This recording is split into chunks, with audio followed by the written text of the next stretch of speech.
Welcome to T1 Academy. I am Naresh, History faculty. In this video, we are going to discussing about ancient India marathon session for UPSC. Right, recently we started UPSC marathon session for rapid revision. So we already our students completed the syllabus. So to revise, to rapid revise, right, we are starting these lessons, these programs. So first we'll start with ancient India. In next videos we are going to cover medieval India and modern India also. In this video, I am going to discussing about prehistoric cultures in India, Indus Valley civilization, Vedic Society, Buddhism and Jainism, Mauryan Empire and Guptas. These are the major topics which are we are getting from UPSC Prelims. Right. First, we will cover this one by one topic. First, we will start with prehistoric cultures of India. Right. First thing, what is meant by history? History means study of past. What is the using studying the past? To build our better future, we need our past. With the help of the past, we can reconstruct the future. For example, in First World War, 1 crore population died. In Second World War, more than 2.5 crores people died. If third one was came, total human civilization will end. To prevent demolition, to protect the human civilization, we need history. Based on past mistakes, we have to rectify. So, we are learning history and we are adding history in UPSC also. History means study of past. Study of past.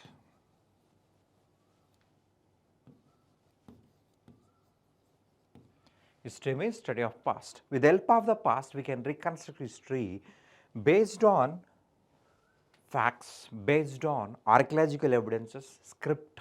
We are writing history. History divided based on script into three parts. Number one, prehistoric cultures.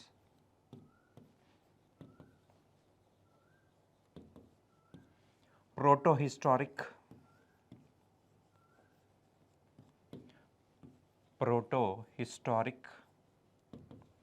age, prehistoric age, protohistoric age and historic age. Based on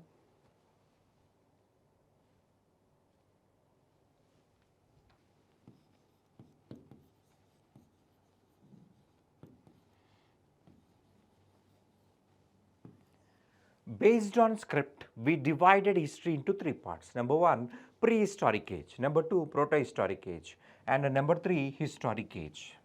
Right here, in prehistoric age, no evidence of the script. Base for the history is a script. Based for the history is a source. Source evidence we got from literary evidences and archaeological evidences. For literary evidences, base is script. Based on script, we can reconstruct history. Here in prehistoric age, no evidence of script. And in protohistoric age also there is no evidence of the script. Maybe some people use, but we are unable to decipher it. We are unable to study it.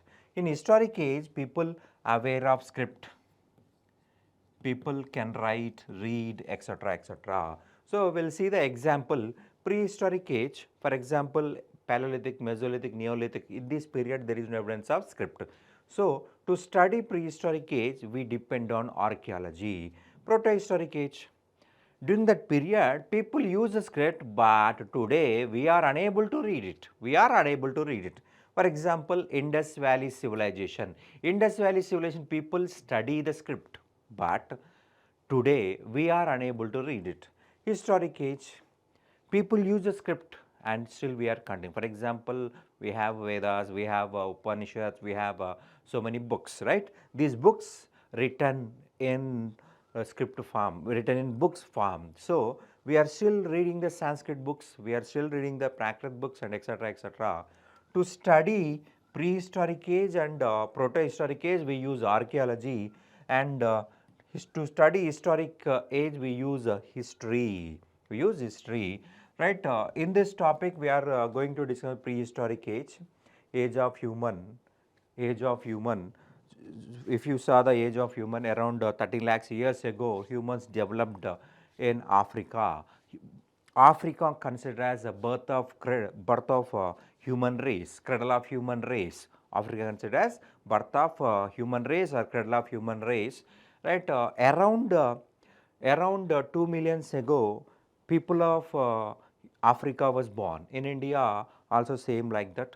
We divide prehistoric culture into Paleolithic period, Mesolithic period, Neolithic period, Chalcolithic period, and Iron Age. That we can see the time period 2 million to 10,000 BC, Paleolithic period, Mesolithic to 10,000 to 8,000 BC, Neolithic 8,000 to 4,000. Chalcolithic 4000 to 1500, and Iron Age 1500 to 600 BC. So first we will see the one by one. First we will start with Paleolithic age. Paleo means old. Paleo means old. Lithic means stone. Old Stone Age. During this period, human evolved. Human evolution was started. Right? People started living in the forest area or nearby the river area or nearby the trees area. Right? Nomad. During this period, human live like nomad. Nomad. He will go to one place to another place in search of food, in search of water, in search of food and water and shelter. So this human was called as nomad. During Paleolithic period, humans are called as nomads. Right? During the Paleolithic period in India, people belongs to Negrito race. Negrito race. Right? Negrito race means people who belong to Africa is called as Negrito race. Pure dark color and pure dark color, and hair is thick hair like that, features very short features having this Negrito race.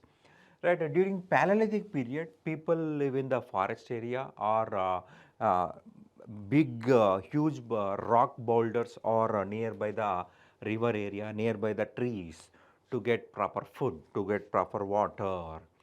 And this period people belongs to Negrito race, and people of Paleolithic used stones, especially quartz stone material. Quartz stone tools used by these Paleolithic people. Right, in our exam, he is going to ask about sites, areas. Right, features are common. That was a previous question pattern. Nowadays, questions are focusing on areas and the states, and sometimes match the following about areas. Right. During Paleolithic period, people use quartz stone, so they was called as quartzman. Quartzman. Right, they manufactured tools like hand axe,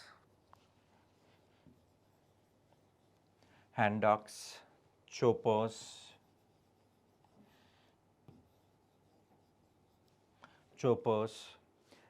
flakes tools, etc., etc. Right, they will go to one place to another place in search of food, water, shelter, etc., etc. They will collect fruits, roots, nuts, shells, tubers, etc., etc. Right, during Paleolithic period, human was called as hunter and gatherer. Major profession is hunting and gathering.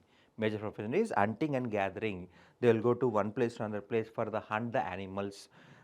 Animals will go to one place to another place for the food. Like that, human also follow the animal. So he behave like nomad. He behave like nomad. He behaved like nomad, and he killed the animals and ate the food. So major profession of Paleolithic period is hunting and gathering, and the most important areas are Son Valley, Balan Valley, Balan Valley. Balan Valley is in Uttar Pradesh, Son Valley in Punjab, Belan Valley in Punjab, Narmada Valley, Madhya Pradesh, and Godavari Valley, Maharashtra and Telangana, Andhra region, and Krishna Valley. In this Kaveri Valley, majorly people lived nearby these valleys only. So much of the excavations was done. For example, Robert Brucefoot. Robert Brucefoot started excavation of Pallavaram. So we consider Robert Brucefoot as a father of prehistoric India. He excavated Pallavaram. In Pallavaram, we found hand axe of early man, hand axe of early man. This Pallavaram located in Tamil Nadu near Madras. Right? During this period, people completely depend on hunting and gathering. So many areas excavated by our archaeologist completely divided this period into three parts based on weather, based on tool size. Paleolithic period further divided into three parts: early Paleolithic or lower Paleolithic, middle Paleolithic and upper Paleolithic, three types. Paleolithic divided into three subparts based on weather conditions, based on tool size: early or lower Paleolithic, early or lower Paleolithic, middle Paleolithic, and upper Paleolithic. Here the little changes. During early or lower Paleolithic, humans live like nomad, especially they belong to Negrito race. They live in a valleys, nearby valleys, and they completely depend on hunting and gathering, no other work. Food, hungry, hunting and gathering only. Right? In this period, generally they use hand axe, rough hand axe. During Middle Paleolithic, they used flake tools.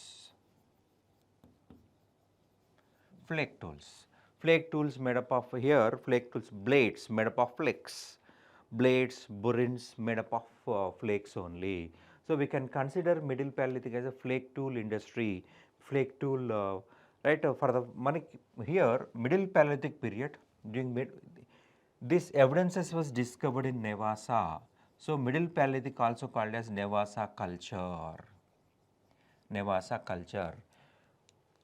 Middle Paleolithic first time discovered at Nevasa, so it was called as Nevasa culture, and here 2500 flake tools discovered in Nevasa, Maharashtra.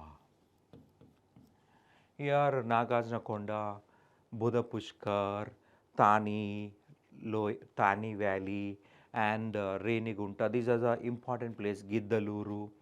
Giddaluru, Nagarjunakonda, Renigunta, Suvarnamukhi Valley, Nevasa, Nandur Madeshwar. These are the important places of Middle Paleolithic. And Upper Paleolithic, here people completely, right, see here problem is temperature increased. Warmage started, ice started melting.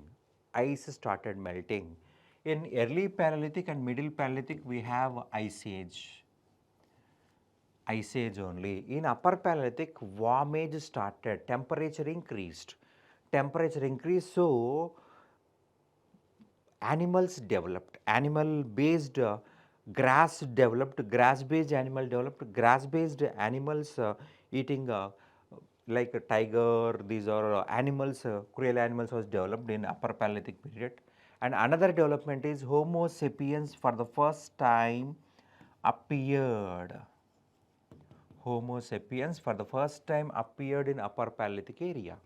Upper Paleolithic time, Homo sapiens. Homo sapiens is modern mans. Modern mans evolved in the Upper Paleolithic only. Right here, warm age was started. During this period, people started painting the caves. Next, we will discuss about Mesolithic.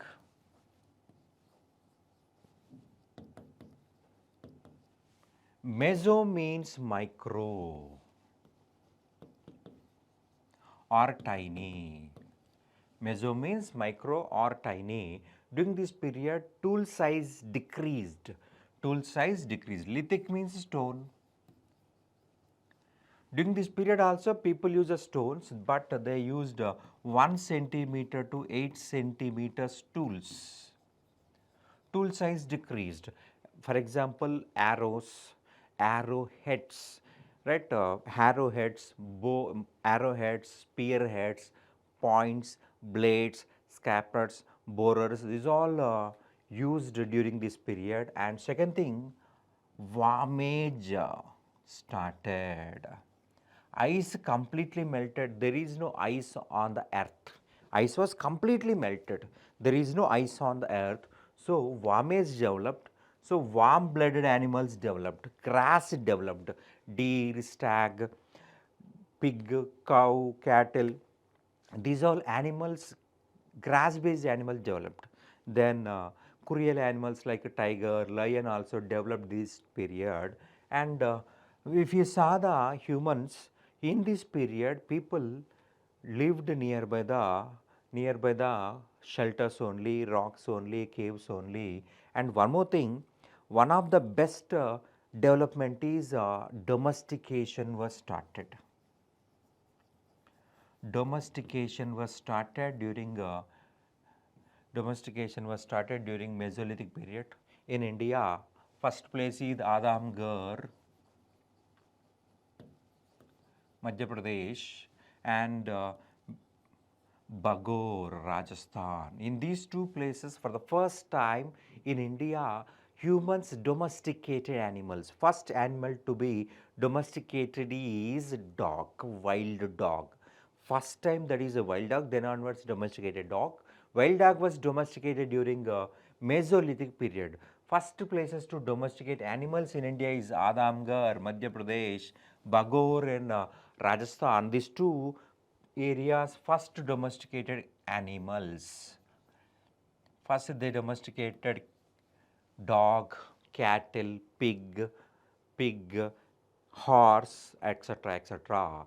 Right? In all over India, this was the first places to domesticate animals. First thing, they depend on hunting.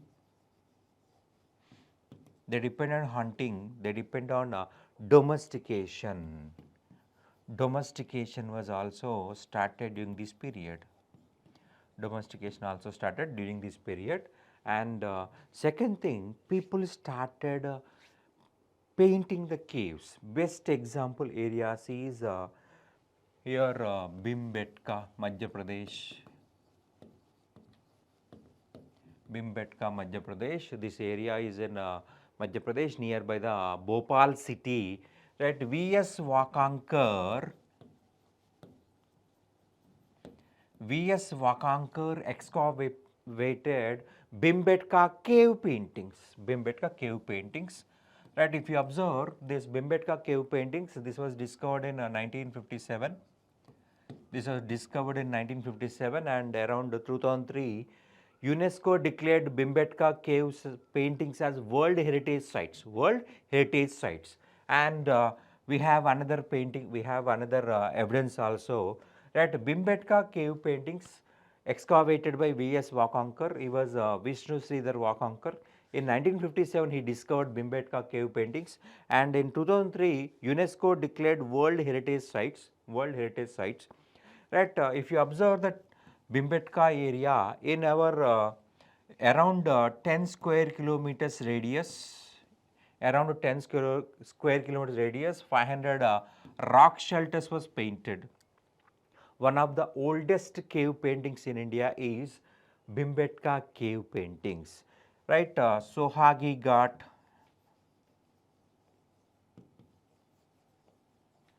Sohagi Ghat also contains cave paintings. Also contains cave paintings. ACL Corley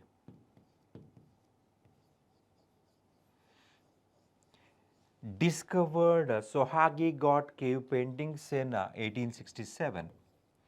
This was in Uttar Pradesh, Mirzapur district. Sohagi Ghat cave paintings is in Uttar Pradesh, Mirzapur district. In 1867, ACL Corlett discovered the paintings, right? Oldest paintings to discover is Sohagi Ghat, and oldest paintings in entire India is Bhimbetka. Right? Painting was one of the important feature of Mesolithic. Then we will discuss about Neolithic. Neo means new, Lithic. Neo means new, Lithic means stone. During this period, people not only depend on hunting and gathering but also depend on agriculture. Agriculture became major profession during a Neolithic period. They depend on agriculture. They follow domestication, they also continue the hunting and gathering.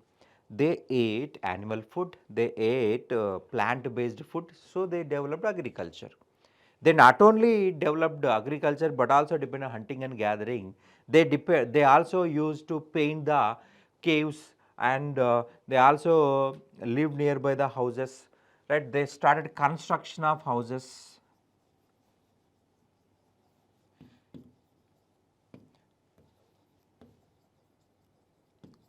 They constructed houses, they lived in the houses. Why they construct the houses means simple agriculture. For example, we have rice plantation, right? We planted rice. How many days it will take to ripe? So, it will take around 3 to 4 months. So, regularly we need to protect the crop, then only we will get production. So, we have to settle in a place. We have to regularly keep the we have to give the protection to the crop, then only we'll get. That's why people started construction of homes or houses instead of living in a rock boulders, instead of living in a caves, right? Instead of moving from one place to another place, they started settled. To protect agriculture, they started construction of houses. They want to protect they want to protect the crops from the animals. Animals eat grass, like we have deer, goat, sheep, these eat grass. To protect agriculture fields, we have to settle, we have to give water regularly, we have to destroy the any damage to the agriculture. So, people started started living in a particular place. Right? During Neolithic period, people started using grinding technology. Grinding technology. They started nowadays we are using a grinder, like that ancient period they use stones to grind the cereals, right? In India, oldest area to people live in is Mehrgarh. Mehrgarh was the oldest area, around 7000 BC. Around 7000 BC, people of Mehrgarh cultivated crops. They cultivated wheat, they cultivated barley. Another important development is here people practiced burials. After death of a person or anything, we bury the dead to protect our life, to not to decompose it, Burial practice was found in Mehrgarh. A burial contains one human remains and two goat remains. So, based on this, we can say that rebirth concept started. Historian says that in next birth, that two goats will support that human. So, historian says that there is a rebirth concept. People had knowledge about rebirth. That is why they bury the dead along with the two goats. In next birth, they will get food from that person will get food from the two goats. And this area was called as bread basket of Baluchistan. Bread basket of Baluchistan. This was located in Baluchistan and first area to cultivate crops, especially wheat and barley. We prepare bread through wheat. So this area was called as breadbasket of Baluchistan, and oldest Neolithic site in India is Mehrgarh around 7000 BCE. Around 7000 BCE, before Common Era, people lived in Mehrgarh. And after that, another important Neolithic site in India is Burjaham.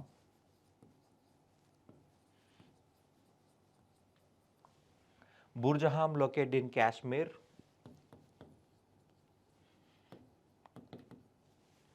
Burjaham means place of bridge. Bridge is a tree. But here, people of they constructed underground house. This is located in Kashmir. Definitely, if you observe the Kashmir continuously, they will get snowfall. So to protect their life from too much cold, they have to survive within the houses. They have to survive within the houses. So they constructed pit dwellings. They constructed pit dwellings. They constructed underground houses, pit houses, etc., etc. And here a burial was discovered. A burial was discovered. A burial contains human remains and dog remains. Human remains and dog remains. So historian says that maybe this dog is a pet of that human. In a next birth, this dog assists him. So it means again rebirth concept was discussed. Rebirth concept was accepted by the historians. And we have another important site, Gufkral.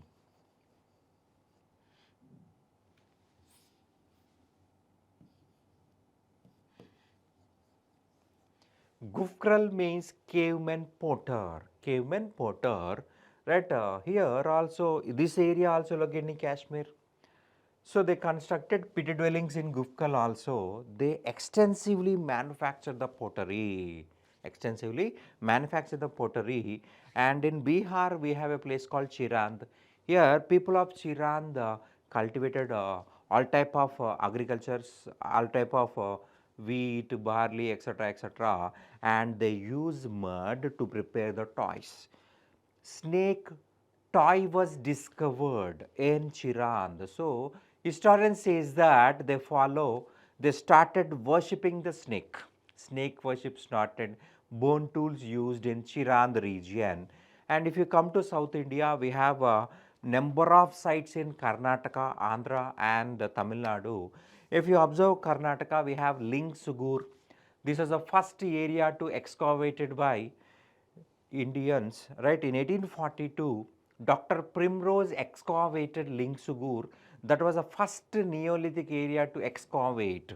In 1842, Dr. Primrose excavated Lingsugur, and we have Maski, Sanganakallu, Haluru, Tekali Kota. These are the important places in Karnataka. If you observe Tekali Kota, in that Tekali Kota we discovered gold ornaments. It means Neolithic people started using the gold. And we have Haluru, Neolithic fish net discovered. It means they started depending on fishing. They started fishing. They are catching the fish through the help of the net, fish net. And if you go to Andhra and Telangana region, in Andhra, Palvai, right, Anandapuram district, in Utnuru, Mahbubnagar district. Now that area was called as Uttanuru, Mahbubnagar district. In the two areas, we discovered Neolithic ash mounds. Alchin, a famous archaeologist, excavated Neolithic ash mound. Alchin, a famous archaeologist, discovered Neolithic ash mounds.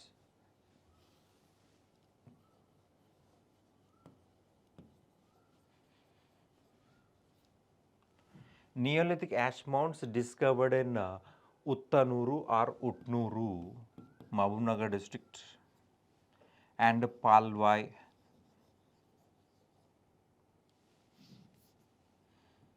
Palwai is in Anandapuram district. In these two places famous for ash mounds of Neolithic area, right? These people domesticated cattle. They are having cattle, so definitely cattle will give dung, right? During some time, during any festival or any important days, they burn the ash. They burn the ash. They play. They enjoy the around that campfires. So that ash mounds was discovered in this Uttanuru, Mabnagar, Palwai, and Antapuram district, and Tamil Nadu we have Payampalli. For the first time, people of Payampalli cultivated cereals like horse gram, green gram, and we'll go to the North India. In Uttar Pradesh, for the first time, people of Koldiva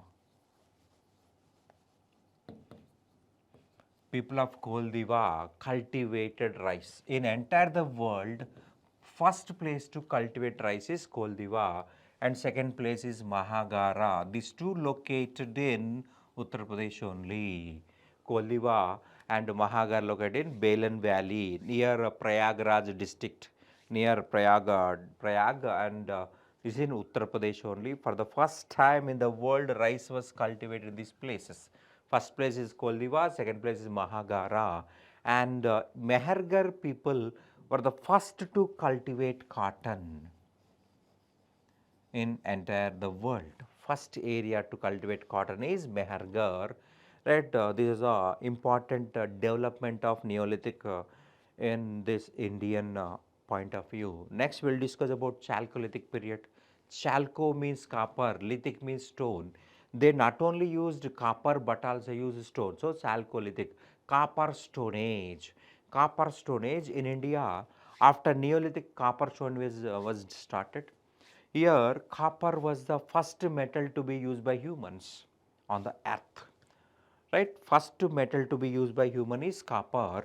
During this period, village communities was developed, village economy developed, village settlements was developed.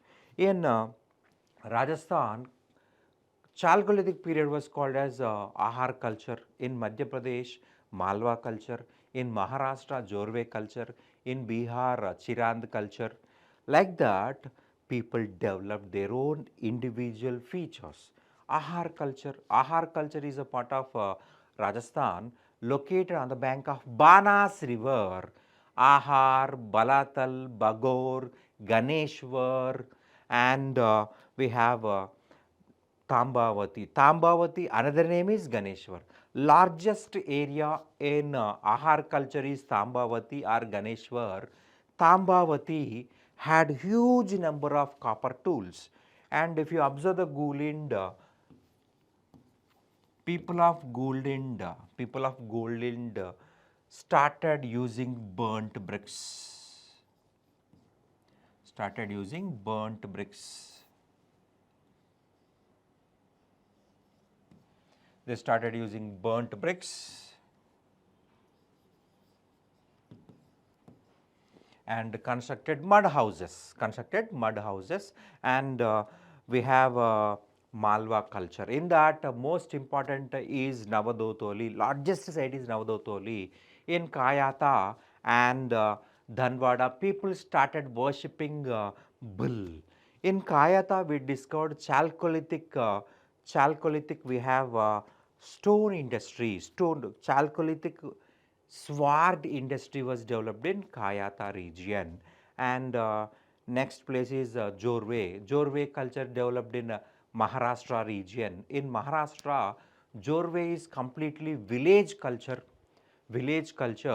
right? But Inamgaon and Daimabad related to urbanization. They developed urban cities. Around Inamgaon, a fort was constructed, and Daimabad low-grade branch was used. Low-grade band was used. People of Inamgaon constructed embankment. It means to store the water, they constructed embankment. That simply we can call it as a check dam. Check dam, smaller size of dam is called as check dam.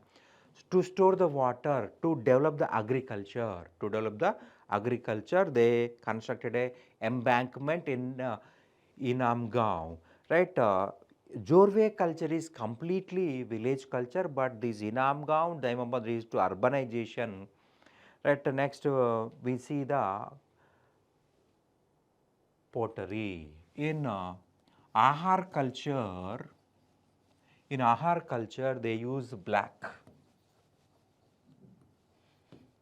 and redware pottery. Black and redware pottery. In Malwa culture, they use the same black and redware pottery only.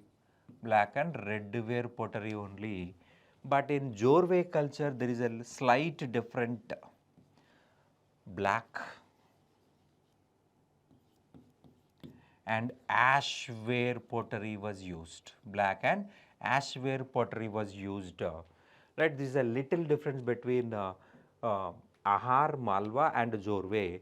Right, black and redware pottery used in Ahar culture and Malwa culture. Black and ashware pottery used in Jorwe culture. People of Jorwe, especially Nevasa, Nevasa was one of the important site of Jorwe culture. In Nevasa, people worshipped mother goddesses. Means they started worshipping concept. They know religion. They know religion. That's why they worshipped mother goddesses. Mother goddesses. They worship mother goddesses and copper tool industry discovered in Jorwe culture. Iron Age. We completed Chalcolithic period and we are starting Iron Age. Right, around 1500 BC, Iron Age started in India. In South India, we have oldest evidence. See, you have to focus on Iron Age in South India. Recently, Tamil Nadu state government and Archaeological Survey of India combinedly excavated some Iron Age areas. So, we have to focus on Iron Age question. We have Adichanalluru,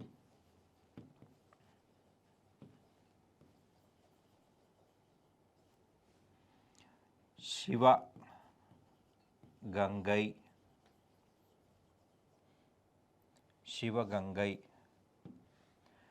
some other Iron Age sites we have to remember, we have to focus it. In Tamil Nadu, Iron Age was started around 3250 years ago, 3250 BC.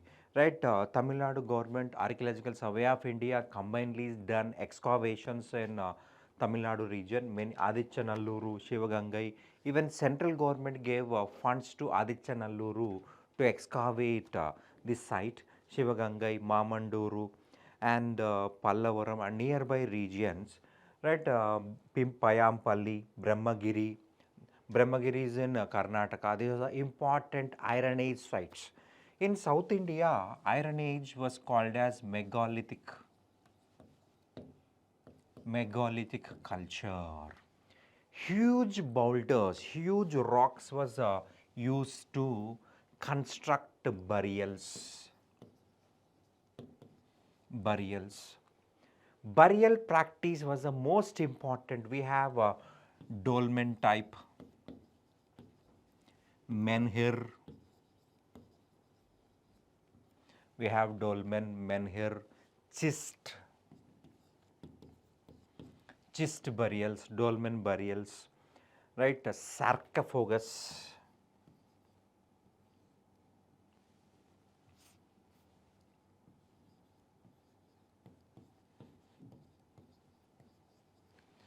These are the different types of burials practiced in South India. In South India, HCU, Hyderabad Central University contains one of the oldest burial in India. Hyderabad Central University had a huge menhir burial. There is around 20 to 30 meters height stone was placed on burial. In this burial, they not only keep human remains but also food grains, pottery and tools related to that human. Nowadays, if any person was died, in that person burial, we keep some important belongings which related to that human. Like that, at that period also people kept some pottery, they kept some food material, animals and tools also. HU Hyderabad Central University, right, within this university compound we discovered a huge menhir that was considered the oldest burial, Iron Age burial of India. Right, this is information related to Iron Age. We have to remember related to UPSC. We have to focus and you have to connect history with current affairs. Next, we will going to discussing about Indus Valley civilization. Indus Valley civilization, one of the oldest civilization, not only India but also the world. This civilization developed in Bronze Age. Bronze Age was a part of Chalcolithic only. Now, here copper plus tin is called bronze. So, this age was considered as a part of copper age only. See the map here, this is a picture of Indus Valley civilization. Right, here the places, we have the places, right, this between these four places so many people lived. Right, according to carbon dating method, Indus Valley civilization mature period is 2500 to 1750 BC. This is the mature phase of Indus Valley civilization. Unexpectedly, this civilization was discovered. Unexpectedly, this civilization was discovered. Right, Archaeological Survey of India started excavations in 1924. Sir John Marshall gave importance to excavations. Sir John Marshall first discovered in Harappa, Mohenjo-daro, Chanudaro. These are located in Indus and its tributaries nearby area. So, the civilization was called as Indus Valley civilization. In Indus Valley civilization, around 1500 plus still excavations going on. Still excavations going on, right? Cities or sites are excavated. Out of this, 900 plus located in India and 500 plus located in present Pakistan. Right, 900 plus located in India, 500 plus located in Pakistan area, still excavations going on. Right, Archaeological Survey of India and Archaeological of India under the directorship of Sir John Marshall gave importance to excavation of these sites. So, Indians had the oldest history. British thought that Indians had no civilization. Aryan culture is the first culture in India. But in 1920s, they excavated Harappa, they excavated Indus Valley civilization. They says that they accepted that civilization even started in India also. Indians are the creators of the civilization. Indians were the Indians laid the foundation for the civilization.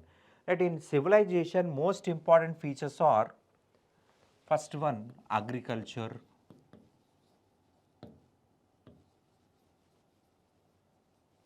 Most important feature are agriculture. Second important feature are urbanization.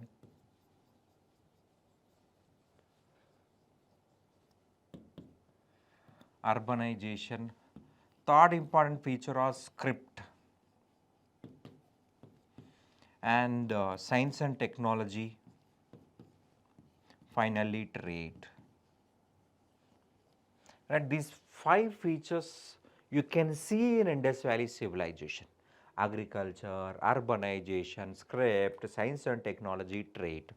If you develop any culture into civilization, we have to consider these things. Right, here simple culture, civilization. So, everybody says that I have a great culture, I have deep culture, but nobody know what is culture.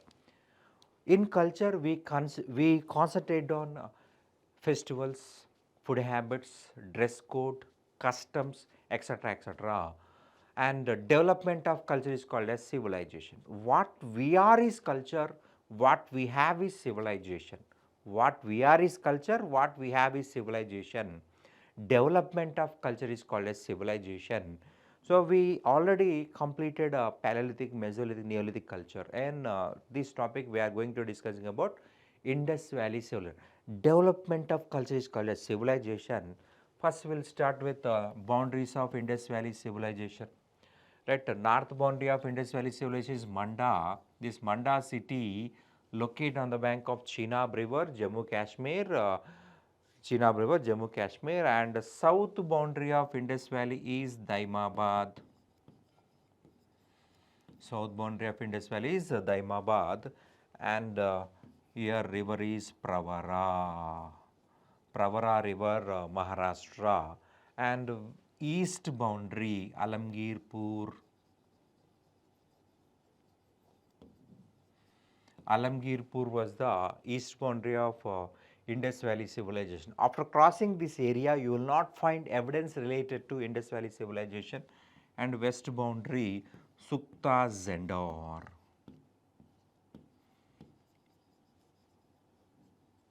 Here Dast river, Iran Pakistan border. Between these four places, Indus Valley civilization was developed. North boundary Manda, south boundary Daimabad, east boundary Alamgirpur, west boundary Sukta Zendor. Between these four places, around 13 lakh square kilometers area, Indus people lived and developed the civilization. So total area is 13 lakh square kilometers, bigger than modern Pakistan. See here, this is a Iran-Pakistan border. This is place is Uttar Pradesh, means bigger than modern Pakistan, bigger than any other contemporary civilizations. Contemporary means same period. We have Mesopotamian civilization, Mesopotamia, area between two rivers. We have Euphrates and Tigris, and Egypt civilization. Egypt civilization located on the bank of Nile and tributaries, right? So these civilizations are the smaller one, smaller than Indus Valley civilization. Indus Valley was the largest and oldest civilization in the world, right? Then we'll think about script. Indus Valley civilization had script. Indus people aware of the script. They know how to write, they know how to read and write. Around 400 symbols or letters was discovered. It means Indus people used 400 letters or scripts, letters or symbols. In Chanhudaro,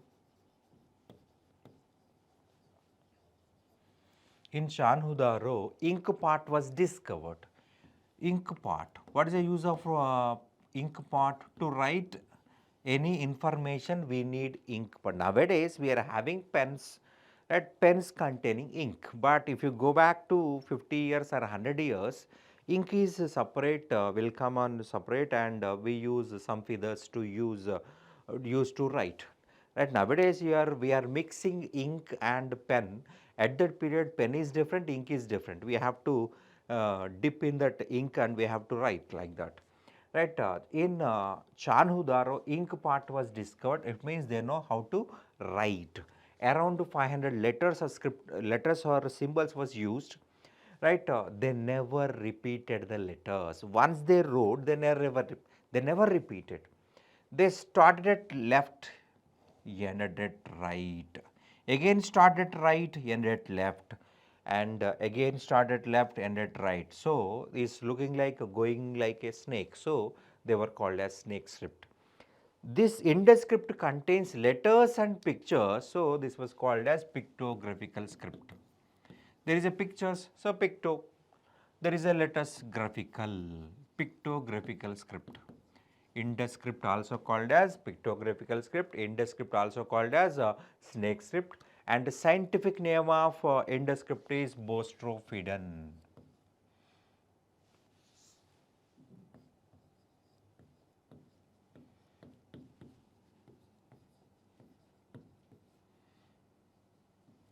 Bostrophidan script. Scientific name of Indus script is Bostrophidan script. Bostrophidan script, right? So with the help of script we can study, but we have no connection with the script. After collapse of Indus Valley civilization, nobody used Indus script, so this language usage pronunciation was not aware. We are unable to decipher it. For example, we are using internet through cable wire. Because of a cyclone, that wires was broken. Can we use internet? No. If we restore the connection, we can use it.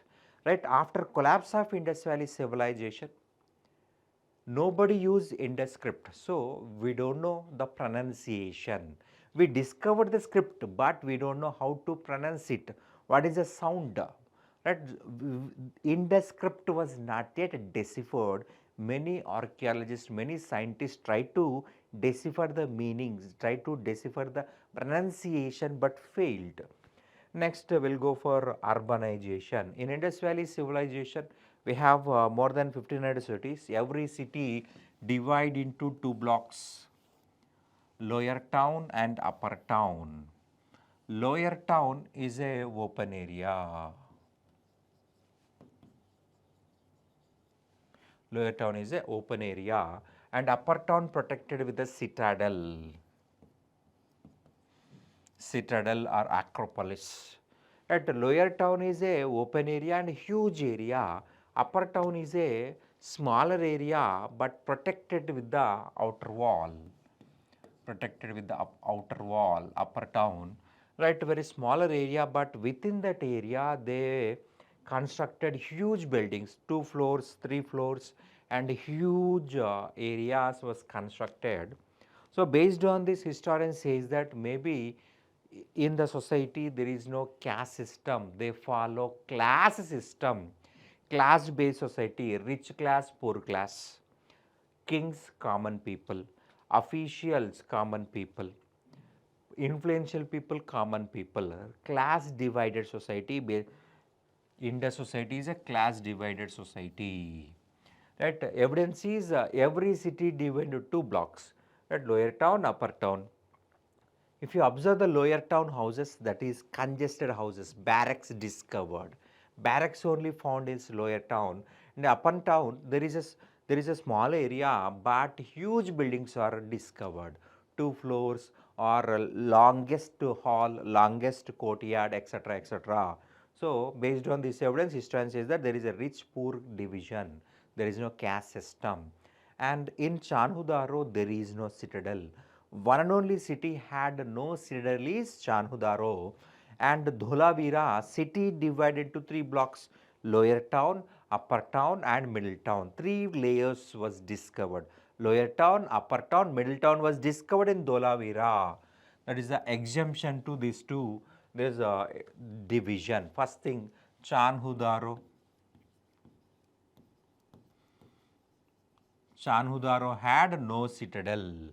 Chanhudaro had no citadel, and Dholavira divided into three parts.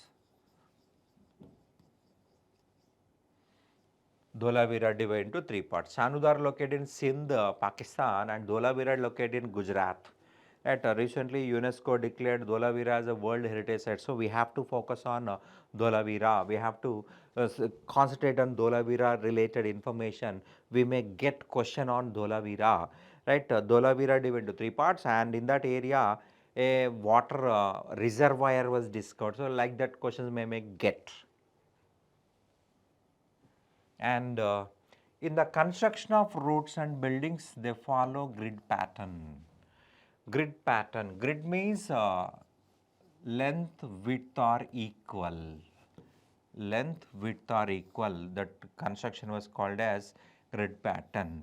All roads are straight roads only. There is no curve roads. There is no curve roads. Right? If they want to travel, so they will go like this straight, and if they want to go left, they can go left. If they want to go right, they can go right. But they cannot move like this. Right? We cannot travel like this in Indus cities. Right? All are straight roads only. All are straight roads only.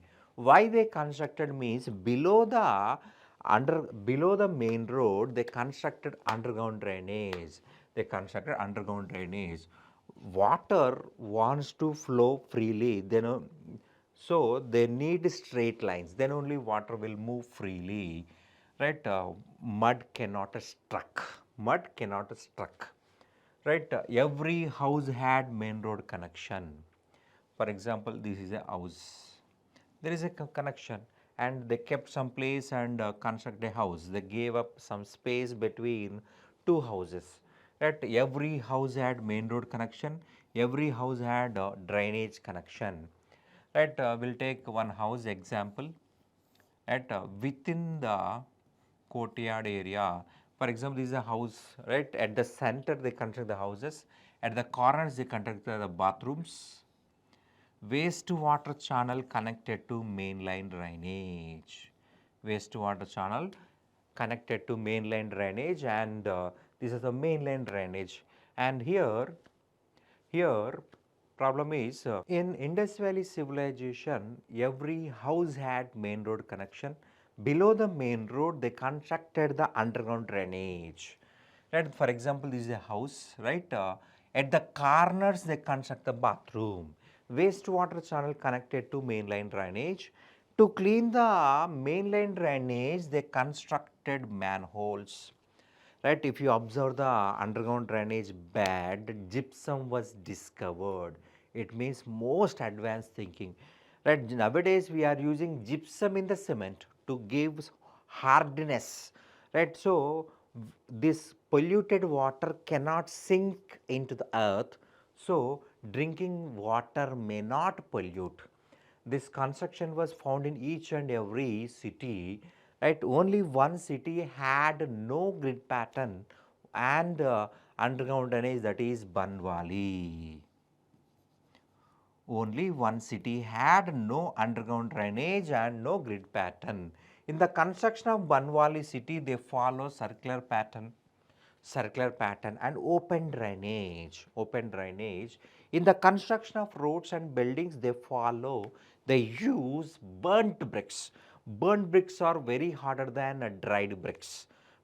Dried bricks is very smoothy, and burnt bricks had hardness. So they use burnt bricks to construct the roads and buildings, etc.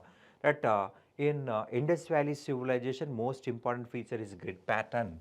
Unique feature of Indus Valley civilization is underground drainage. In Mesopotamia civilization, Egyptian civilization, people use open drainage.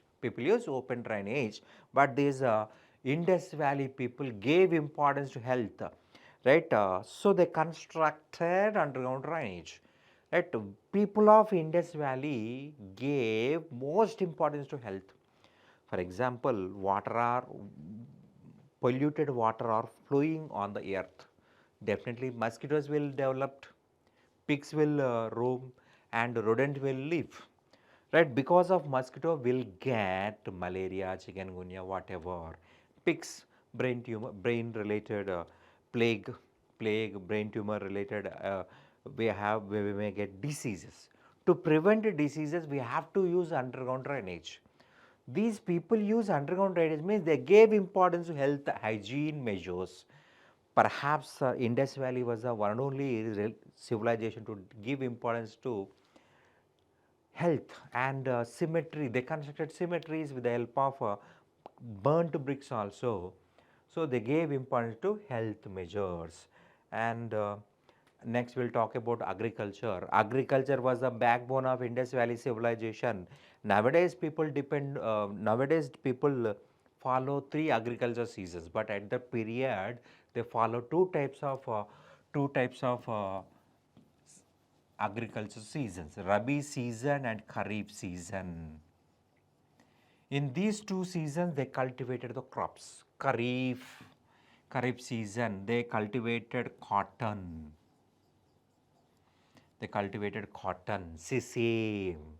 Sesame, mustards, oil seeds, muskmelon, watermelon, peas. These are the important crops cultivated during Kharif season. In Rabi season, they cultivated wheat, they cultivated barley. They cultivated barley during the Rabi season. These are the two important agriculture seasons. Indus people follow cultivation process. Right? They cultivated with the help of hoe. Indus people use hoe, right? There is no evidence of plow. There is no evidence of flow. But in Kalibangan, flow fields discovered. It means they know flow but not discovered. Historian says that maybe they follow wooden flow. Right, in Kalibangan, Rajasthan only, flow fields discovered. Flow fields discovered. In remaining areas, hoe cultivation was found. Hoe means a stick. First they will dug a small hole and kept seeds and close that. Again like this. They dug the small hole and kept some small piece of cereals or food seeds and close it. This cultivation is called as a hoe cultivation. Hoe cultivation, right? Flow fields was only discovered in Kalibangan. Terracotta flow discovered in Bandwali. Terracotta flow discovered in Bandwali area, right? Next we'll saw about science and technology. They know how to collect the metals, right? They use copper, they use tin, they used gold, silver, they know how to manufacture, and they also use ships. They also used steatite stone. Because of science and technology only, they are aware of it. Copper, tin, manufacturing ships, construction of houses, manufacturing the burned bricks, etc., etc. And next we'll discuss about society. Indus society is completely matriarchal society, right? Based on evidences only, Sir Marshall explained about Indus Valley society. Indus society is a mother-based society, matriarchal society. Mother was the head of the family. Mother was the head of the family, right? This information explained by Sir John Marshall, the director of Archaeological Survey of India, and they also gave importance to family system. Devadasi system practiced. Devadasi system practiced during Indus Valley civilization. Best example is in Mohenjo-daro, a bronze naked dancing girl image was discovered. Bronze naked dancing girl. She is looking like a Devadasi. She is looking like a Devadasi. And we are talking about religion. Right? Religion is nothing but way of life. Religion is nothing but way of life. During Indus Valley civilization, they not only worshipped male gods but also worshipped women gods. Pashupati Mahadeva and mother goddesses. Major god of Indus Valley civilization is mother goddesses. After mother goddesses, they worshipped Pashupati Mahadeva. In Mohenjo-daro, a seal was discovered. That seal contains a man who sat in yogic position. He is looking like a Shiva. So he was called as Proto Shiva. He was called as Pashupati Mahadeva. He was surrounded by animals. In Sanskrit language, Pashu means animal, Pati means lord, a person who control it. That Pashupati Mahadeva, he was compared with Shiva, so Pashupati Mahadeva. In this Pashupati seal, we have some animals like a rhinoceros, buffalo, tiger, elephant. Near feet there is two deers, rhinoceros, buffalo, elephant, tiger. Near feet there is two deers, right? The person was surrounded by animals. In Sanskrit, animals was called as Pashu, right? He controlled that animal, so Pashupati, Pashupati Mahadeva. Sir John Marshall compared Pashupati Mahadeva with Lord Shiva, Lord Shiva, right? First important god is god, mother goddesses, right? Mother goddesses terracotta images discovered in all over Indus Valley cities, and we have Pashupati Mahadeva. They not only worshipped gods but also consider holy animals like unicorn, humpable. Humpable unicorn was the most important animals worshipped during Indus Valley civilization. Then they also worshipped snake, pigeon, and people tree. Right? Snake, people tree, pigeon. People tree is always give oxygen, 24 into 7 will get oxygen from the people tree. They also worshipped human sexual organs. That in Kalibangan, a seal contains male female sexual organs. That in Rig Veda, they mentioned that, Aryans mentioned that they destroyed people who worshipped human sexual organs. Haryupa Nagara, ruled by these worshippers of sexual organs, male, female, Linga and Valva, destroyed by these Aryans that was mentioned in Rig Veda also. That these people worshipped not only gods, Pashupati Mahadeva, mother goddesses, people tree, pigeon and snake, also worshipped human sexual organs. Kali Bangan. In Kali Bangan, we found a seal. A seal contains male, female sexual organs. Every city we discovered amulets. Amulets. It means they know about evil spirits. To protect themselves from evils and spirit, they've used amulets. They use amulets. Then finally, we'll discuss about cities. Different cities we may get questions. Right. First of all, we'll start with Harappa. Harappa located on the bank of Ravi River. Ravi River, present Pakistan, Punjab. After partition of India, this area go to Pakistan, Punjab or West Punjab.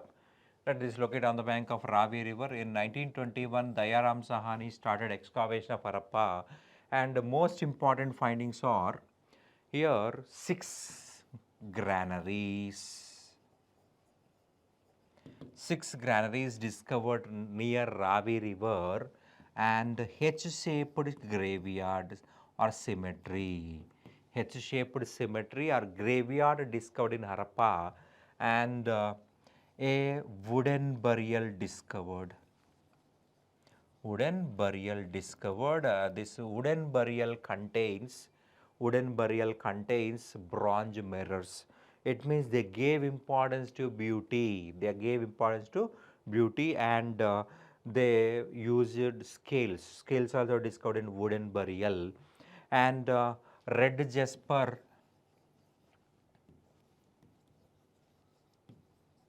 Male torso. Red jasper male torso discovered. Sir Marshall called this red jasper male torso as Nataraja. Right, that was compared with the god of dance Nataraja. Then we'll see the Mohenjo-daro city.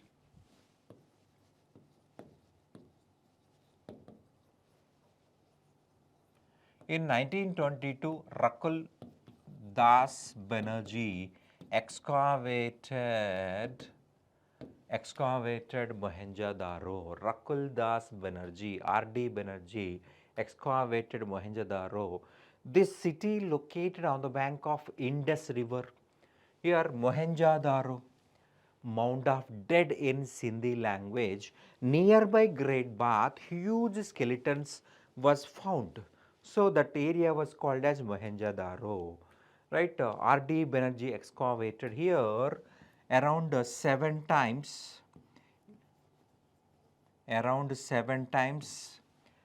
Indus River, because of Indus River, 7 times this city affected with floods. Around 7 times this city affected with the floods. If we are excavated in that 7 layers, we found the mud, floods mud, and highest number of wells discovered in Mohenjo-daro, around 700 wells discovered in Mohenjo-daro. So this city was called as City of Wells. 700 wells discovered in Mohenjo-daro, and here gardens discovered, Necklisthan, and assembly hall, piece of cloth, Pashupati Mahadeva seal and beardman striated statue, mother goddesses, and we have a bronze naked dancing girl.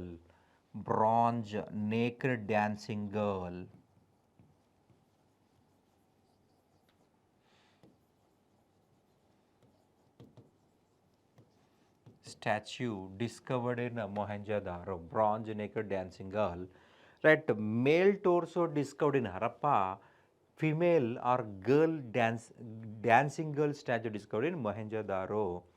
Right, people of Mohenjo-daro here around total population is 40,000, the largest city in entire Indus Valley. Around 40,000 people lived in this place. And we have Chanhudaro. Chanhudaro also located in Sindh state, Pakistan, Indus. Sindh state, Pakistan, Indus, and this city had no citadel. Another important city is Chanhudaro. This city located on the bank of river Indus and Sindh state, Pakistan. Now it's became Pakistan, but at that period Indians only developed this civilization. So we should claim this is our history. Our ancient people only developed this, right? We should not disclaim, right? Chanhudaro located on the bank of Indus River, Sindh state, and Chanhudaro had no citadel. One and only city had no citadel, that is Chanhudaro. And second development is here we found lipstick. It means people of Indus Valley gave importance to beauty, and bronze mirrors discovered. Beauty industry was there. They gave importance to beauty industry. They used to develop the ornaments. Chanudaro famous for beads making industry. Beads, they used beads. They developed ornaments. They used beads and gold, used beads and silver, beads and ivory, and manufactured ornaments. They wear the ornaments. They use lipstick. They use bronze mirrors. They use ornaments. Bead making industry developed in Chanhudaro. Beads making industry developed in Chanhudaro, and Chanhudaro famous for develop ink pot, lipsticks, and etc. A dog is chasing cat. Dog footprints and cat footprints was discovered in Chanhudaro. And the next place is Lothal. Lothal located in Gujarat state. Gujarat state, located on the bank of Bhogava river. Bhogava was the tributary of Bhogava was the substream of Sabarmati. When Sabarmati merging into ocean, it was divided into several parts. One part name is Bhogava. Lothal started excavated by S.R. Rao. S.R. Rao excavated Lothal. Here in Lothal, S.R. Rao excavated so many remains. He was a Bangalore based archaeologist. Right, this Lothal means mound of dead. Mohenjo-daro means mound of dead in Sindhi language. Lothal means mound of dead in Gujarati language. Language changed. Language is different. In Lothal also, number of skeletons was found in a single place. So we called it as a Lothal in Gujarati language. And most important development is they constructed a dockyard. They constructed a dockyard, right? They used Bhogava river water to connect ocean. For example, this is a Bhogava river, right? Within the land, they constructed a dockyard to protect the exports and imports. For example, this is the dockyard, right? They park the ships here. They park the ships here, right? This is ocean. This is Arabian Sea, for example, right? If during cyclone also, they will not affected the trade. They will station their ships here, right? When ships entered, they will close this. If the ships wants to go back, they will open the gates. They will open the gates, right? The ships will go back, and the ships will come, and they load unload the products in this dockyard. Dockyard was the most important feature of Lothal, and a double burial was discovered. A burial contains male female skeletons, right? And terracotta horse discovered, chessboard. A jar contains Panchatantra painting, chessboard, chess invented by Indians only, right? Chess was invented by Indians and now also dominated by Indians only in chess game, right? Indus Valley people used terracotta, horse toy, and Mesopotamian cylindrical seals discovered in Lothal area, fire altars discovered in Lothal area, fire altars. That to perform any ritual we use yajna dayas, that is called as fire altars. Next place is Kali Bangan. Kali Bangan means black bangles, black bangles. This Kali Bangan located in Rajasthan.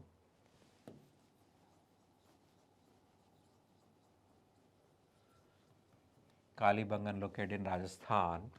Right, Kali Bangan located in Rajasthan. It means black bangles, Bibilal, BK Tapar, A Ghosh. These people excavated. The city located on the bank of river Gaggar or Saraswati. And here most important development is L-shaped bricks used. L-shaped bricks used. Remains of camel discovered. Remains of camel discovered, and ornamental bricks, decorated bricks, and 7 fire altars discovered in Kalibangan. 7 fire altars.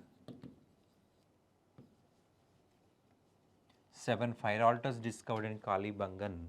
And another place is we have Surkatoda.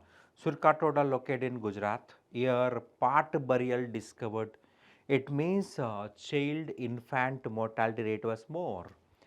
After death of infants, generally we never construct burial. They used to bury in a pottery. In that period, part burial or unburial discovered in Surkatoda, and remains of horse discovered in that area. Indus Valley people not aware of horse, but remains of horse discovered in Surkatoda.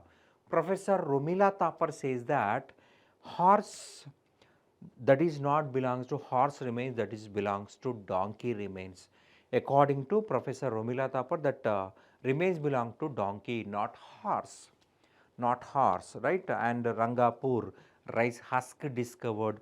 Lothal, rice grains discovered. Lothal, rice grains discovered. Rangapur, rice husk discovered. And finally Dholavira, right?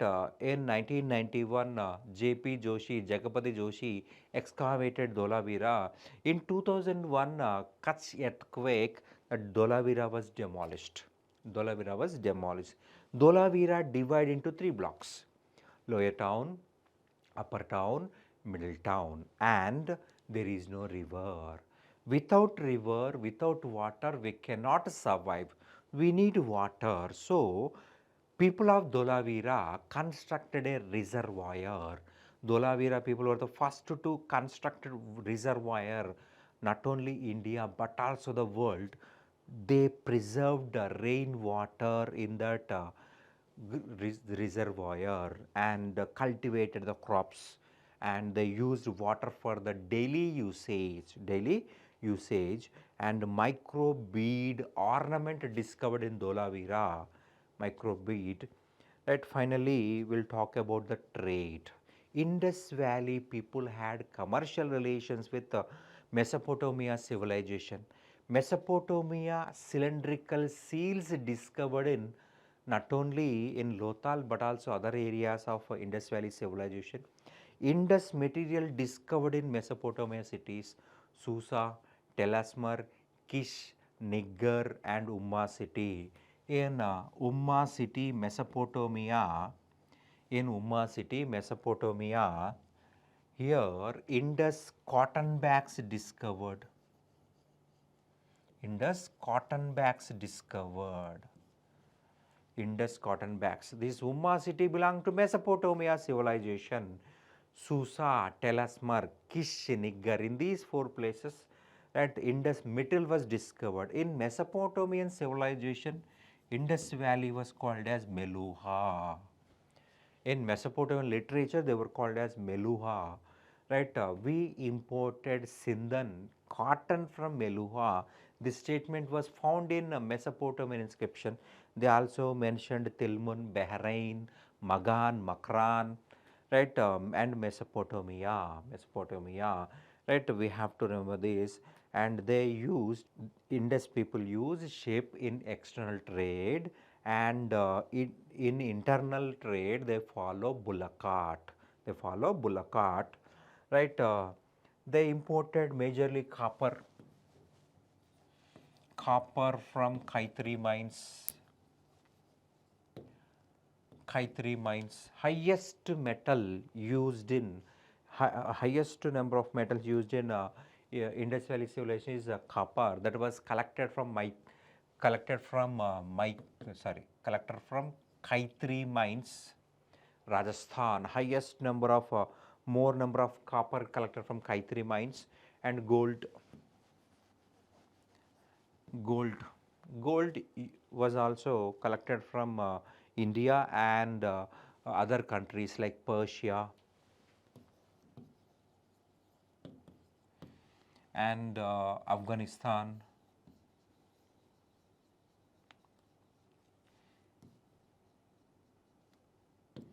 South India, maybe KGF. In South India, maybe in Karnataka, we found the gold and silver.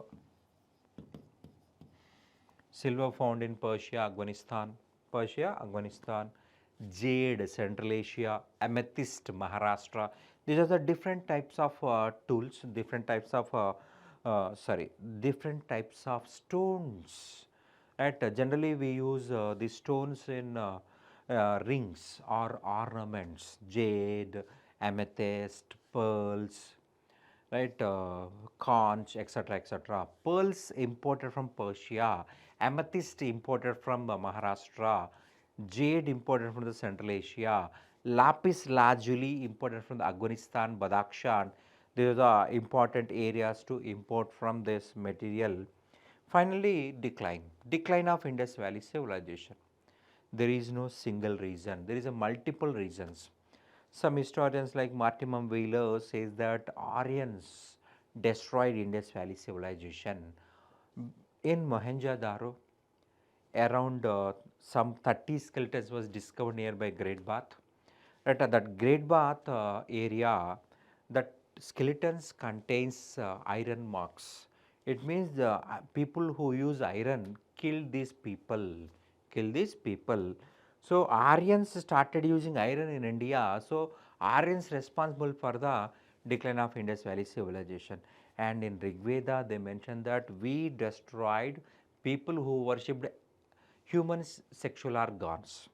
So historians accepted that Aryans only responsible for the decline of Indus Valley civilization and floods. Indus and tributaries continuously gave floods. Because of floods also this civilization developed, and environmental changes, dry up of the rivers. These are the one of the reasons for the decline of Indus Valley civilization. This is information related to Indus Valley civilization. Another topic, Vedic Society or Vedic period. After collapse of Indus Valley civilization in India, Vedic culture was developed. For Vedic culture, base is Vedas. To study Vedas, to study Aryan culture, we have Vedas. We have Vedas. Vid means knowledge. Vid means knowledge. Vid means knowledge. Vedas word derived from Vid. Vedas word derived from Vid. We have Shruti literature, we have Smriti literature. Shruti, pronunciation, we have to pronunciate. Smriti literature, Smriti means memory, we have to memorize it. Right, Vedic literature divided into Shruti literature and Smriti literature.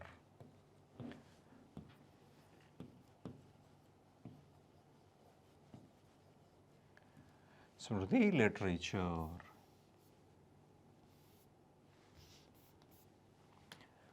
Vedic literature divided into two parts, Shruti literature, Smriti literature. Shruti, pronunciation, Smriti, memory. Right? Shruti literature, Vedas, Upanishads, Brahmanas, Aranyakas. These four was under Shruti literature. Smriti literature, Upavedas, Puranas, Vedangas, Sutras, etc. come under Smriti literature. Right? Aryans developed literature between 1500 to 600 BC. This period divided into two parts based on different cultures, different changes, society changes, political changes, religious changes. They divide into two parts, early Vedic, later Vedic. During early Vedic, only Rig Veda was developed. In later Vedic, remaining Vedas was developed. First, we'll start with the literature. First, we'll discuss about Shruti literature, Smriti literature, Rig Veda, one of the oldest Veda, one of the oldest texts written in India during 1500 2000 BC. Rig Veda contains 1028 hymns, 1028 hymns. Each hymn starts with Om, and Rig Veda contains 10 chapters. 10 chapters. Chapters was called as mandalas. Mandalas, right? Rig Veda, first sloka related to Agni. These 1028 hymns are slokas related to prayers of the gods Indra, Varuna, Agni, Vayu, Soma, Savitri, etc. These all are prayers only, right? Every prayer dedicated to some gods. Major gods of major gods of Aryans is Indra, Varuna, Agni. These three was the most important gods of early Vedic Aryans. So this worship or prayers discussed in Rig Veda, and Rig Veda 7th chapter Vasishtha Mandala discuss about Dasharagnya Gana war, and Rig Veda 9th chapter discuss about Soma god, dedicated to Soma god, and the 10th chapter contains Purusha Sukta and Nasadiya Sukta. Purusha Sukta deals with origin of Varna system, origin of Varna system. From Brahma head, Brahmins took the birth. From Brahma shoulders, Kshatriyas took the birth. So shoulders having power. So shoulders from Kshatriyas born from shoulders, so they have to rule. And Vaishyas born from the thighs, they rule. They have to do the agriculture. Shudras, servants of three higher castes, three higher Varnas. And origin of Varna system, origin of caste system discussed in Purusha Sukta. And third chapter, Rigveda third chapter related to Vishwamitra Mandala. In that, Vishwamitra Maharshi developed Gayatri mantra, most sacred mantra. And we have second one, Yajurveda. Yajurveda deals with rituals. At that period, religion revolves around the ritual. There is no temples, there is no idols. Religion revolves around the rituals only. Largest Veda is Yajurveda. Oldest Veda is Rig Veda. 1500 to 1000 BC, Rig Veda was composed, but smaller.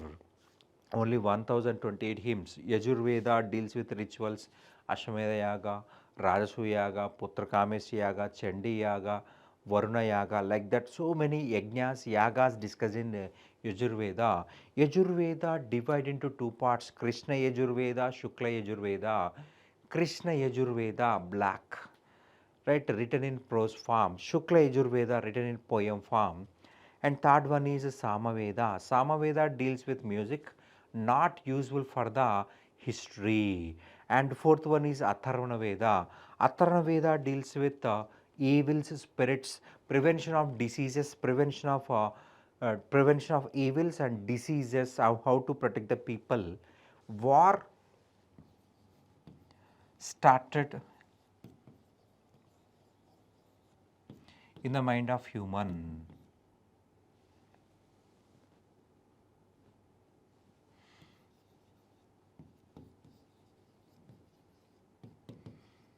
War started in the mind of human. This statement discussed in Atharvana Veda. War started in the mind of human.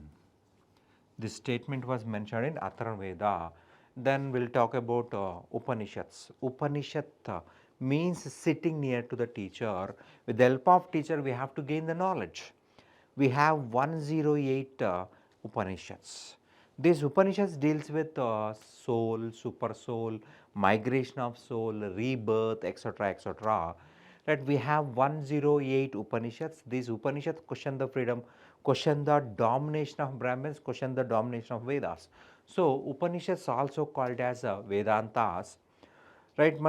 And we have Upanishads 108, right? These Upanishads question the domination of Brahman, domination of Vedas. So this book was called as Vedantas, end of Vedas. These Upanishads also written by Brahmins who was heterodox, who was against to conservative, who was against to traditional Brahmins. They were support to heterodox. And Upanishads, for example, we have Satyameva Jayate. This statement taken from Mandakopanishad. Satyameva Jayate taken from Mandakopanishad. And Tamasoma Jyotirghamaya. This statement taken from Brihadaranyaka. And we have Mahopanishad. This Mahopanishad contains Vasudaika Kutumbakam, total earth born from single family, Vasudha, world, Vasudaika Kutumbakam, total world born from single family, Vasudaika Kutumbakam concept discussed in Mahopanishad. And Chandogopanishad, birth of Lord Sri Krishna, childhood of Lord Sri Krishna, and super soul concept also discussed in Chandogopanishad. And three stages of life discussed in Chandogopanishad. These are the best examples for the Upanishads. Then we have Brahmanas. Explanation of Vedas is called as Brahmanas. Appendix to Vedas is called as Brahmanas. Brahmanas written in prose form. Vedas written in poem form. Poem form, we have 7 Brahmanas. Number 1, Aitareya Brahmana.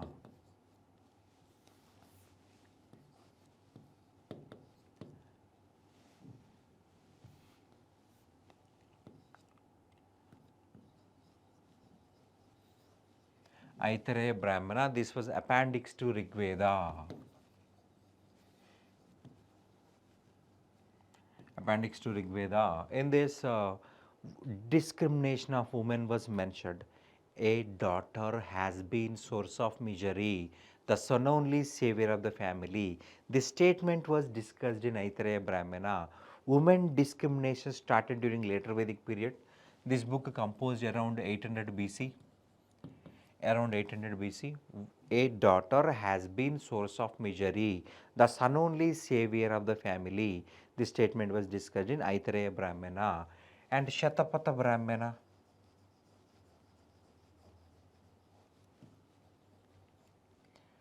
Right, this was appendix to Yajurveda. Appendix to Yajurveda, Shatapatha Brahmana. Use of iron, agriculture related rituals, use of iron, agriculture related rituals, and money lending system also discussed in Yajurveda. Money lending system discussed in Yajurveda. And we have Taittiriya Brahmana, Jaiminiya Brahmana, Gopata Brahmana, Kaushitaki Brahmana. These are the other Brahmanas which explained in later Vedic period. We have Aranyakas, again 7, appendix to Vedas, explanation of Vedas only.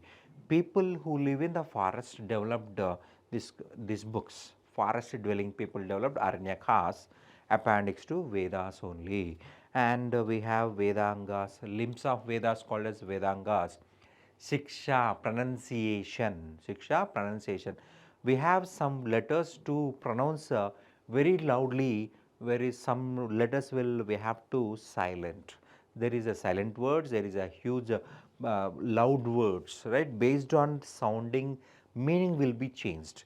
Right? That was discussed in Shiksha, Nirukta, etymology, origin of the words, and Jyotishya, Vyakarana, astrology, metrics, Chandasu, Kalpa.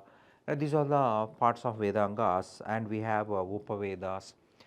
Upavedas are 4, these having Veda character but very smaller. Ayurveda. Ayurveda deals with medicine and appendix to Rig Veda, and Gandharva Veda deals with music and appendix to Samaveda. Dhanur Veda deals with warfare, appendix to Yajurveda. And finally, Shilpa Veda deals with construction and appendix to Atharvana Veda. Right, we have Puranas. During Aryans, they developed Puranas to discuss about origin of the gods, Agni Purana, origin of Agni, and Vayu Purana, origin of Vayu, Linga Purana, origin of Linga, Vishnu Purana, origin of Vishnu. These all discussed, right? But they developed in their brains. They never used to write the books because there is no script at that period. When script was effectively developed, then they started writing in a bookish form from Magadha to Shodasha Mahajanapada period to Gupta period. They composed in book form. At Matsya Purana finally composed during Shatavahana period, and we have Vishnu Purana. Vishnu Purana finally composed in Gupta period. Like that they developed. Then we'll discuss about Aryans. At Aryans, who is Aryans? Aryans, there is a lot of arguments related to origin of Aryans. Right, we have Asidas and Asidas and Sampurna Anand. These two historians says that these Aryans came from central. These Aryans came from Sapta Sindhu region. Asidas, Sampurna Anand.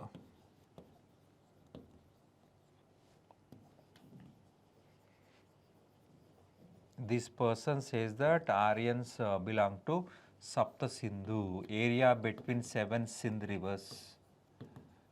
Jhelum, Chenab, Ravi, Sutlej, Beas, Saraswati. The area between these rivers called as Sapta Sindhu. Asidas and Sampurnanand says that Aryans migrated from the Sapta Sindhu region. And we have our one of the great leader of Indian national movement, that is Balangadhar Tilak. He says that Aryans came from Arctic region, and founder of Arya Samaj, Dayendra Saraswati, Swami Dayendra Saraswati, he says that Aryans came from the Tibet. And we have Professor Max Muller. Professor Max Muller translated Rig Veda and compared Rig Vedic language with Central Asian language and says that Aryans came from Central Asia. Right. Finally, everybody accepted that Aryans belongs to Central Asia. Aryans not related to a race. Aryans not related to race. Aryans is a language. Aryan language, English, German, French, Sanskrit, Persian, Greek, these all Aryan languages. These all belong to Indo-European language family. It means Aryans are not Indians, they came from Central Asia who settled in India.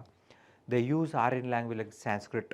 At some Aryans settled in Iran, they developed Persian language. At there is a similarity. For example, mother. In English, we call it as a mother. In Persian, we called ma. In Sanskrit, we called mata. So, this see the first letter pronunciation start with the same ma, mother, mata, ma. So these all belong to single family, that is Indo-European language family. And historians divided Vedic period into two parts, early Vedic and later Vedic. Early Vedic 1500 to 1000 BC, later Vedic 1000 to 600 BC. First we will start with early Vedic. After completion of early Vedic, we will go for the later Vedic period. So early Vedic,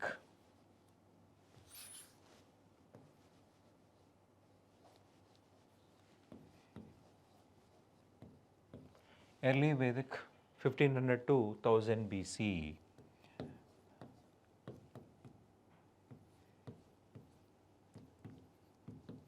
To 1000 BC. At first we will start with the society. During early Vedic period, we will start with society. What is meant by society? What is meant by family? Group of people is called as family. Group of families is called as society. Right? During early Vedic period, Aryans followed family system. In that patriarchal system was followed. Patri means father, Patri means father. Father was the head of the family. Father was the head of the family. In early Vedic period, father is the head of the family. So patriarchal system, right? Kulapa. Kula means family. Kulapa means head of the family. That is nothing but father. Kula means family, not nowadays we are using Kula means caste, but at that period Kula means family. At head of the family is Kulapa, father. During early Vedic period, patriarchal system was followed, and Kulapa, head of the family, right? During this period, there is no discrimination. Women, Shudra got equal importance. All are equal in the family, so we can call it as egalitarian society. Egalitarian society, perfect equal society. There is no inequalities. Sati system was discussed in Rig Veda but not practiced. Sati system was discussed in Rig Veda but not practiced. There is no child marriages. There is no child marriages. Right? Sati system means after death of husband, widow enter into funeral pyre. But just mentioned in the Rig Veda, not practiced in early Vedic period, 1500 to 1000 BC. Child marriages was completely absent. After crossing 16 or 17 only, child marriage was performed, girl marriage was performed. 16 or 17 means post puberty marriages. Post puberty means that is not at all a child marriage. Widow remarriage practiced, and the Niyoga system was practiced. Niyoga means after death of husband or under some conditions, widow can go for another marriage. Right? That is number one, widow should be married. Widow should be married, brother of husband. And second condition is widow should be childless. If widow had children, she had no right to go for another marriage to protect the rights of the children. If widow had no children, she can go for another marriage. At whom to marry? Brother of husband, husband's brothers only. You have to fulfill these two conditions. First thing is widow should be childless. Second condition is after death of husband, widow can go for another marriage. Right? That is brother of husband, husband brothers only. That is called as, the system is called as Niyoga. We can call it as a levirate. Levirate marriage. In some tribes still this levirate marriages was practicing. In India also, in some tribes, in some remote tribes were following levirate marriage after death of husband, and widow can go for another marriage under the conditions. First condition is widow should not have children, and widow should marry brother of husband only, brother of husband only. Right? During this period, they follow two types of intercaste marriages or intervarna marriages. We have Brahmana, Kshatriya, Vaishya, and Shudra. We have Anuloma intercaste or Varna system, Varna marriage, Anuloma intervarna, and Viloma. Viloma. Right? Here we follow patriarchal system. So Brahmana male can marry Kshatriya female, or Vaishya female, or Shudra female. Higher Varna male can marry lower Varna female. Higher Varna male can marry lower Varna female. Why we are taking male means they followed patriarchal system. Patriarchal system. Brahmana male can marry Kshatriya female, or Vaishya female, or Shudra female. Kshatriya can marry Vaishya female or Shudra female. Vaishya can marry Shudra female. This is called as Anuloma.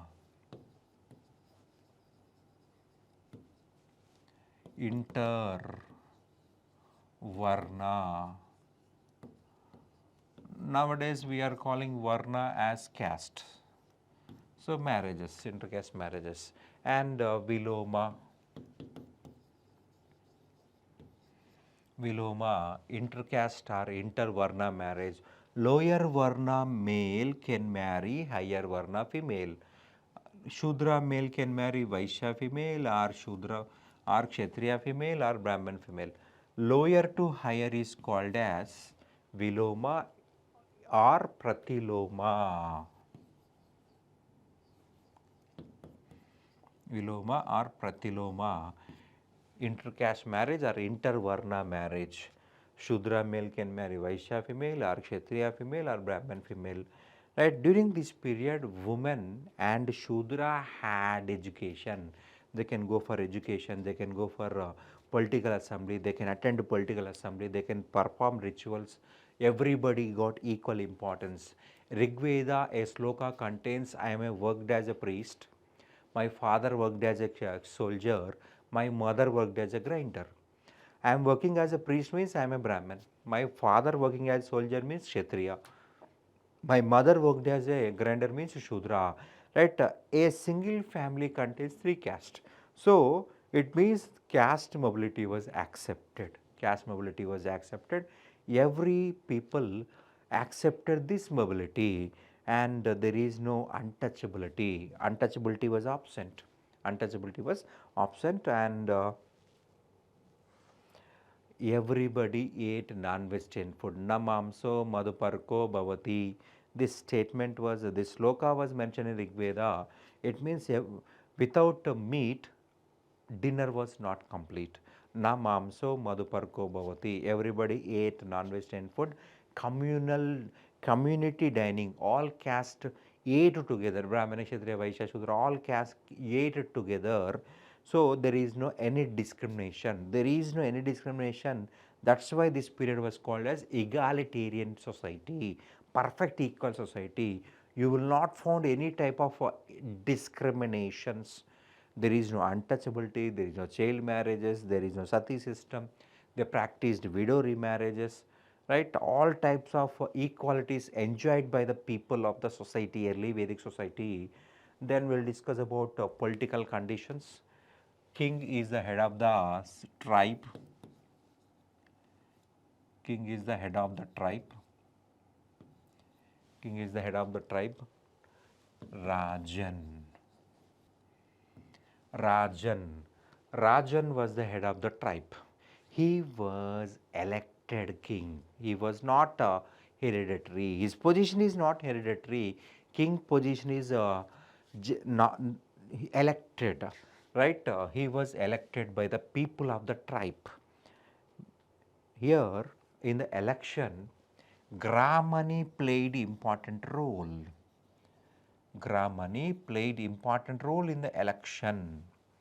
Rajan, head of the tribe, he is having only two works in early Vedic period, that is protecting Jana,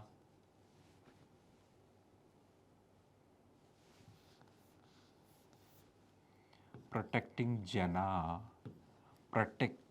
Pashu, cattle. Right, during 1500 to 1000 BC, king had only two works. One is protecting Jana. Jana means people, means he gave importance to welfare of the people. Rajan protect the Pashu, protect the cattle. Cattle treated as a wealth. Right, king is responsible for the protection of the cattle. To assist Rajan, they appointed some employees, Purohita, priest,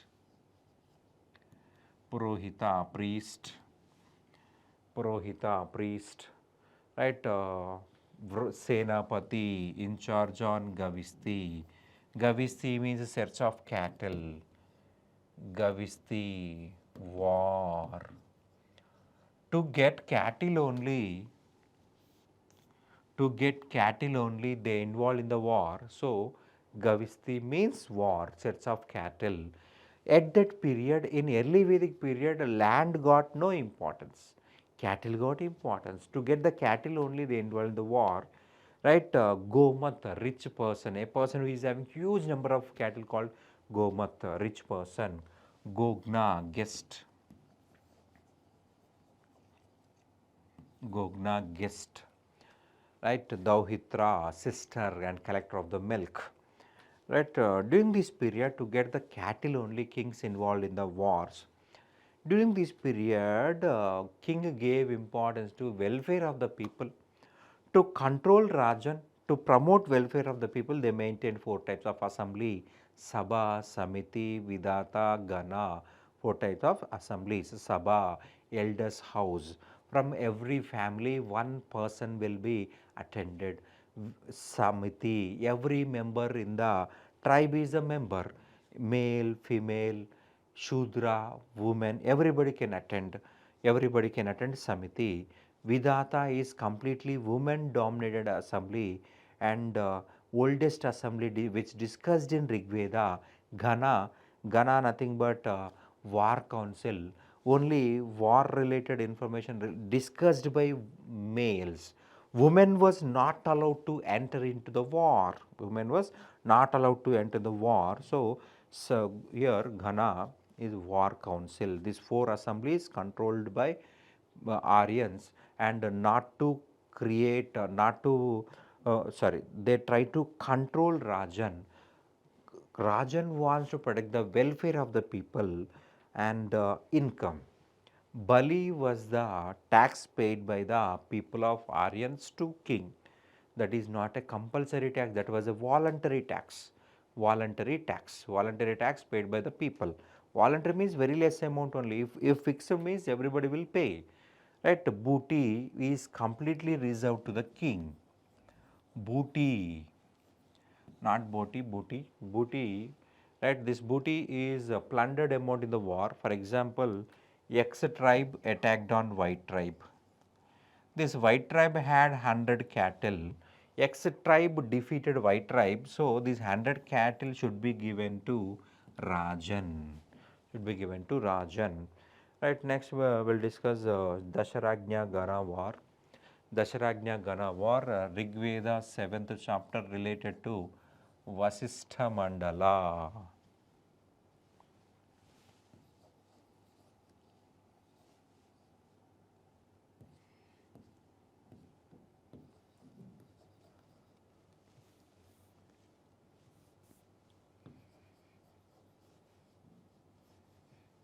Rig Veda 7th chapter is nothing but Vasistha Mandala. In this chapter they discuss about Dasharagnya war, battle of 10 kings.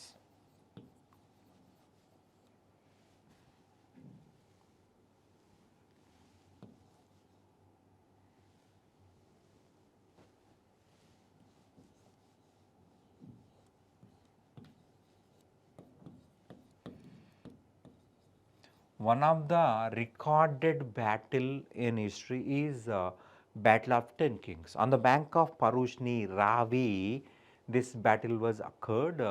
Here battle majorly fought between Bharata tribe and Puru tribe. Bharata tribe and Puru tribe. Bharata tribe king is Sudama and Puru tribe king is Purukutsa. Here Bharata tribe king Sudama, priest Vasistha, Puru tribe king is Purukutsa, and priest is Vishwamitra. Here problem is Vishwamitra's Maharshi says that our population is very less, so we have to include non-Aryans, but Vasistha Maharshi rejected it. So war started between Bharata and Puru tribe. Finally, Sudama got victorious against Puru tribe. Then we'll talk about economy of early Vedic period. During early Vedic period, Aryans lived in Indus basin.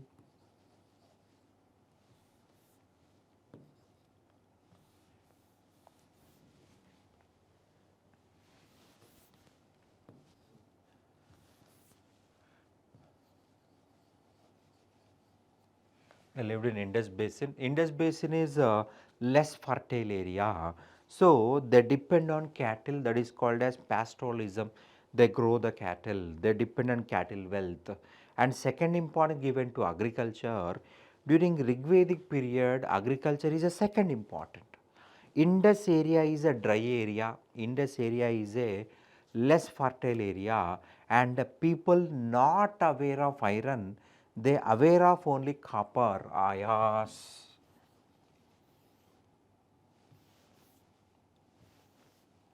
Ayas means copper.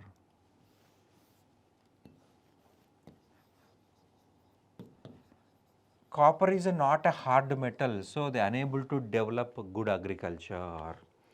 So they gave second importance to agriculture, first importance to cattle wealth only. Right, this here they cultivated Yava, nothing but wheat or barley. Right, we don't know exactly that is wheat or barley, right. Here Indus Valley is, sorry, they lived in Indus Basin, they used copper, nothing but ayas, and cultivated Java. Second importance given to agriculture, and first importance given to cattle wealth. A person who is having more cattle is called as Gomata rich, right. In Rigveda, plough was called as Sira. In Rig Veda, cattle was called as, plough was called as Sira. With the help of Sira, they cultivated crops. It means they started using plough. And finally, we'll talk about religion of early Vedic people. During early Vedic period, they worshipped more than one god. That is called as polytheism, many.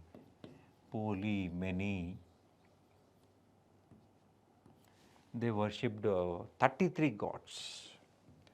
Professor Max Muller called this religion as a kenotheism.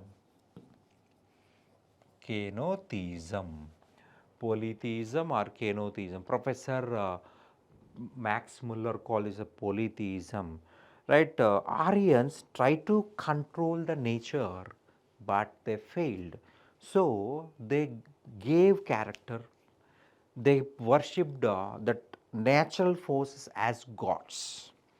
Natural forces as God. For example, Indra, god of weather, god of rain, god of fear, god of war. Right? These four features they worshipped Indra, god of rain, god of water, god of rain, god of fear, god of weather, god of war, Indra, and 250 slokas dedicated to Indra. 250 slokas, 250 hymns dedicated to Indra. And Varuna, second important god, he had 200 slokas. He had 200 slokas in Rig Veda. 200 slokas in Rig Veda. God of heaven, God of love, God of protector of humanity, and water. Agni, god of fire, and he is also having 200. Slokas. He also having 200 slokas. Right? Agni used as mediator between people and gods. Right? In fire altars, they use Agni. We have Soma, god of plants, Ashwini, god of medical plants, Savitri, goddess of light, right?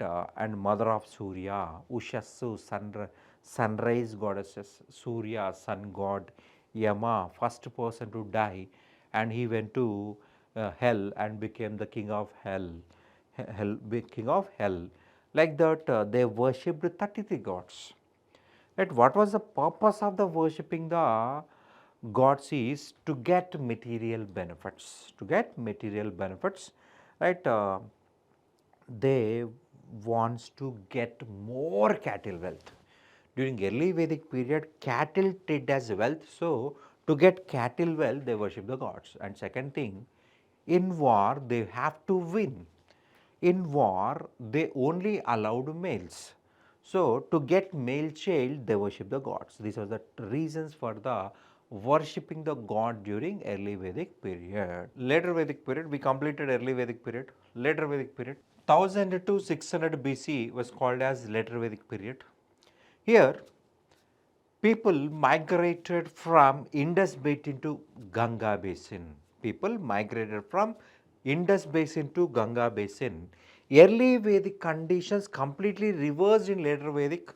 So, we divided into two parts, early Vedic and later Vedic, and we already discussed about early Vedic, and we are going to discuss about later Vedic. First, we will start with the society. During later Vedic period. In later Vedic period also, they followed patriarchal system.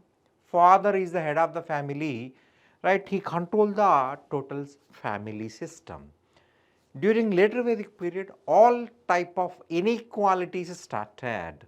son got equal importance. Son got importance and daughter or woman got less importance.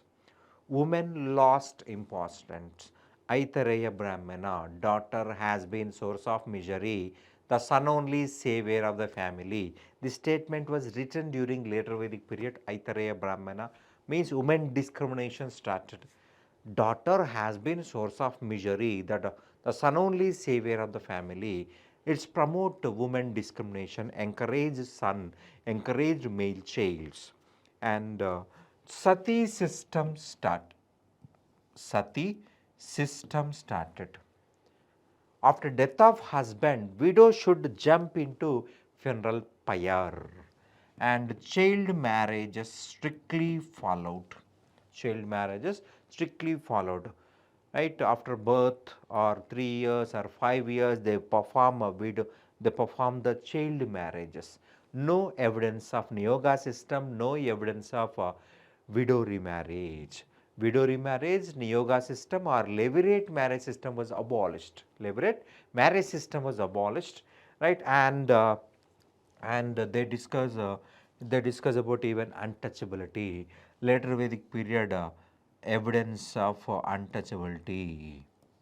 Untouchability started in later Vedic period. Right? If anyone who violated the rules and regulation, the people were sent outside the society. Right? Here, sati system. Some people wants to discontinue sati system. They don't want to follow sati system. So that people boycotted from the society. Like that, people who violated the rules and regulations, they will be sent out to the society. So they were called as untouchables. Untouchability started during later Vedic period. Education denied. Education denied to women and Shudra. Child marriage started. Sati system started. Untouchability started. Widow remarriage abolished. Niyoga system abolished. Community dining abolished. Caste dinners started. Anuloma intercaste marriage system was legal. Viloma or Pratiloma declared as illegal marriages. Polygyny, marrying more than one woman, practiced during later Vedic period. Polyandry, marrying more than many males, more than one male, was abolished. In early Vedic period, people follow polygyny and polyandry, but in later Vedic period, they abolished polyandry and follow polygyny only. All types of inequality started in the society during later Vedic period.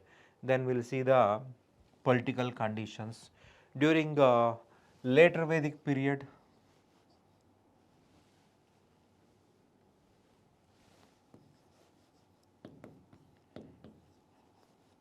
During later Vedic period, people migrated, Aryans migrated to Ganga basin. Ganga basin famous for iron, so strongest kingdoms established. Rajan position became hereditary. King position became hereditary. During later Vedic period, tribes came together and formed strongest kingdoms, strongest Janapadas. In early Vedic, we just discuss about Jana. Jana means people. During later Vedic period, people settled in a place, Janapadam.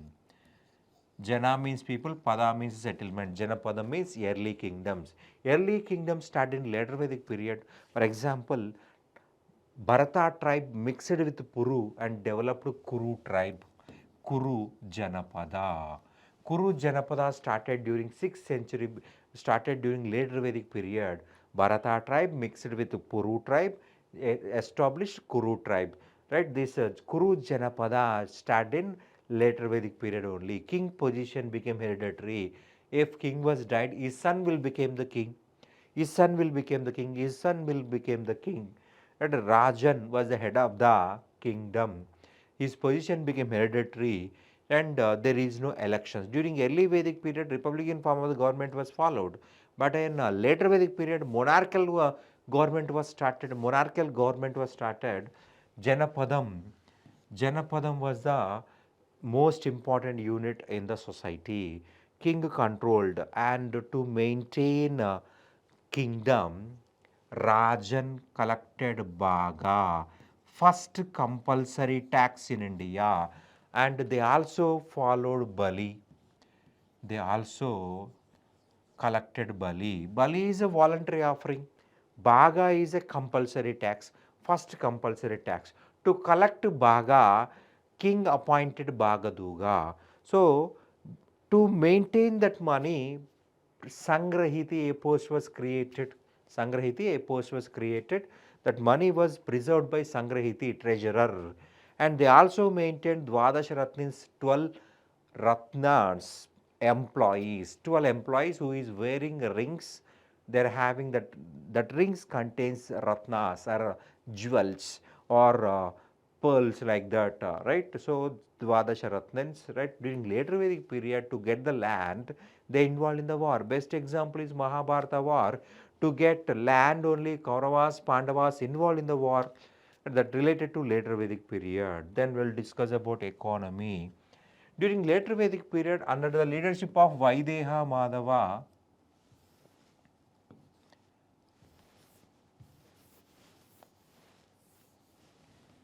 during later Vedic period, Vaideha Madhava, under the leadership of Vaideha Madhava, Aryans migrated to Ganga Basin. Ganga Basin. Vaideha Madhava, Aryans migrated to Ganga Basin, settled in Sadanira river area. Sadanira river area.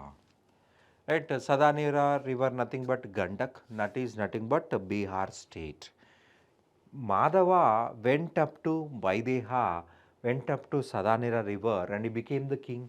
That kingdom was called as Vaideha. So that person name was Vaideha Madhava. With the help of Agni, they went up to Sadanira river. So he became the king Vaideha Madhava. Right, during this period, agriculture got importance.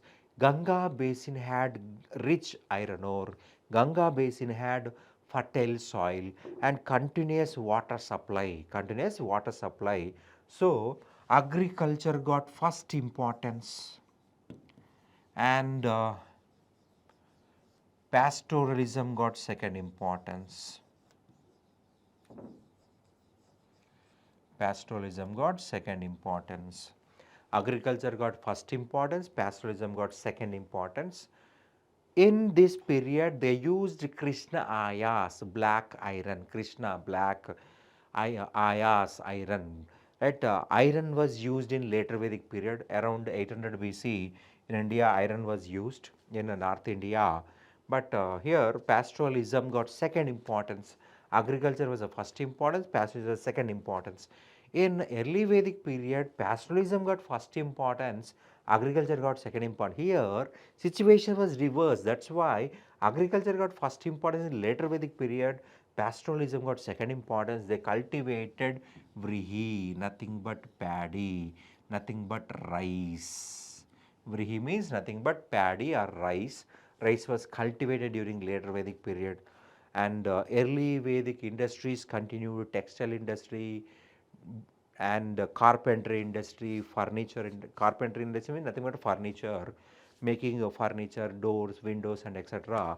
And metallurgical, making metals, using melting the metals and construction of using different articles, so whatever we need, whatever we required, and metallurgical, textile industry, pottery industry, painted graveware, like that industries was continued, and there is no currency. Suvarna Nishka disappeared. During early Vedic period, Suvarna Nishka used as medium of exchange. During later Vedic period, barter system was started. Exchanging goods is called as barter system. For example, X person having rice and Y person having cattle, both persons exchange. Y person need grains, X person need cattle, so they will exchange. That is called as barter system. Right? Barter system followed in later Vedic period. In early Vedic period, Suvarna used as a medium of exchange, and they always wear that ornament. That is not a currency, that was ornament. When they want to purchase anything, if they found, they capture, they will give that Suvarnishka and collect that material, right? But in early Vedic, early Vedic, Suvarnishka used as medium of exchange, but that is not a coin. During later Vedic period, there is no coins and there is no Suvarnishka. Barter system was followed. Again, now we'll talk about religion. During later Vedic period, Trinity worship was started. Trinity worship was started. Trinity, worshipping three gods. Trinity, Trimurtis, Prajapati, creator,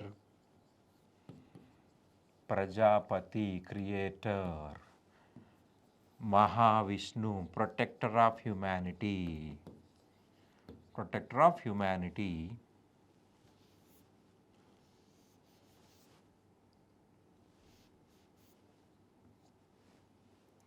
and Mahashiva.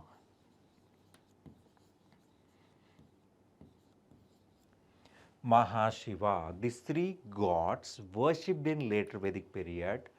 Maitrayini Samhita was the first book to discuss about Trinity worship, worshipping three gods: Prajapati, creator or Brahma; Mahavishnu, preserver, protector; Mahashiva, destroyer of evils. These three gods worshipped in later Vedic period, and Pushan, god of Shudra. Pushan, god of Shudra. Only Shudras worshipped Pushan. During later Vedic period, extensively people perform the rituals. Every ritual accompanied with animal sacrifice. Because of animal sacrifice, there is no cattle for the agriculture. To protect agriculture, they want to stop the ritual, but nobody ready to stop. So people fed up. Rich people can do the rituals, but what about poor? Poor unable to afford it. For example, a boy was born, so we need to do a ritual. A boy marriage should be performed where we need to do a ritual. We need to, a boy was died, so we need to do a ritual. For every ritual, they have to kill animals, to have to kill cattle. To protect the cattle, people fed up. They are unable to stop the ritual, they are unable to provide cattle.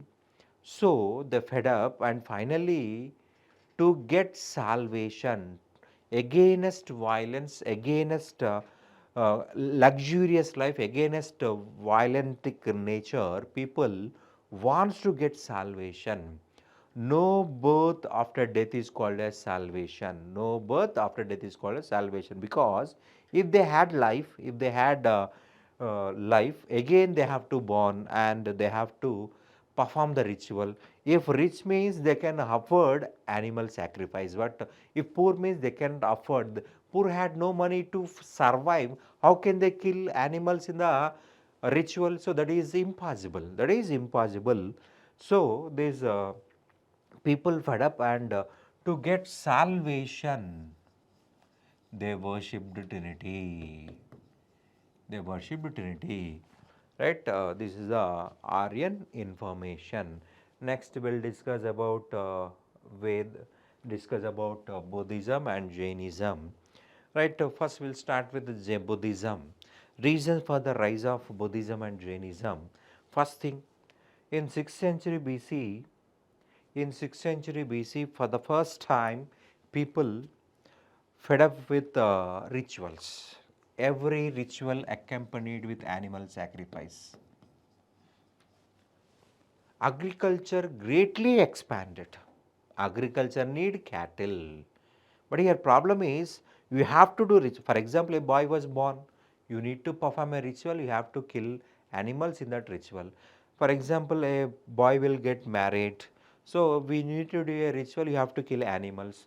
Right? Everything related to ritual, animal sacrifice, So against animal sacrifice, people search for new religion, animal sacrifice, and caste discrimination, untouchability,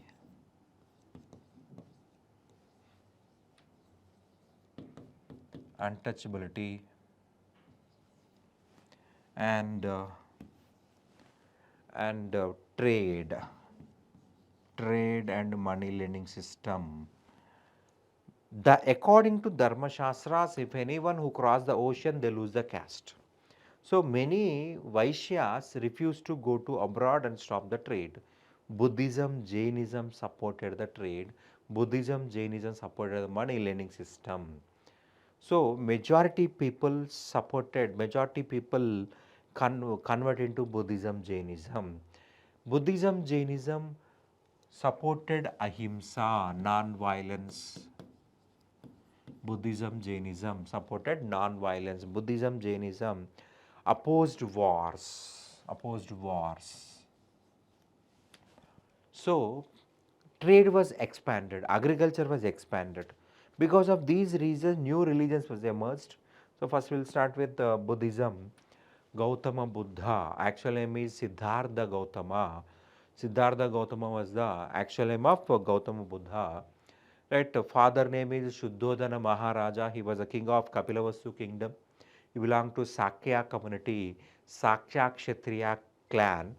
Right, and his queen name is Mahamaya Devi. One day, she got a dream. In that dream, one white elephant going to her home. So she became scared and explained to her husband. Then he invited all Jyotish, all astrologers. So the astrologer says that you are going to get a male child. He is going to become a greatest emperor of the world. And some astrologer says that he may become monk. So this Shuddhodana Maharaja was not happy about result. So he wants to develop his son as a great ruler. Up to 29 age, he don't know anything. Gautam Siddhartha had anything, right? After, according to tradition, in 563 BC, according to tradition, in 563 BC, Gautama Siddhartha born in Lumbini. According to tradition, Gautama Siddhartha born in Lumbini near Nepal. Nepal, right? On we need to remember Vaishaka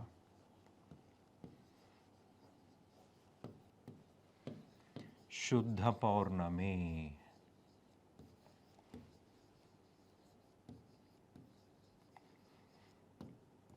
Right, Gautama Buddha born on Vaishaka Shuddha Paurnami.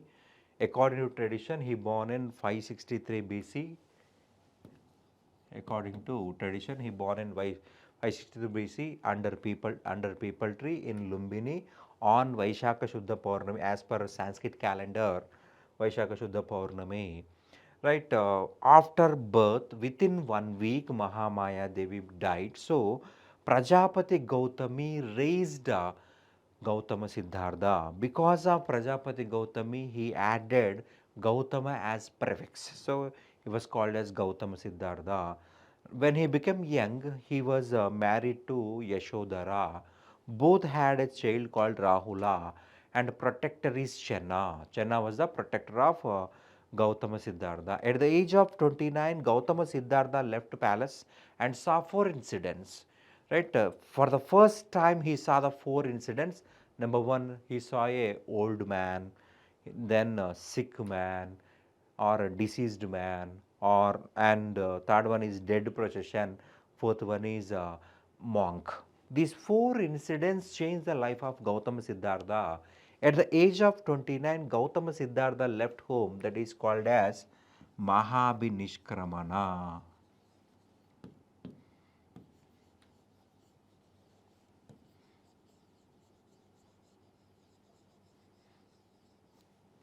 That is called as Mahabhinishkramana. At the age of 29, Gautama Siddhartha completely left the palace and became monk. And he tried to learn the knowledge from different gods. He practiced Raja Yoga, not satisfied. Siddha Yoga, not satisfied. He met so many teachers, and he learned statistical knowledge from different teachers. And we need to remember two important teachers who try to teach the Vedic knowledge, that is Alara Kalama and Udraka Putra. These two persons taught the Vedic knowledge, but he is not satisfied. He says that this knowledge is very good for listening, but you cannot implement in the daily life. If you want to implement in daily life, that is not useful. So he left the two teachers also. Gautama Siddhartha says that this person's taught very good knowledge, but that is not useful for implementation of daily life. He wants to implement knowledge into daily life, and he says that he wants to find a solution to how to come out from the misery. How to come out from the misery? People are suffering a lot. He wants to learn how to come out from the pain, how to come out from the sorrow. He wants to learn it, and he wants to teach the people to come out from the how to come out of the pain, how to come out of the sorrow. So he left the two teachers also, Alara Kalama, Udra Gramaputra. Finally, he went to Gaya at the age of 35 and stopped taking food because he left home at the age of 29. At the age of 35, he went to Gaya. It means almost 6 years completed. He achieved nothing. He achieved nothing. That's why he stopped taking food. Right? So, almost going to death position, one woman, Sujata, offered food. Right? She thought that he was a forest god, and she put Naivedya and just worshipped, and she went back. Immediately, Siddhartha liked that food and he ate, and he started meditation. He started penance. Mara, a woman, tried to disturb the meditation or penance of Gautama Siddhartha, but he did not responded. Right, at the age of 35, on Vaishaka Shuddha Paurnami, at the age of 35, on Vaishaka Shuddha Paurnami, under people tree in Gaya, Siddhartha Gautama got enlightenment, so he was called as Gautama Buddha. He was called as Gautama Buddha. At the age of 35, on Vaishaka Shuddha Paurnami, in Gaya, under people tree, Siddhartha Gautama got enlightenment. Then onwards, people called him as Gautama Buddha. And from that place, he went to Saranath. He went to Saranath, right, along with his 5 followers. Along with his 5 followers, he went to Saranath. That is Asagi. Asagi, Badia,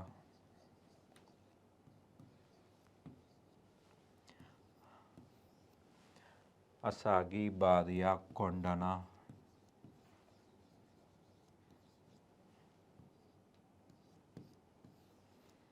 Mahanama,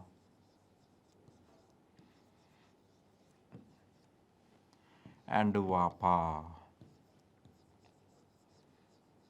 These 5 persons listen to first speech of Gautama Buddha. Right, Kondana, this person came back to Telangana. Right, on his name only we have Kondapur in Sangareddy district. Along with these 5 followers, Siddhartha Gautama or Gautam Buddha went to Saranath and gave first speech to his 5 students, Asagi, Badia, Kondana, Mahanama, Vapa. First speech of Gautam Buddha called as Dharma Chakra Parivartana. First speech of Gautam Buddha called as Dharma Chakra Parivartana. Kondana, he was a student of Gautam Buddha. Because of Kondana, Kondapur was developed. That is in Sangareddy district, not Hyderabad Kondapur. It is a Sangareddy district Kondapur. Right, Dharma Chakra Parivartana, first speech of Gautam Buddha. And from then onwards, he went to many places. He tried to give enlightenment, tried to give knowledge, how to come out from the pain, how to come out from the sorrow. Gautama Buddha only discussed about how to come out from pain, how to come out from sorrow, but never talked about heaven, hell, soul, super soul. Gautam Buddha was silent about soul, silent about soul.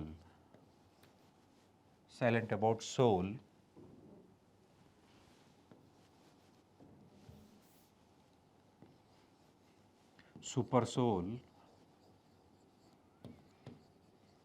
Gautam Buddha silent about soul, super soul, migration of soul, migration of soul, and salvation. Gautam Buddha was called as agnostic.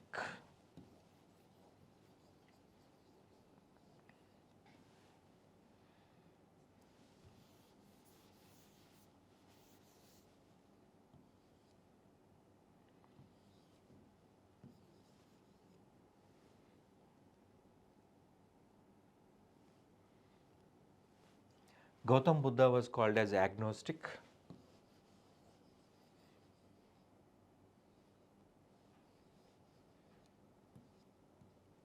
It means neither accepted the God nor rejected the God. He was silent. He was silent because you cannot prove existence of God and you cannot prove not existence of God. That's why he was silent.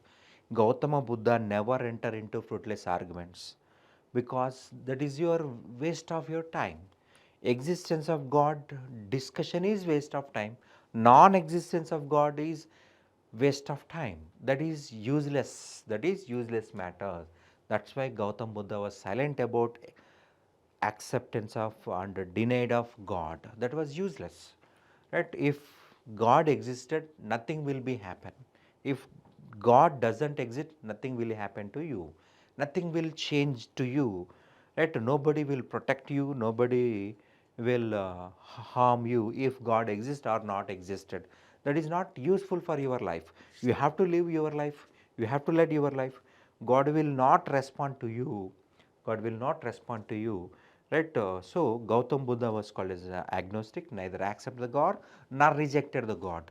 Gautam Buddha says that you should not enter into fruitless arguments to protect your time, to protect your life. You have to, and Gautama Buddha rejected caste system. Gautam Buddha rejected caste system, all are treated equally.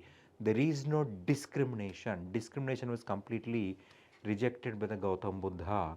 At Gautam Buddha, one place to another place, he moved from one place to another place and gave knowledge to so many people, tried to enlighten people, tried to educate the people about sorrow, pain, etc. etc. At the age of 80, he went to Kushinara, and in Chandala's home, he ate pork or mushrooms, right? That was a poisonous mushrooms. Because of that issue, he got digestion problem. On Vaishaka Shuddha Paurnami in Kushinagara, Gautam Buddha was died. Right? Gautam Buddha never advised to follow any book. Gautam Buddha never advised to follow any religion. Gautam Buddha just started a Sangha, Mat, just started a Mat or Sangha. He never started a religion. He never started a religion, just started a Sangha. First woman to join in First woman to join in Buddhist Sangha is Prajapati Gautami. Prajapati Gautami. Followers of Gautam Buddha created Sangha into religion. Gautam Buddha followers created Sangha into religion, developed Sangha into religion. He never wants to promote any religion. He wants to just to teach how to come out from pain, how to come out from sorrow. That's it. But his followers created a Buddhist Sangha as a Buddhist religion. First woman to join in the Buddhist Sangha is Prajapati Gautami. Right? Only some under some conditions people can join in Buddhist Sangha. That is, first one is pregnant women not allowed. Pregnant women not allowed. And women who is having infants also not allowed. After when children became younger, then that woman can join. Right? After taking permission from the parents only, they can join. Without permission of parents, nobody can join in the Buddhist Sangha. And some people took the loans and they will not pay. In that condition, they have to take permission from the money lenders, and slaves should take permission from the owners. Right? These are the conditions. Right? A deceased man not allowed. After cure the disease, he can join, because they need regular medication. So if everybody should follow these conditions, anyone can join, but after taking permission from the parents only. First condition is after taking from parents permission they can join. Then second one is pregnant women not allowed because they have to follow fasting. They have to do the fasting, but pregnant women cannot do the fasting, so she was not allowed. And infants, women who is having infants also not allowed because she need to protect the infants. These are some conditions, right? After the death of Gautama Buddha, they organized Buddhist councils, and we'll talk about the teachings of Gautama Buddha, right? Four noble truths.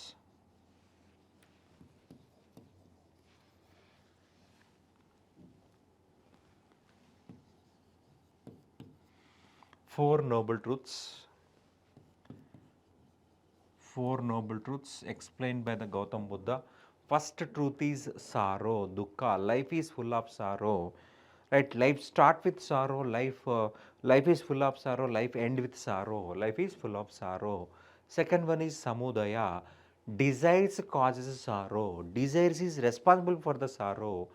Nirodha, prevention of sorrow by controlling these desires. And fourth one is marga. Gautam Buddha explained Ashtanga marga to come out from the pain, sorrow.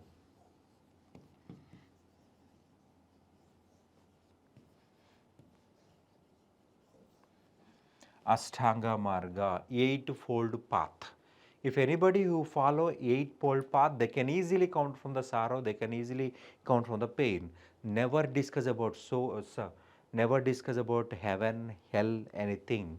Never discuss about heaven, never discuss about soul, never shall discuss about super soul, heaven, hell, whatever, another metamorphical or any other mythological information.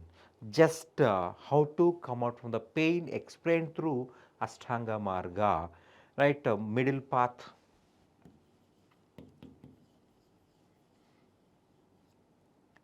Middle path also explained by the Gautam Buddha to come out from the pain, to come out from the sorrow, right? Pratyutpada Samatpada, cause and effect theory, also related to Buddhism, cause and effect theory. And Pancha Mahakalyanas, five important life events of Buddha was called as Pancha Mahakalyanas. Right, first one is birth. Gautam Buddha born at Lumbini, and symbol is lotus. Second one, Mahabhinishkramana, great departure. He left home at Kapilavastu, and symbol is horse. And third one is Sambodhi, enlightenment. At the age of 35, Gautama got enlightenment in Gaya. Symbol is people tree. And fourth one is Dharma Chakra Parivartana. First speech of Gautam Buddha called as Dharma Chakra Parivartana. Right, in Saranad he gave first speech, and symbol is eight spoked wheel. That is a symbol of Ashtanga Marga.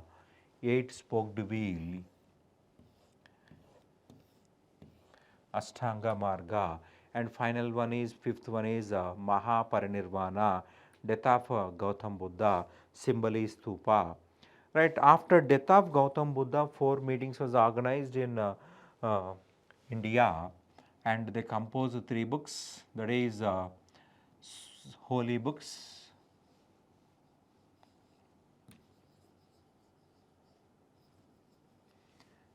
Sutta Pitaka, Pitika or Pitaka, Vinaya Pitaka, and Abhidhamma Pitaka.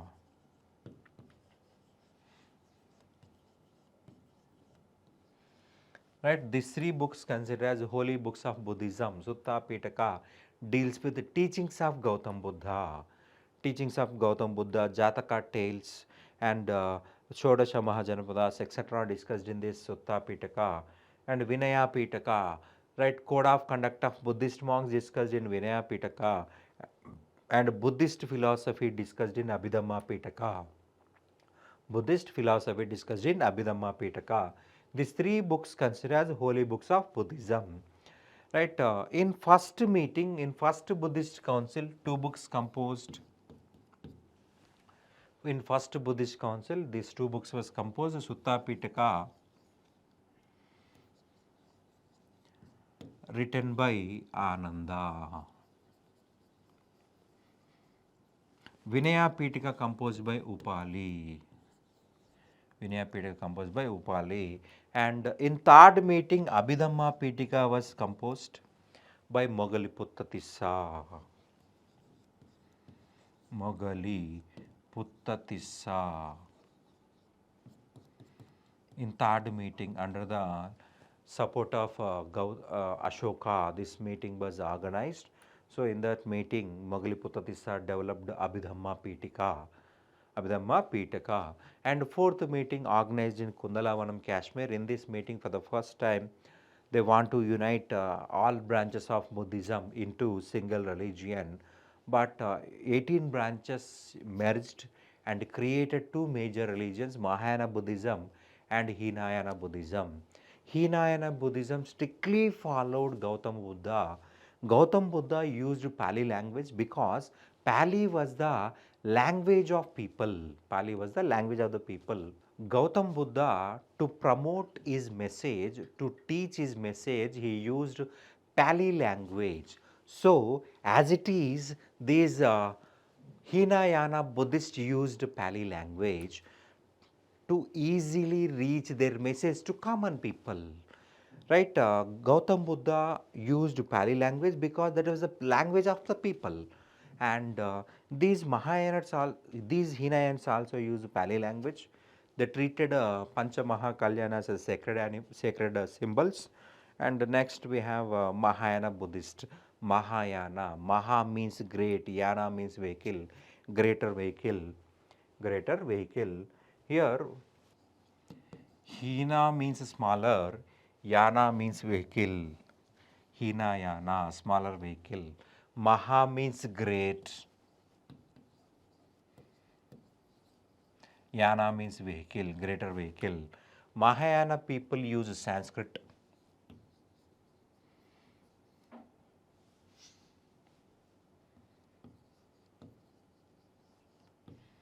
Hinayana people used Pali. Hinayana considered Gautam Buddha as a teacher, and Mahayana considered Gautam Buddha as a god.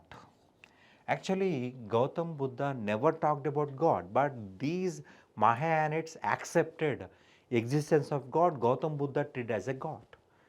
For the first time in the world, they started idolatry. They started idolatry, worshipping idols, worshipping image. They not only worshipped Gautam Buddha but also worshipped bodhisattvas, previous and future births of Gautam Buddha called as bodhisattvas. Right? Hinayanites consider Panchamaha Kalyanas are sacred. Panchamaha Kalyanas are sacred. Right? These Mahayanites started using coconut, right? Coconut and each and every process, worship concept, puja concept started by Mahayana people, and idolatry started.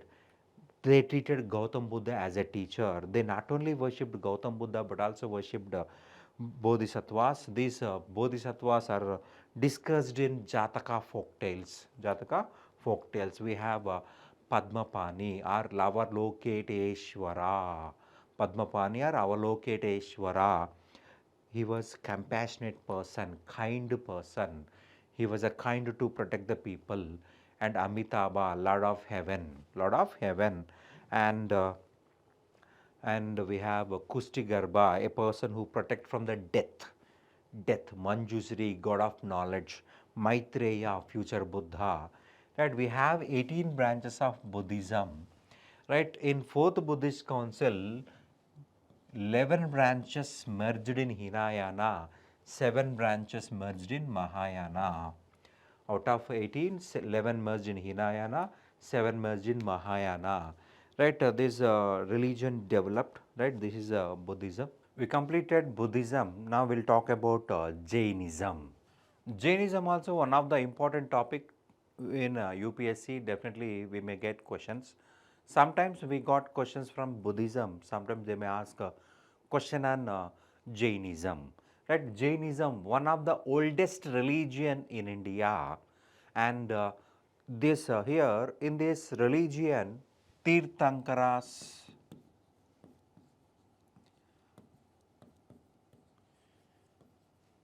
Tirthankara means a person who build bridge to cross life ocean. This is the literally meaning of Tirthankara.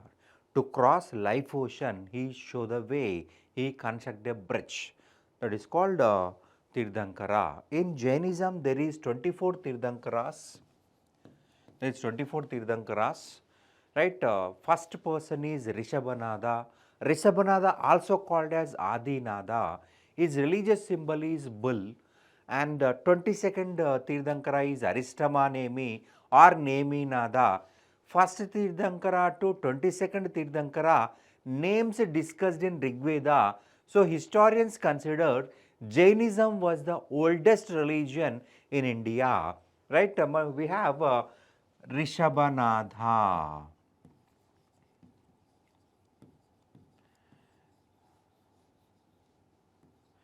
Rishabhanada, also called as Adinada. Adi means first. So, first Tirthankara or Rishabhanada, he was considered as the founder of Jainism. But there is no physical evidence. History need physical evidence. History need facts, books, inscriptions, coins, and etc. etc. Rishabhanada related coins, Rishabhanada related inscriptions or areas not found by historians. So, they consider Rishabhanada as a founder of Jainism, but he was a Puranic person, traditional person. From 23rd Tirthankara, we have evidences. We have evidences. Parshvanada.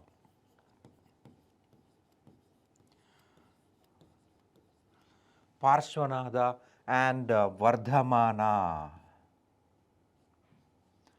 Vardhamana. Evidences was found. We have physical evidences, we have historical evidences, everything.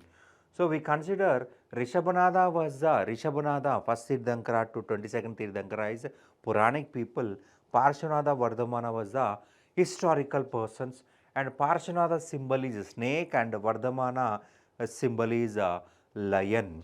First, we will start with the Parshvanada. Founder of Jainism is Rishabhanada. Don't make any discomforts, and Rishabhanada was the founder of Jainism, that's it. But sometimes who is the real founder of Jainism? Sometimes they may ask like this, real founder of Jainism is Parshvanada. Generally, a person who set up rules and regulations called as a real founder. Parshvanada was the first person to set up a rules and regulation for Jainism. So, he was called as real founder of Jainism. First, we will start with Parshvanada. Parshvanada father Ashwasena Maharaja belongs to Kasi kingdom. He was a king of Kasi, and mother name is Ramni Vama Devi.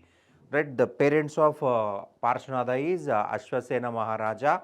He was the king of Kasi, and Vama Devi. Parshvanada became monk and he started a religion called Nigranda religion. Nigranda means a person who is having no faith in family life. If anybody wants to follow Nigranda religion, they have to come out from the family bondages, bondages and any relations. Right? Nigranda means a person who is having no faith in family life, and he set up 4 principles. Jainism contains 5 principles. Vardhamana added 5th principle. Parshvanada added 4 principles. That Nigranda religion is the old name of Jainism.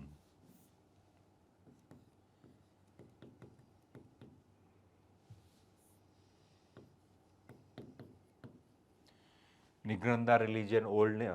Jainism old name is Nigranda religion. Parshvanada set up 4 principles, Vardhamana set up 5 principles.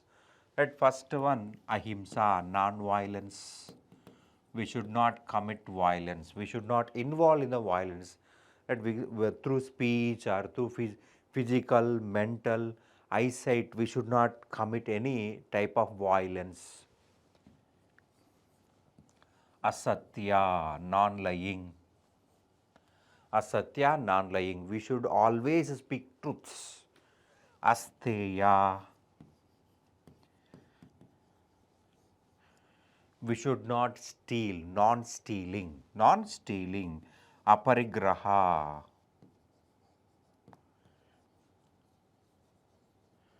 Aparigraha, you should not accumulate the wealth. These four principles set up by Parshvanatha, and fifth principle is brahmacharya, celibacy. Celibacy, brahmacharya.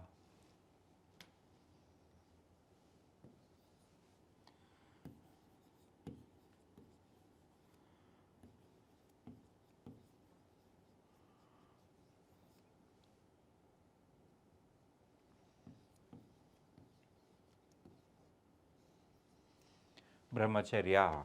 First four principles set up by Parshvanatha, fifth principle added by the Vardhamana Mahavira. Brahmacharya was added by Vardhamana Mahavira. In English, that was called as celibacy. If anyone who follow these five principles called as Jains, Jains, right? And Basadi, resting place of Jain monks is called as Basadi. And we have Sallekana, continuous fasting up to death is called as Sallekana. In North India, sometimes they used to call as Santara. Santara, Sallekana, both are same. In Rajasthan, they filed a case against Santara. As per constitution, as per law, you should not commit suicide. That was a crime. Here, Sallekana means continuous fasting up to death. This is also committing suicide. So, Rajasthan High Court declared Sallekana as suicide only. So, they imposed ban on Sallekana. Then these Jains approached the Supreme Court. Then Supreme Court gave a stay on this Rajasthan High Court order because that was religious ritual. Right here, people not perform at 20 or 30 or 40 age, right? People who got 80 or more than 100 years, or if anybody got severe diseases that unable to cure it, in that condition only they will perform. That was a ritual death not related to suicide concept, right? Continuous fasting up to death is called as Sallekana. Sallekana also called as Santara in North India.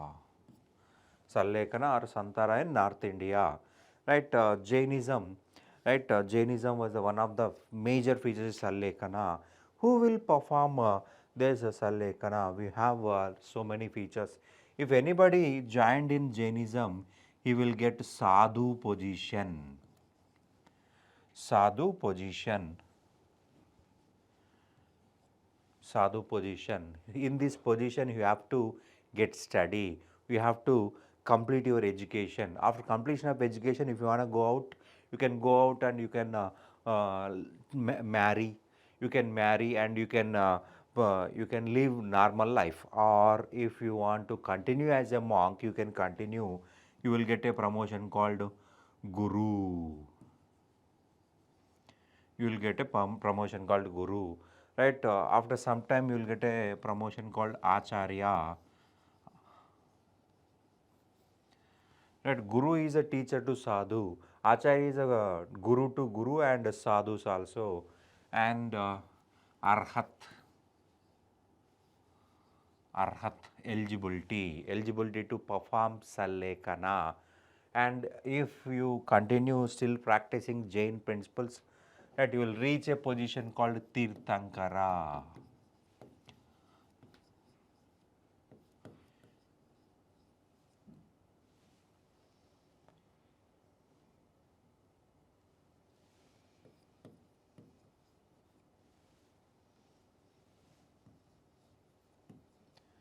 This is the ultimate position in Jainism is called a Tirthankara. You have to join as a sadhu, right? You need to complete education. After completion of education, if you want to go out, you can go out and can live a married life. Or if you want to continue as a monk, you can continue as a teacher. You will get a promotion called Guru. You will teach students sadhu. And after completion of some years, you will get Acharya position, professor, and arhata, eligibility to perform Sallekana. After crossing this position called as Tirthankara, in history only 24 persons reached to Tirthankara. Last person to reach Tirthankara position is Vardhamana Mahavira. Vardhamana Mahavira is the last person to reach Tirthankara position. Parshvanatha at the age of 100 he went to Mount Sameta, Jharkhand. In Jharkhand, at Mount Sameta, he performed Salekana and attained Nirvana. You cannot call, we cannot call death because he was a great personality. Parshvanatha was a great personality. We should not use simple terminology. He attained Nirvana or Nirvana status. Right after that, we have Vardhamana Mahavira. Vardhamana Mahavira belongs to Gnatrika tribe.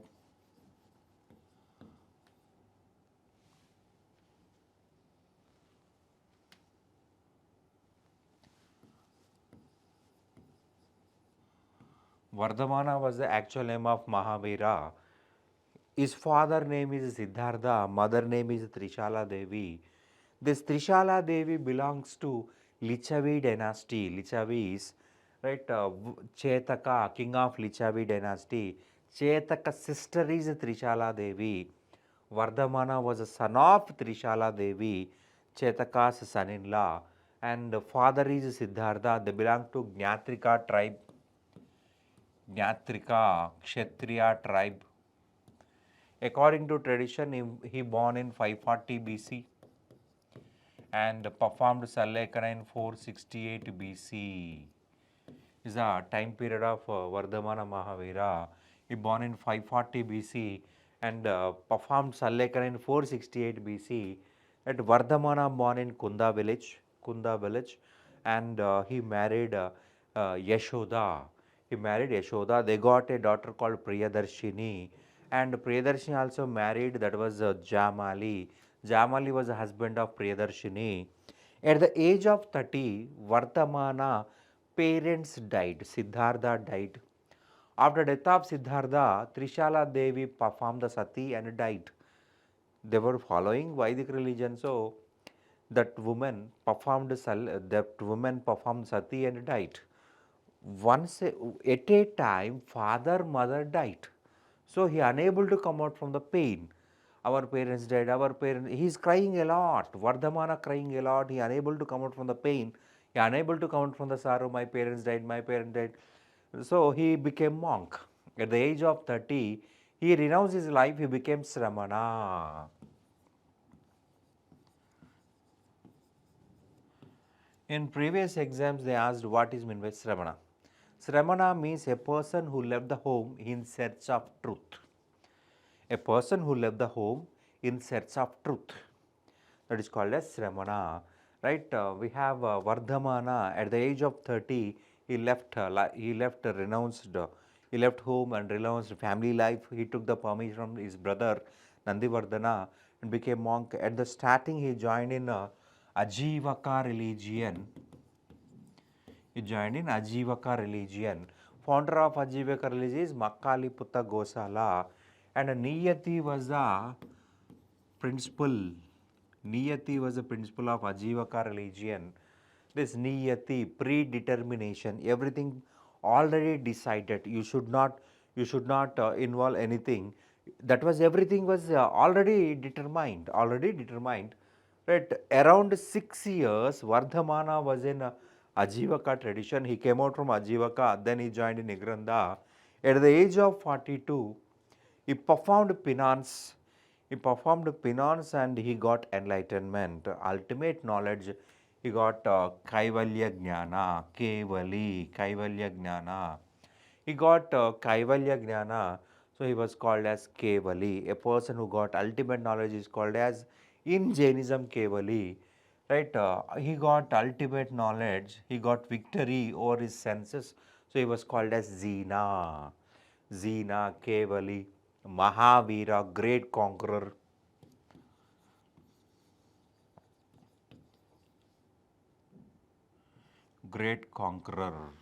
Mahavira.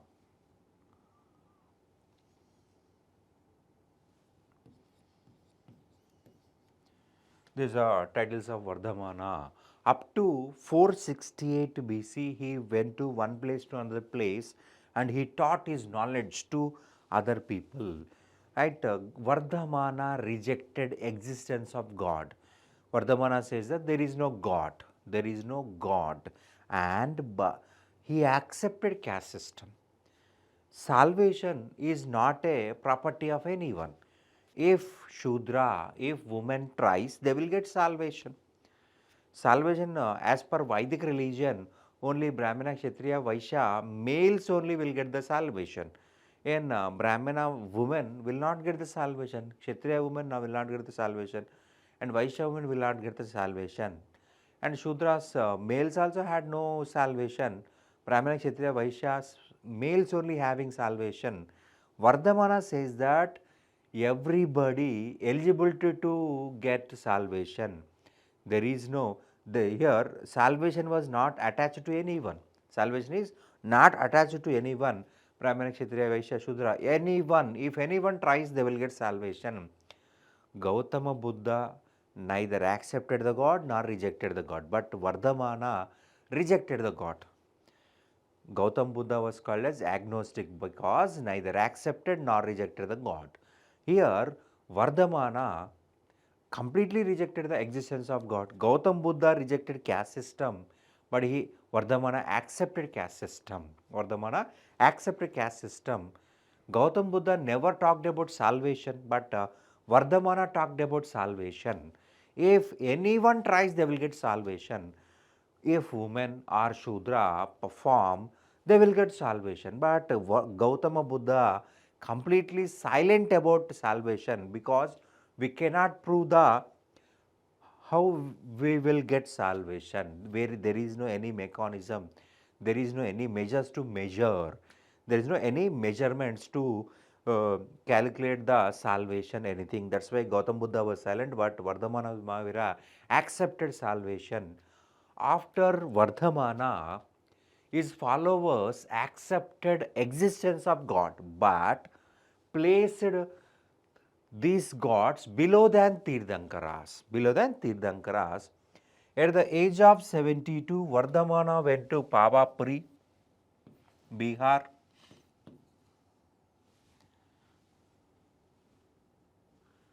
At the age of 72,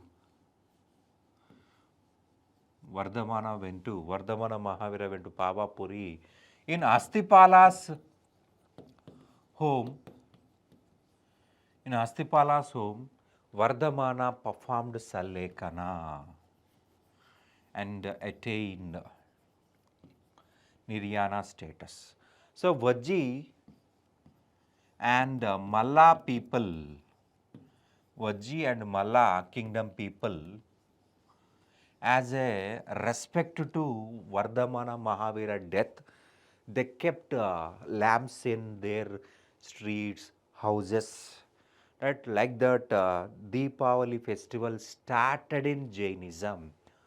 To respect to death of Vardhamana Mahavira, people of Vajji Malla kingdom kept lamps during night time on the death day of. So every year these people performed same ritual that was became later Deepavali in Jainism.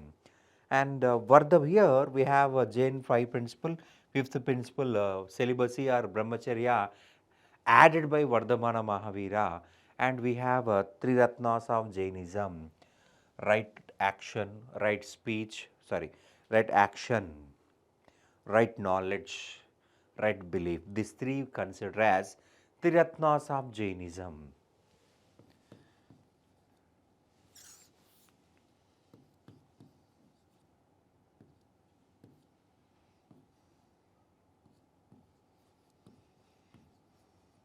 In Jainism also had three ratnas: right action, right knowledge, right belief. These three was called as right Jain's three ratnas, and we have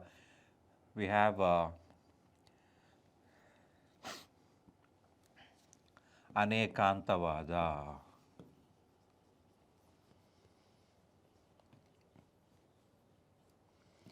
Anekantavada principle related to Jainism. For example, We should not decide anything from one direction. You should analyze from many directions. They explained a example. Around 4 or 5 blind people was taken, and they were sent to nearby the elephant. One person touched the trunk. It's look like a tree's branch. Some person touched the uh, at the branch of at the earth position. That other, this is look like a, right, this is look like a, at here, sorry, around 4 or 5 blind persons sent to elephant, and they try to explain the elephant by touching. Some person touched the trunk, and he says that he is looking like a branch of a tree. Some person touched the stomach of elephant, and the person says that that was look very hard like a rock. And some person touched the tail. It look like a tree leaves and small branches like that. These blind people explained elephant in a different direction. Like that, we also explain, we should also analyze from all directions. And for example, we have some person, X person stand here, Y person stand here. We have 6. This person says that this is 9. This person says that this is 6. So different direction. From X point of view, this was a 6. From Y point of view, this was a 9. Like that, from all directions, we have to analyze as per Anekantavada, Shayadavada,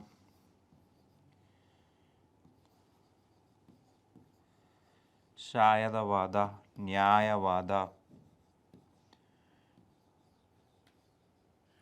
This is all related to Jainism. Gacha means mutt in Jainism. Gacha means mutt in Jainism. Head of Gacha is Ganadhara. Head of Gacha is Ganadhara. First Ganadhara is Sudarshan, and second Jambu, and sixth Ganadhara is Bhadrabahu. During Bhadrabahu, king of Magad is Chandragupta Maurya. During Chandragupta Maurya, a famine, huge famine started in Magad. So Jains unable to get the food. Under the leadership of Bhadrabahu, Jains migrated to South India, settled in Sravana-Belagola.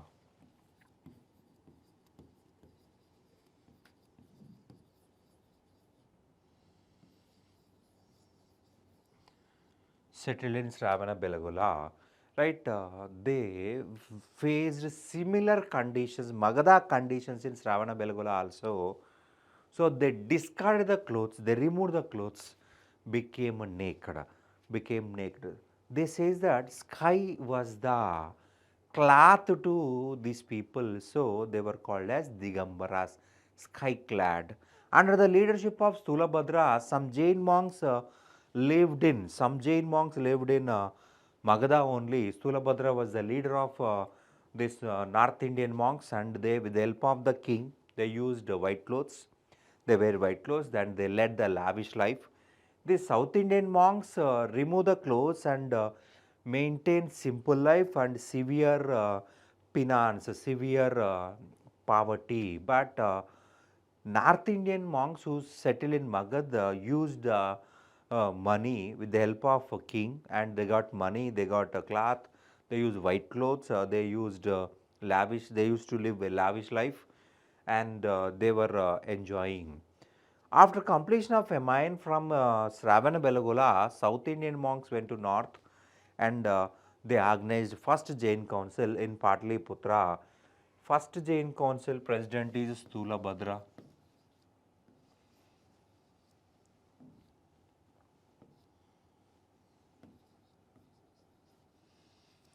First Jain council president is Stulabhadra. This was a meeting organized in Pataliputra. In Pataliputra, they composed Jain holy books, that is Dwadasha Angas. Dwadasha means 12, Angas, holy books of Jainism. There is a 12 Angas But in this meeting only, Jainism split into two branches, Digambara Jainism and Svetambara Jainism. Digambara Jainism, Svetambara Jainism. Digambara Jains never wear clothes. Svetambara Jains wear white clothes. In Digambara Jainism, if anyone who follow nakedness, they will get salvation.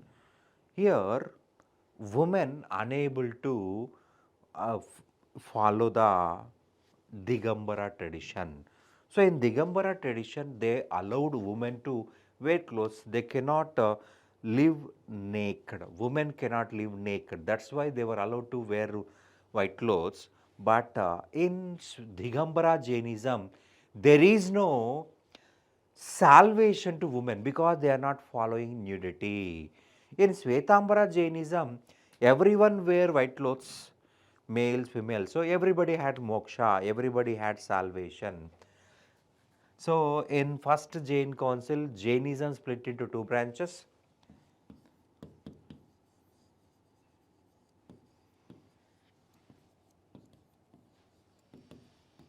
Digambara Jainism and Svetambara Jainism.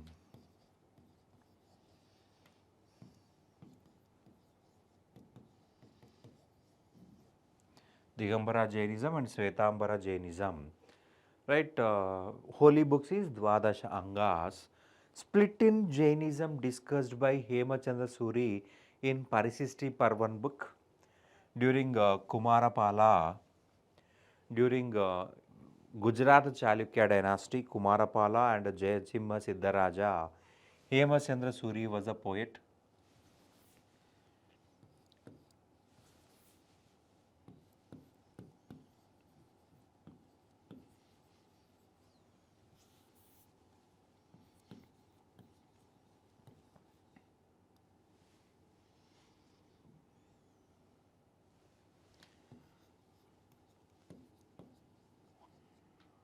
Hemachandra Suri was a famous poet during Jayasimha Siddharaja and Kumarapala of Gujarat Chalukya dynasty or Lata Chalukya dynasty.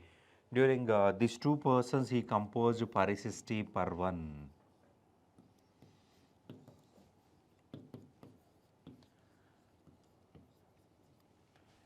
Hemachandra Suri, a person who is having Suri as a suffix, considered as Jain monk.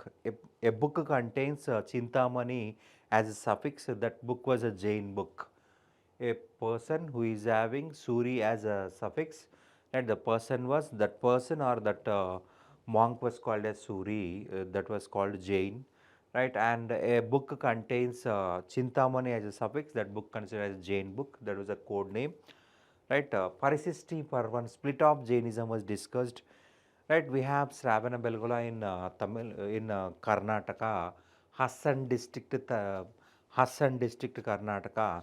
This Hassan district Karnataka, Sravana Belagola is the birthplace of Digambara Jainism. In Sravana Belgola, even Chandragupta Maurya performed Sallekana and attained Niryana. And the importance of Sravana Belgola is here Rishabhanada's son Rishabhanada's son Bahubali or Gomateshwara. Gomateshwara or Bahubali statue was constructed by Chamundaraya, a famous Jain minister during 8th century, 9th century, 8th, 9th century. This Chamundaraya constructed Gomateshwara statue.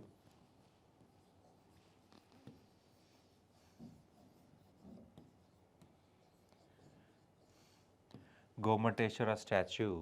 Another name of Gomateshwara is Bahubali. Bahubali was another name of Gomateshwara. Right, in Sravana Belagola, there is 57 feet monolith, monolith statue. Right, height of this statue is 57 feet. Height of this statue is 57 feet. So Gomateshwara statue or Bahubali statue. This is in a standing position. In the world, tallest monolith statue related to Gomateshwara only.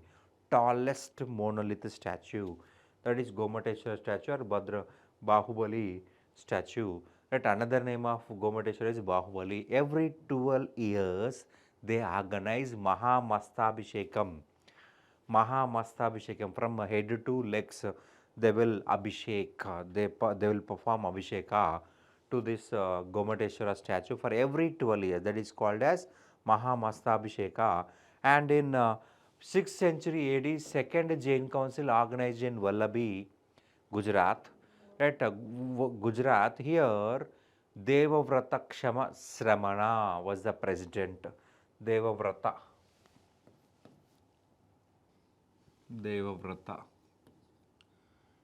Kshama Sramana. He was the president of second Jain council, which organized in Vallabhi, Gujarat. Vallabhi, Gujarat. In this meeting, Dwadasha Upangas, Cheda Sutras, Sutranga, etc., many Jain books composed. Many Jain books composed in Vallabhi. Vallabhi was in Gujarat. Right, this was Gujarat was famous for Jainism. In Jainism, you should not kill any animal. So, many Jains away from agriculture. India is an agricultural country. Rich people can go for other business than agriculture. But what about poor? Poor always depend on agriculture only, because they will get livelihood from the agriculture. So, many agriculturists away from the Jainism. That main reason for the weakness of Jainism is strictly following non-violence. You are cutting the trees means you are killing the trees also had life. So, Jainism became weak. Where agriculture is weak, in that area only Jainism became popular. Rajasthan, there is no proper agriculture.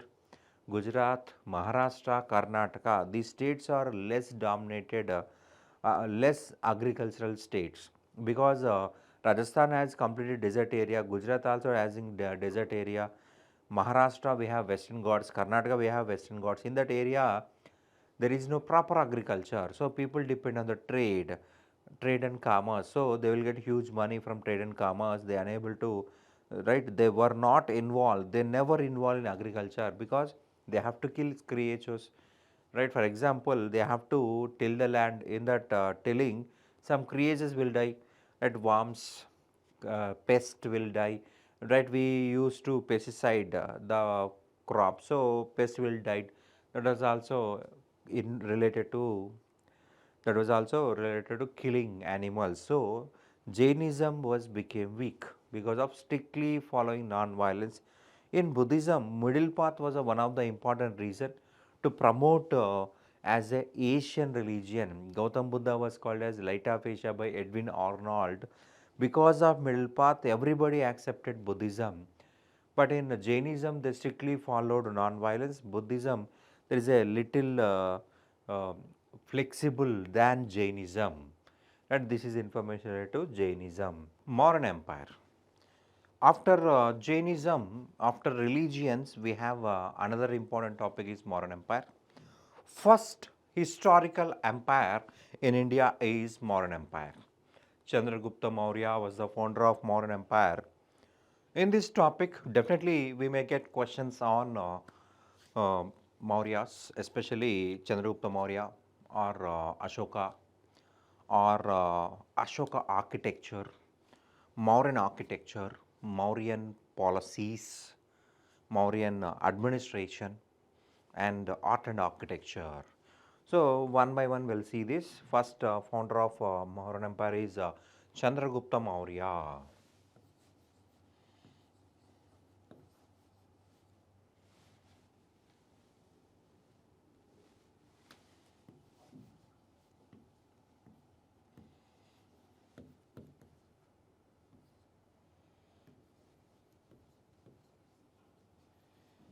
Chandragupta Maurya was the founder of Mauryan Empire. Origin of or foundation of Mauryan Empire discussed by Vishakadatta and Mudra Rakshasam. Chandragupta Maurya, teacher is Kautilya or Chanukya or Vishnugupta. According to Mudra Rakshasa, Dhanananda was the king of Nanda dynasty. He insulted Kautilya, the minister of Dhanananda. That was insult. So after the insult, he gave training and education to Chandragupta Maurya. With the help of Chandragupta Maurya, he tried to destroy Nanda dynasty. Chandragupta Maurya assassinated Dhanananda and captured Nanda dynasty. So he took the revenge on behalf of his guru, his teacher Kautilya. Kautilya was the author of Ardhashastra.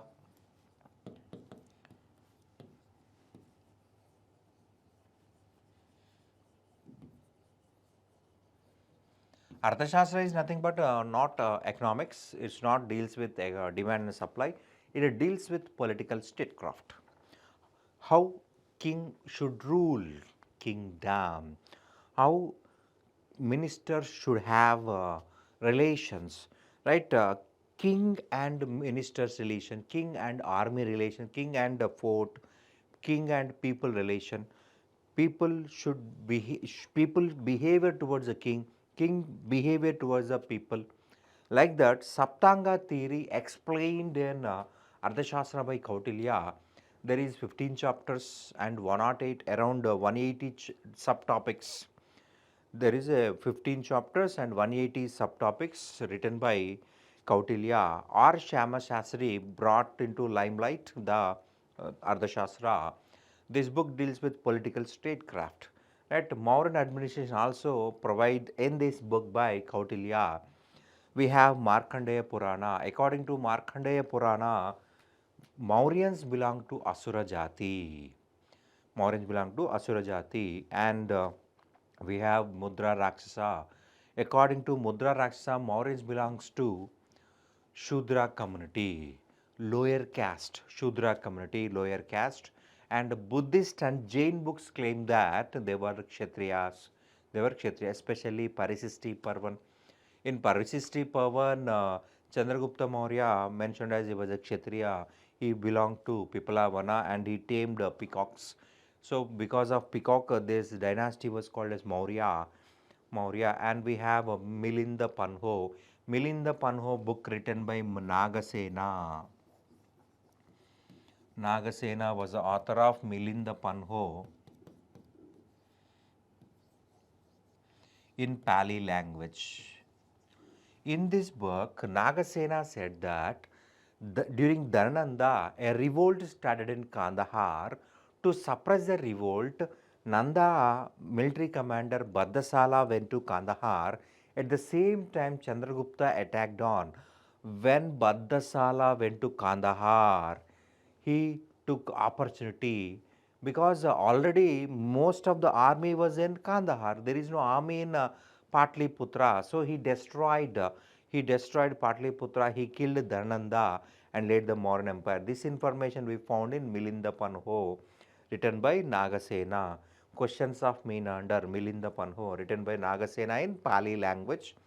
That is really information related to origin of Mauryan Empire and Alexander. Alexander was contemporary to Chandragupta Maurya. Justin, Plutarch, these persons discuss about Alexander and Chandragupta Maurya also. After death of Alexander, Seleucus Nicator became the ruler of Greek territories of Asia, and he ruled from Syria region. Alexander unable to step inside the India, he unable to cross Bias river. Seleucus Nicator wants to enter into India, he wants to capture India, he wants to fulfill the desire of Alexander. So he started war with Chandragupta Maurya, but Seleucus Nicator was defeated by Chandragupta Maurya. Seleucus Nicator defeated by Chandragupta Maurya. After this war, Chandragupta Maurya married Helena, the daughter of Seleucus. Right, along with Helena, Megasthenes was sent to India. Megasthenes was sent to India, as the ambassador of Seleucus Nicator, and Afghanistan region, Kabul, Kandahar, Herat, these all regions given to Chandragupta Maurya. And Megasthenes, he was author of Indica in Greek language. He was a Greek, so in Greek he composed Indica. Indica means not a car, Indica means history of India. Information related to India is called as Indica. This book gave authentic information to study Mauryan administration, Mauryan army, etc. etc. Megasthenes was the contemporary to Chandragupta Maurya. He lived in the court of Chandragupta Maurya, and some controversies also mentioned in Indica by Megasthenes, and original text was not found, and we taken this information on different sub books, other books, because some books taken this information, Indica information, they quoted in that books. Right, from that books we collected and prepared as a book Indica. Megasthenes was the author of Indica, and he made some controversial statements. He says that India divided into 7 castes, but at that period we have only 4 castes: Brahmana, Kshatriya, Vaishya, Shudra. We have 4, but he mentioned 7 castes. And there is no Azari system, money lending system, but in 6th century BC itself we have money lending system. Even Shatapatha Brahmana discuss about money lending system. Shatapatha Brahmana discuss about money lending system, and there is no famine. But Chandragupta Maurya himself went to south because of famine along with Bhadrabahu. That is also controversy. And there is no doors and windows. People are not keeping doors and windows to homes. Right, that is also another controversial statement. These are all main statements discussed by Megasthenes and as Indica. Right, if you observe Chandragupta Maurya Empire, in the North Himalayas, in the north he ruled up to Himalayas, in the east he ruled up to Bengal, in the south he ruled up to Kaveri river, and in the west he ruled up to Afghanistan. And between these places he ruled India. This was a vast empire, so he was called as emperor. Chandragupta Maurya was called as emperor. North Himalaya, South Kaveri river, East Bengal and West Afghanistan. But Kalinga, Orissa was an independent kingdom. Kalinga was an independent kingdom, a friendly kingdom under Chandragupta Maurya. And they are having good relations with Chandragupta Maurya. There is an independent kingdom. This much of the area ruled by Chandragupta Maurya. After Chandragupta Maurya, right, we already discussed, along with Bhadrabahu, Chandragupta Maurya also went to south. Right, he performed Salekana in Sravana Belagula, right, where he performed Salekana. That area was named as Chandragiri Hills. Chandragiri Hills. After Chandragupta Maurya, his son Bindusara became the king. Bindusara also had a name called Simhasena. Bindusara or Simhasena was the another name of Bindusara. Right, he became the king after his father Chandragupta Maurya. One and only Indian king who supported Ajivaka religion is Bindusara. Pingali Vatsa, a Ajivaka monk, lived in the court of Bindusara, and Bindusara had a child called Amitragata. Amitra. Mitra means friend, Amitra means enemy, destroyer of enemies. Destroyer of enemies, but you should not found any wars related to Bindusara. Bindusara period is a very peaceful time, there is no wars. But he used a huge title, Amitragata, destroyer of enemies. There is no physical evidence about war. There is no physical evidence about war regarding Bindusara period, but he is having a huge title, and he maintained good relations with the Greeks. He maintained good relations with the Greeks. For example, Greek Antiochus I, he was king of Syria, and Bindusara requested Antiochus to send figs, sophist and grape wine. But Antiochus did not send sophist, he sent only wine and figs. Bindusara sent figs and wines, did not send sophist. Sophist means philosopher. Sophist means philosopher, right? Why he did not send philosopher means, according to Greek law, they should not send philosopher to outside Greek land. If any Greek person sent a philosopher to other areas other than Greek kingdom, that they will get punishment. In this condition, if Antiochus once sent philosopher to India, Antiochus will get punishment. That's why Bindusara did not ask. And we have Takshashila revolt. Takshashila is a state under Mauryans. Here, Uttarapada capital city was Takshashila. Here, Bindusara elder son Susima was the head of the governor, or he was the head or governor of Takshashila. During Susima, a revolt was started in Takshashila. Susima failed to suppress it, so Ashoka was sent Ujjain governor. Ashoka. Ujjain governor Ashoka was sent to Takshashila to suppress the revolt. Ashoka was well talented, well trained person also. He went to Takshashila, he suppressed the revolt. So everybody started supporting Ashoka as a next king, crown prince. But Bindusara wants to promote Susima as a king. After death of Bindusara, a war of succession started between Ashoka and Susima. According to Mahavamsha, Ashoka killed his 99 brothers. Ashoka killed his 99 brothers and became the king. But we have Divyavadana. According to Mahavamsha,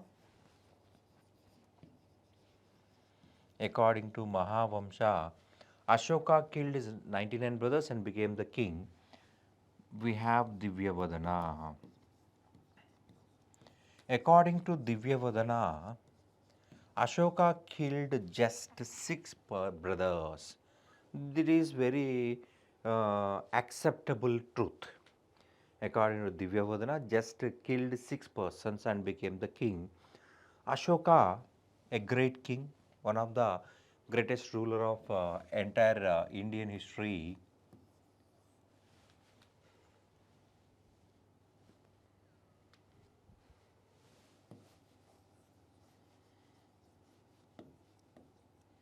Ashoka, a person who is having no sorrow, Shoka, sorrow, Ashoka, no sorrow. According to tradition, he became king in 269 and ruled up to 232 BC. Ashoka was the first Indian king to speak with people through inscriptions. He was the first Indian ruler to issue inscriptions. Epigraphy, study of inscriptions. Epigraphy means study of inscriptions. Ashoka was the first Indian ruler to issue inscriptions. Right, James Princip, a employee, secretary of Asiatic Society of Bengal. If there is no James Princip, there is no Ashoka. Because Ashoka used Prakrit language, Brahmi script in his inscriptions. During ancient period, everybody know Brahmi script, everybody aware of Prakrit language. In medieval period also, there is no importance to Brahmi. In medieval period, everybody started using Sanskrit or Persian. So Prakrit language was going to extinct, going to die. During early modern period, Britishers discovered inscriptions of Ashoka, but nobody decipher it. James Princip in 1837 deciphered Ashokan Brahmi inscriptions. Ashokan's Brahmi inscriptions. If there is no James Prinsep, there is no Ashoka, right? Ashoka is the king of India. He was introduced by a European to Indians, because we don't know Brahmi, we don't know Prakrit nowadays. Nowadays, how many people are speaking in Prakrit language? No, right? Majority people not aware of Prakrit, majority people not aware of Brahmi. James Prinsep prepared alphabet of Brahmi script and Prakrit language, and studied Ashokan inscriptions, and we got the information related to Ashoka. So, if there is no James Prinsep, there is no Ashoka. Our king introduced to ourselves by a European, that is James Prinsep. In all inscriptions, Ashoka mentioned Devanam Priya.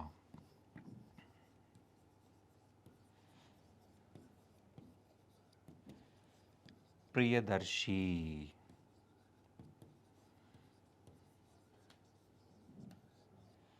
Devanam Priya, Priyadarshi. Actually, Devanam Piya, Prakrit language.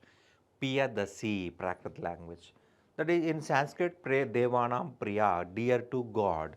Priyadarshi, good looking, handsome. Good looking, handsome. These two titles mentioned in many inscriptions. So historians thought that this person was a very talented person, but they don't know who is this person, because he never mentioned his name in any inscriptions. First, they found only Devanam Priya and Pedasi in majority inscriptions. In Babru inscription, he gave a clue. In Babru inscription, Ashoka gave a clue. Laje Magade. I am the king of Magad. Laje Magade. I am the king of Magad. I am the king of Magad. Devanam Piya Piyadasi Laje Magade. Laje, Raje. In Prakrit language, there is no R. Instead of R, they use L. Laje Magade. I am king of Magad. So they started researching in Magad, but they are unable to found around in 1950s. Around in 1915, Musky inscription was discovered. In Musky inscription, Ashoka name was mentioned. Devanam Piya, Devanam Priya, Priyadarshi,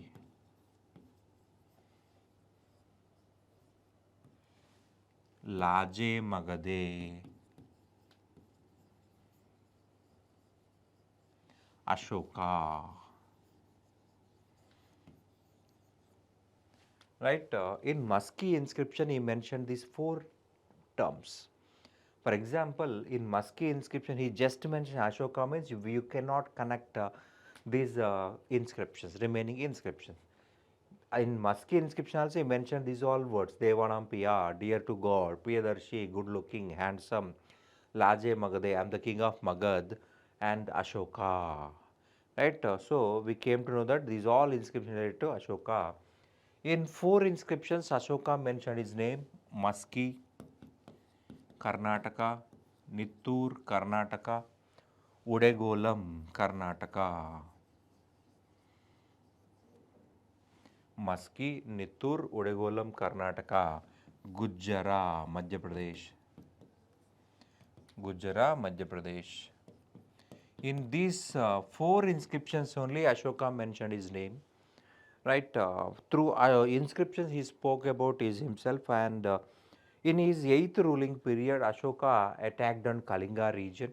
This information we found in 13th rock inscription. 13th major rock inscription.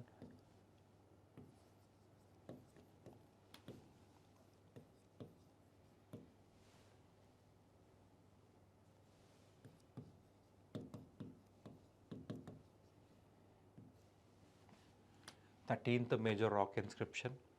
Right, Ashoka discuss about Kalinga war in 13th major rock inscription. In this inscription, he said that Kalinga people disturbed Mauryan pearl trade. So, to punish Kalinga people, In his eighth ruling period, it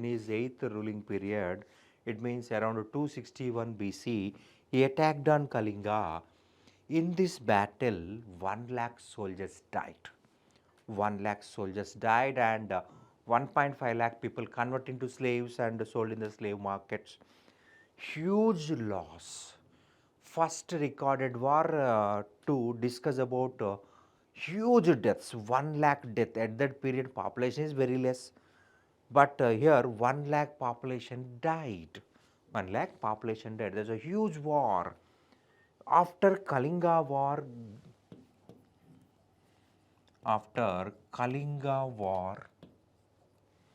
Ashoka gave up war. Ashoka was not happy. Ashoka is not happy. He is moving from one place to another place in search of peace. He met Brahmins, he met Jains, he met Ajivakas. Finally, one day he saw Upagupta. One day he saw a person, a monk, Buddhist monk. He listened to speech of Upagupta, and he got change in his mind. So Ashoka, with the help of Upagupta, he converted into Buddhism. Upagupta or Nigroda gave Buddhism. Upagupta or Nigroda gave Buddhism to Ashoka.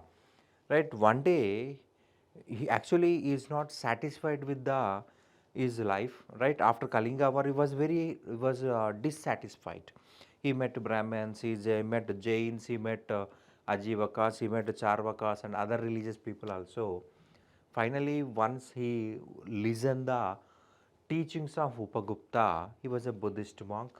So his mind was completely changed. He got peace, he got inner peace. So with the help of Upagupta or Nigroda, Ashoka converted into Buddhism. This information we got in Babru inscription or Bairat inscription, Rajasthan.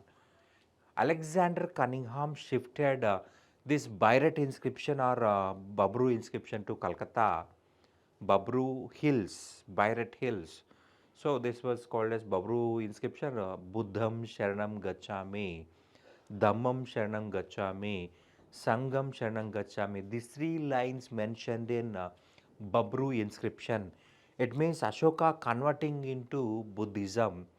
Right here, religious teacher of Ashoka is Upagupta Nikroda.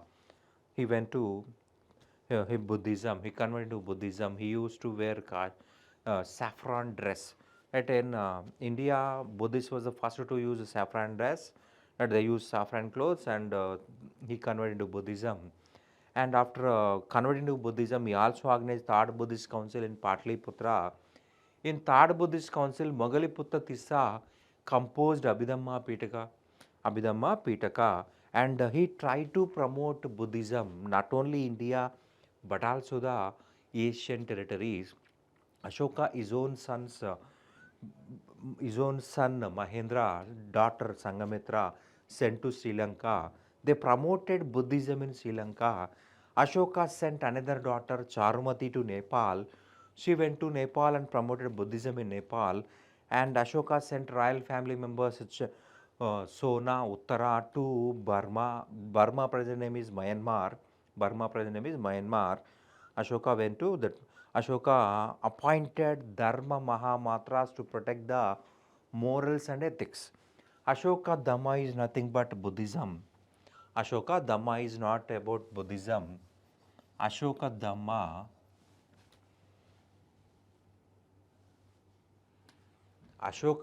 is only deals with morals and ethics.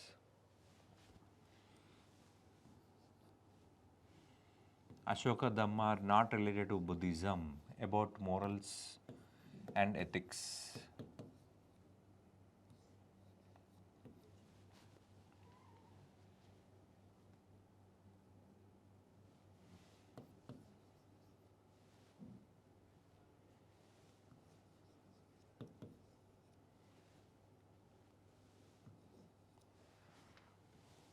Ashoka Dhamma nothing but morals and ethics. Ashoka Dhamma deals with morals ethics.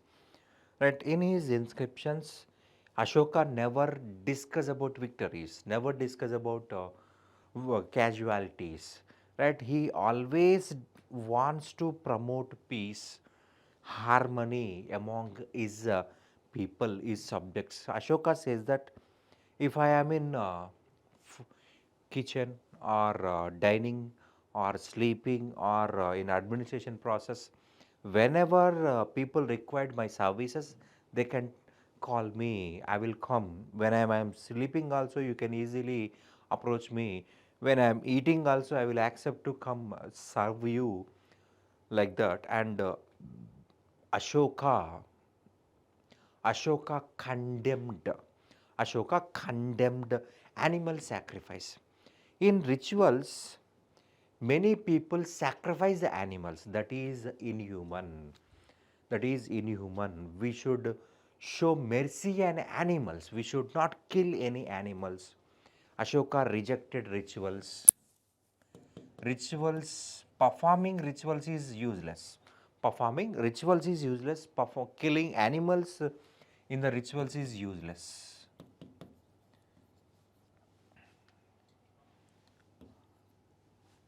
Animals, cattle. Ashoka rejected killing cattle in the name of rituals. Ashoka wants to promote peace among people, caste groups, religious groups. He tried to promote harmony. Ashoka says that some people continuously criticize other religions, some people continuously praise their own religion. Both are wrong. Praising one's religion or criticizing another religion is both are wrong, right? You are damaging your own religion. For example, a person continuously oppose a other religion means your religion is teaching only hatred. It means your religion is not a correct religion. Some persons continuously praise their religion. It may cause destruction of the religion. People may expect something. When people convert in the religion, that expectation may not reach, so people will go back, so it will demolish the religion, it will damage the religion. Continuously promoting a religion or continuously criticizing other religions, both are damage your own religion, said by Ashoka. And try to pacify the tribals. Ashoka try to pacify the tribals, try to control the situations, try to control the law and order, right? He encouraged people to protect the servants. And he Ashoka says that you should not harm anyone, you should not kill anyone. And Ashoka says that we should give respect to our parents, we should have responsibility to protect the parents, we should show concern toward our employees, our slaves. You should not harm, we should not scold. Some people work under ourselves. In that case, you should not harm, you should not insult. Just they are working for salary. In that case, you need to give respect. You have to take, you have to get respect means you have to give respect. And you should not harm anyone. We should have responsibility to raise childrens. And you should not harm any religious people, caste people. And always try to promote dhamma. Dhamma nothing but morals, ethics. Morals and ethics. And Ashoka promoted Buddhism but never imposed Buddhism on anyone. He requested people to follow Buddhism, and he appointed Dhamma Mahamatras. Dharma Mahamatras or Dhamma Mahamatras. He will tour in his territory, one kingdom, one district, or one village, whatever. If any people violated morals and ethics, this person will give punishment to a person who violated the Dhamma, who violated the Dharma. Dharma Sanskrit, Dhamma Prakrit. Dharma Mahamatra or Dhamma Mahamatra responsible for the protection of morals and ethics. If anybody violated morals and ethics, he will give punishment. He will give punishment to that people, that persons. And Dhamma Mahamatras right, tour in their respective region, one village or two villages or a district or a state, and Ashoka went to Lumbini and issued Rumbinde pillar inscription. Gautama Buddha born in Lumbini. Gautama Buddha born in Lumbini. So,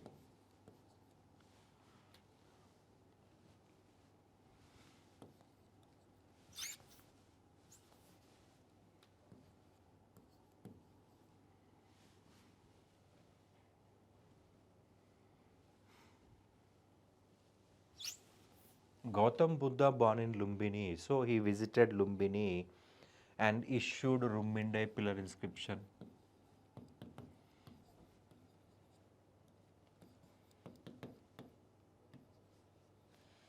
Rumbinde pillar inscriptions contains details about Mauryan Empire, Mauryan administration, Mauryan taxation policy, especially taxation policy. Gautama Buddha born in Lumbini, so he abolished Bali tax to Lumbini people. Bali, voluntary offering, this offering given to king instead of protecting people. As a respect to king, they pay Bali tax. Gautam Buddha born in Lumbini, so he abolished Bali tax to Lumbini people. Bagha land revenue. Bagha land revenue. Actually, Mauryans collected 1/4. Mauryans collected 1/4 land revenue. Gautam Buddha born in Lumbini, so Ashoka asked Lumbini people to pay only 1/8. Only 1/8. 1/4 means 25 percentage. 1/8 means 12.5 percentage. It means he gave 12.5% concession to Lumbini people. Lumbini people. Ashoka used 4 languages and we have Prakrit, sorry.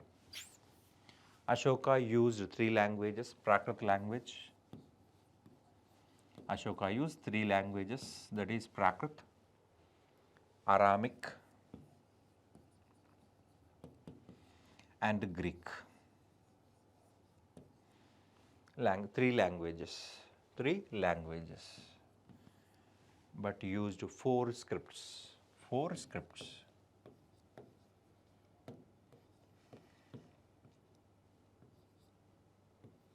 Ashoka used 4 scripts, Brahmi script,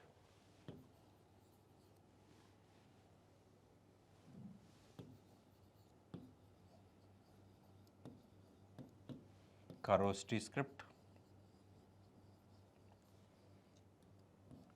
Aramic script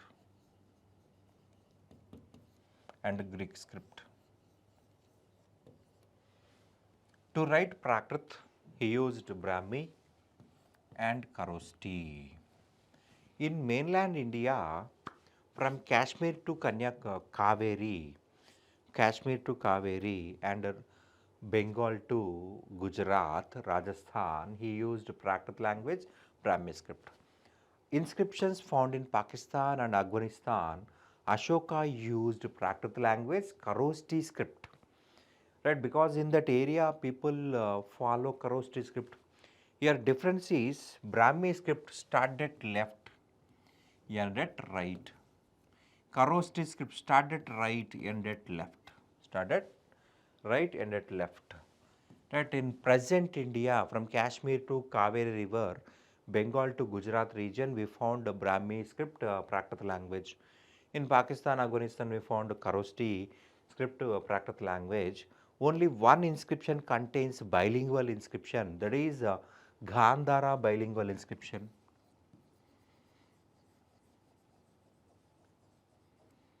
Gandhara bilingual inscription. 2 languages by, right? 2 languages. Gandhara bilingual inscription.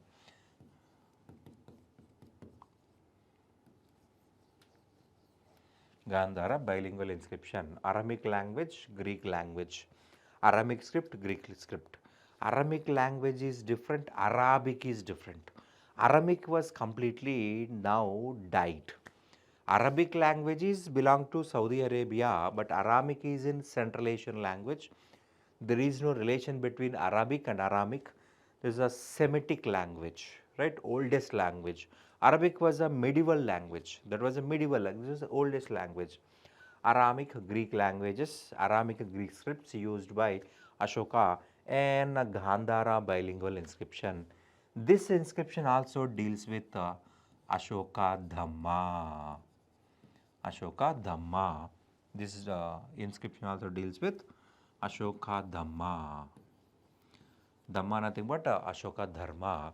And Ashoka family details we found in Allahabad inscription. Actually, in Kaushambi, Ashoka issued inscription. Jahangir shifted that pillar to Allahabad, so that inscription was called as Allahabad inscription by the British. So, in that inscription, we found family details of Ashoka. Ashoka youngest wife is Karuaki, and youngest son is Tivara.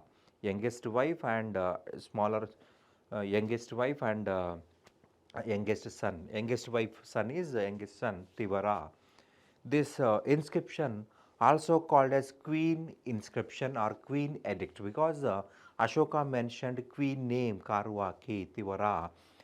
And one more thing, this Allahabad inscription contains two other emperors' information. Number one, Ashoka. Number two, Jahangir.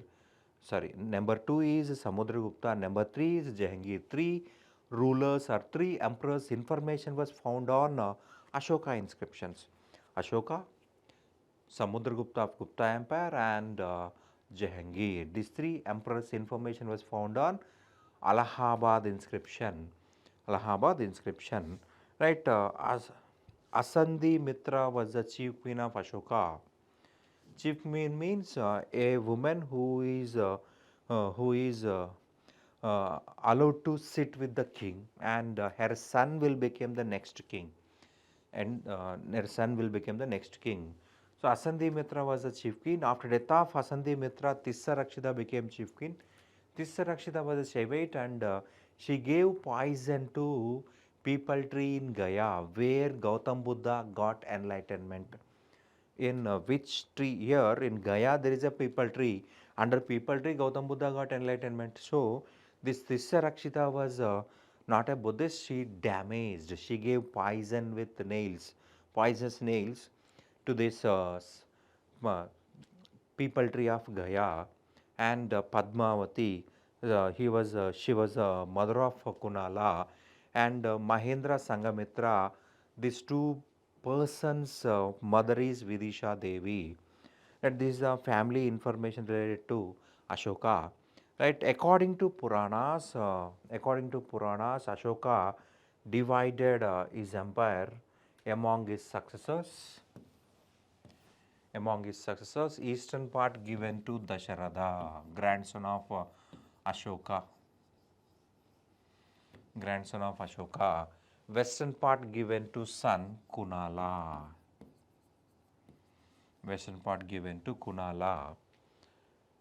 Right? Ashoka, after Ashoka, empire was divided into two parts. Eastern kingdom ruled by Dasharatha, grandson of Ashoka. Western part ruled by Kunala, son of Ashoka. After Kunala, Samprati became the king.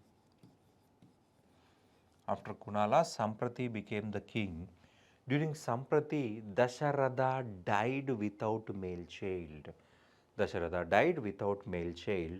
So, Samprati reunited Mauryan Empire and ruled complete Mauryan Empire. Samprati was a Jain.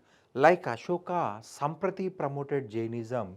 So he was called as Jain Ashoka.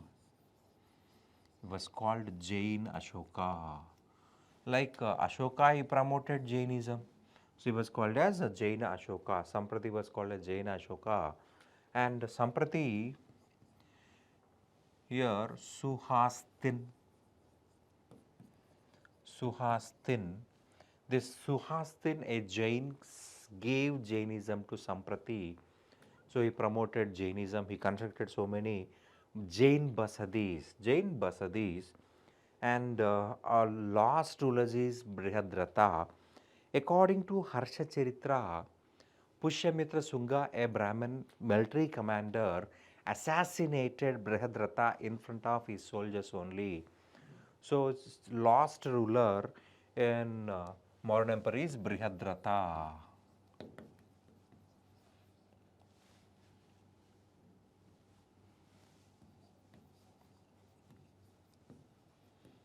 Brihadrata was assassinated by Pushyamitra Sunga, a Brahmin military commander.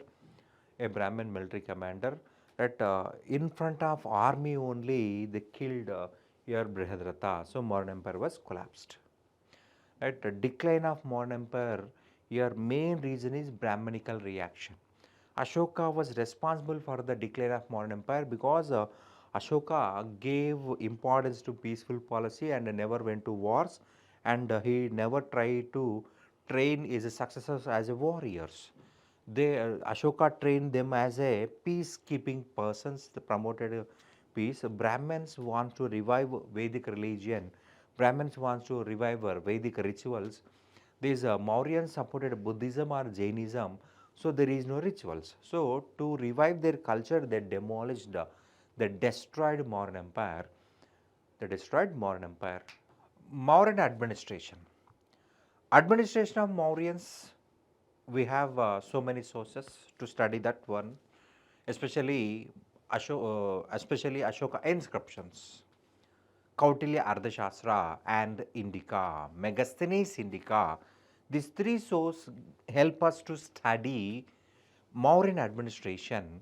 Mauryans maintained bureaucratized, centralized administration. Mauryans was the first rulers to establish huge administration. They ruled from Kashmir to Kaveri, Bengal to Afghanistan. So, king cannot rule alone effectively. That's why he appointed ministers, he appointed government officials, state level officials, central officials, etc. etc. Mauryans maintained centralized bureaucratized administration. Ardhashastra discuss about detailed information. Megasthenes Indica also discuss about detailed information, and Ashoka inscriptions also discuss about Mauryan administration. Right, we have Ardhashastra. According to Ardhashastra, Mauryan Empire central government in Mauryan Empire central government divide into 34 departments. Each department was headed by Adhyaksha, presidents. Nowadays, we can compare this department with present departments. Each department now had principal secretaries, like that at that period Adhyakshas. That we have, for example, we have education department principal secretary. We have electricity department principal secretary. Municipal department, we have a general secretary. Like that, each department had separate wing. Right here, they maintained 34 departments. Each department was headed by Adhyaksha. 34 departments, Akhara Adhyaksha.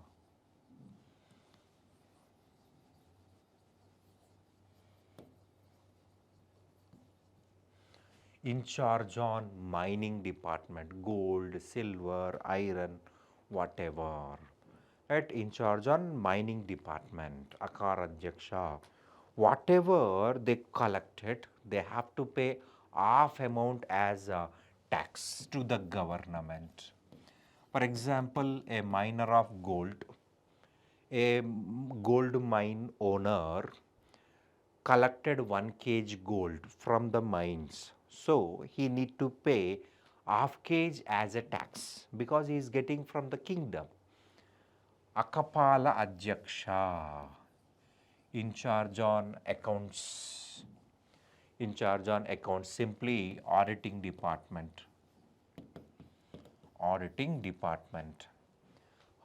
From lower level to higher level, how much income is generating. In village level, how many villages are there, how many people are paying taxes, how many people are exempting from the taxes, how many people are failure to pay the taxes. The total details will be written in book forms, and how many people are punished. A to Z was mentioned in that. Right, this department audit, this money was came to central, or some person misused it, or some person corrupted the money, and some person may misuse or they ate the money. That was cross checking department. Sita Dhyaksha. Sita means agriculture land in original Sanskrit. Sita Dhyaksha, in charge on king's agriculture land. In charge on agriculture land, kings and agriculture land. From this agriculture land, taxes directly paid to the king personal income. And Panyadhyaksha, in charge on trade and commerce. Panyadhyaksha, in charge on trade and commerce. Complete trade related information, complete commerce related information controlled by Panyadhyaksha. Pattanadhyaksha, city with port having trade, right, we have Machilipatnam, Nijampatnam, Visakhapatnam, Dugarajapatnam, Nagapatnam, Chennapatnam. These are all Patnams. Pattanam means a city with port. This Pattanadhyaksha in charge on this city ports, and Nagaradhyaksha, Nagarika. Within the mainland there is a cities. Cities which is having coastline, which is having ports, it is called as Pattanas. Cities which is having no coastline is called as Nagaras. That is the difference. But nowadays we are using these cities and towns are different. Based on population we divided Patana city, but at that period city with port is called Pattana. City with port is called as Pattana. Now, and in mainland, or there is no coastline is called as city Nagara. Nagarika or Nagaradhyaksha in charge on city administration. And we have Kupyadhyaksha in charge on forest, Vivitadhyaksha in charge on grasslands, and Itihajaka Adhyaksha in charge on welfare of the women. Iti, women. Itihajaka Adhyaksha in charge on women welfare. Ganika Adhyaksha in charge on prostitution. Suradhyaksha in charge on liquor.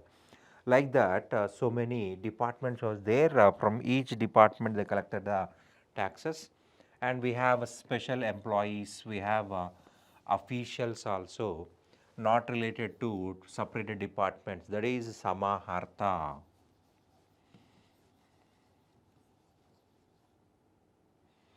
Samaharta. Samaharta is a revenue official in central level. He was a revenue official in central level. And Sannidata, treasurer. Sannidata, treasurer, who collect the money and preserve. Right, Samaharta collect the taxes preserved by the Sannidata. And finally, and we have some other employees also, Yokta, etc., etc. Mauryans had 4 states. Empire divided into Janapadam.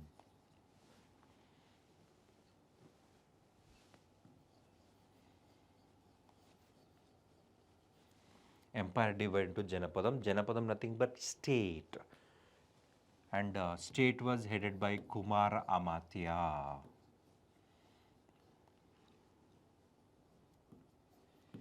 Kumar Amatya, head of the state.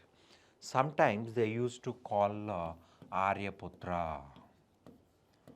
Why the two terms is, if governor belonged to royal family, they were called as Kumaramatya. If governor had no relations with royal family, at that condition governor was called as Aryaputra. Janapadam further divided into Ahara. Ahara nothing but a district. Ahara nothing but a district. In Ahara, they appointed 2 officials, Rajuka and Pradeshika.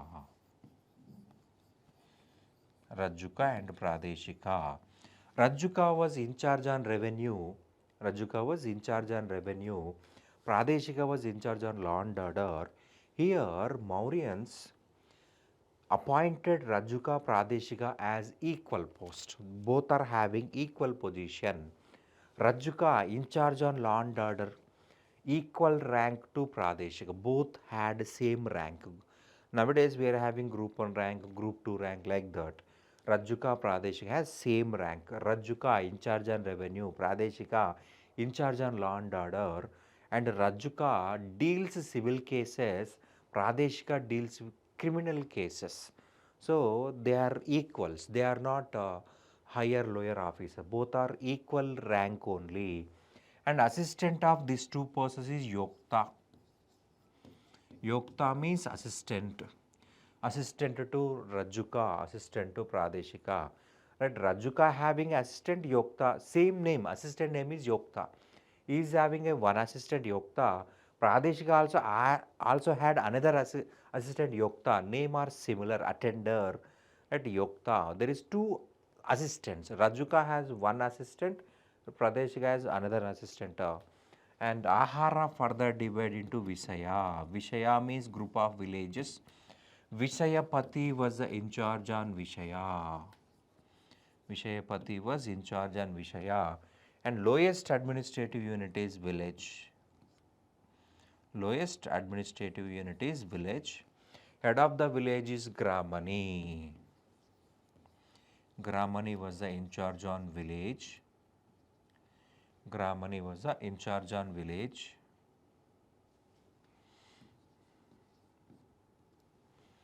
Right, Gramani was the in charge on village. Here, with the help of village elders, Gramani run the administration.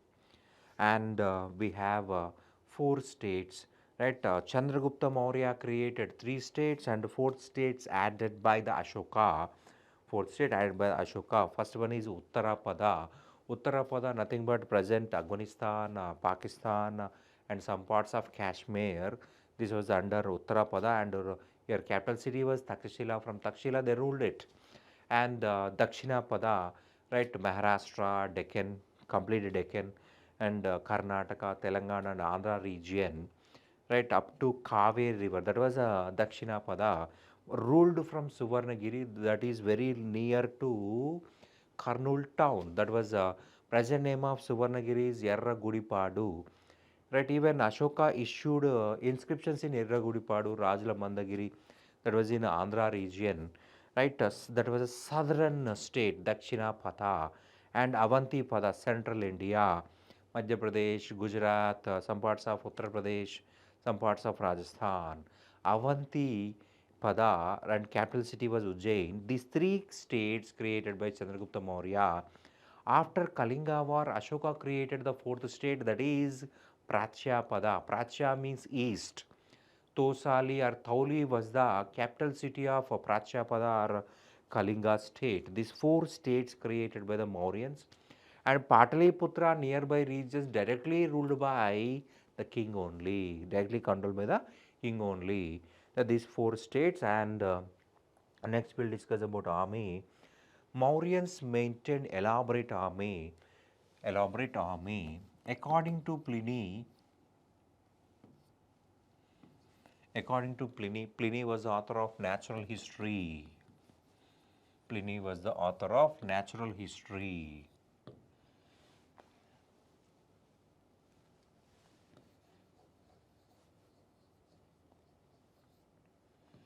Pliny was the author of natural history. Right, in this book, he discussed about Mauryan army strength. Mauryans had 6 lakhs infantry. Mauryans had 6 lakhs infantry. Infantry means bipedal soldiers. Infantry means bipedal soldiers, and 30,000 cavalry. 30,000 cavalry. Cavalry means horse force. 8,000 chariots. 9,000 elephants or elephantry. Elephant's army is called as elephantry. Right, this is the army strength of Mauryans. This was this information discussed in national history by Pliny. National history by Pliny, right?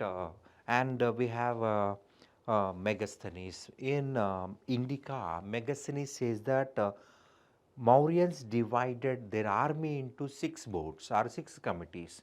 Each committee consists 5 members. Totally 30 members control this 30 members control this army. Infantry board having 5 members. Cavalry board had 5 members. Chariot board had 5 members. Elephantry board had 5 members. Naval force had 5 members. Naval force, ships, and finally sixth one is transport. Transport was the backbone of Mauryan army. Transport was the backbone of Mauryan army.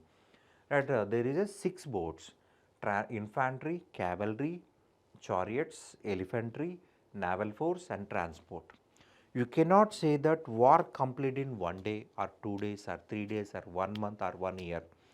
So, this transport department regularly supply the food.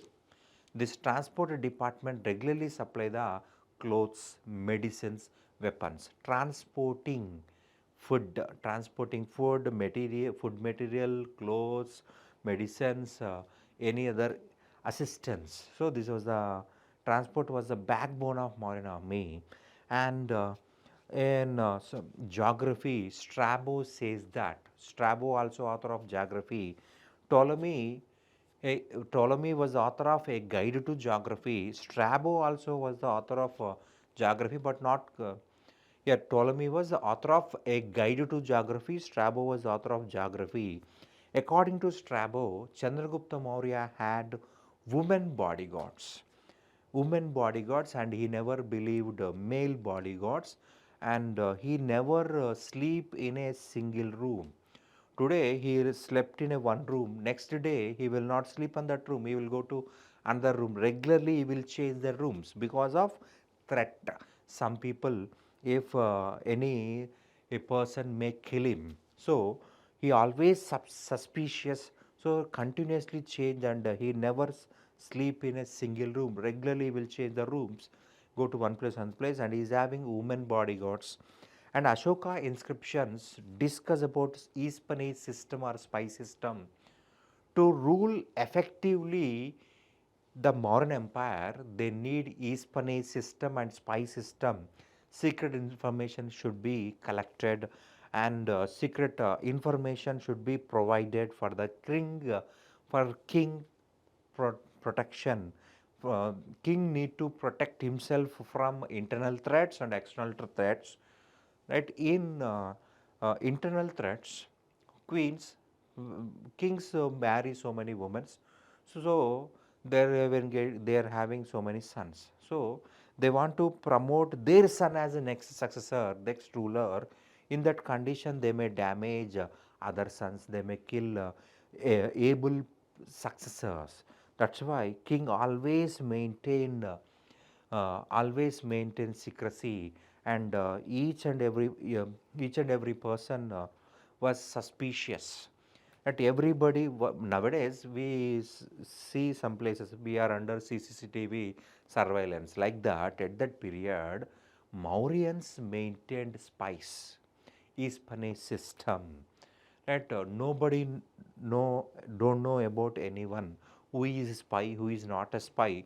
Right, only king and head of the spy department, only these two persons aware of who is spy, who is not a spy. Right, they appointed spies as merchants, they appointed prostitutes as spies, they appointed devadasis as spies, they appointed beggars as spies, they appointed servants of the queens as spies, like that, to get secret information to protect king from internal threats and external threats. Right, and they also names. We have Ardhashastra. According to Ardhashastra, Gudha Purusha was the head of the spy system or espionage system. According to Megasthenes Indica overseas were the head of the spy department. According to Ashoka's inscriptions, Pulisani, Prativedakas, these two persons, Pulisani, Prativedakas are the head of the spy department or espionage system to give effective administration. And finally, next judiciary. In judiciary, they followed divine methods. Divine methods are trial by ordeal methods. According to Ardhashastra, they maintained two central courts, Dharmasya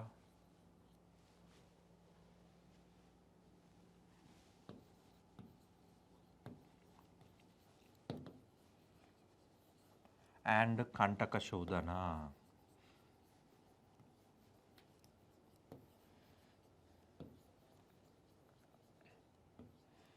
Dharmasya and Kantakashodhana.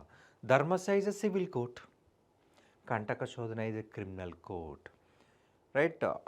Judiciary divided into two parts, Dharmasya and Kantakashodhana. Dharmasya, civil court to deal civil cases, they maintain this court. Kantakashodhana, criminal court. These two types of court. According to Indica, Mauryans followed harsh penal code. Mauryans maintained harsh penal code, and if anybody made smaller crimes also, they will get severe punishments. If anybody theft 40 panams, panam means silver coin. If anybody theft 40 panams, they will be hanged. If anybody looted, if anybody theft 40 panam, they will be hanged. Panam means silver coin. Panam means silver coin, they will be hanged. Right? Here, if anybody cut the legs of any person, right, government remove the leg of that person. If anybody killed a person, that person will be hanged. That person will be hanged like that. For severe barbarous punishments followed. One and only negative in Mauryancy is simple. One and only negative in Mauryancy is judiciary. They gave barbarous punishments. They gave uncivilized punishments. So this Mauryans got a bad name, and then we'll discuss about economy. Mauryan economy, Mauryan taxation policy discussed in Rummindai pillar inscription. 1/4 land revenue. 1/4 of the crop collected as a land revenue. Land revenue was called as Bhaga. Bhaga means land revenue. And Bali, voluntary offering. Voluntary offering. As a respect to the king, Bali tax was collected. As a respect to the king, Bali tax was collected. Bali tax was collected. Right, Rummindai pillar inscription deals with the Bhaga and Bali taxes. Bhaga and Bali taxes. And to develop agriculture, Mauryans constructed the tanks, constructed the canals. For example, we have Rudradamana.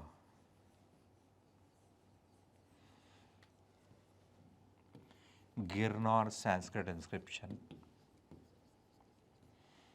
Girnar Sanskrit inscription. According to this inscription, Chandragupta Maurya constructed Sudarshana tank in Gujarat.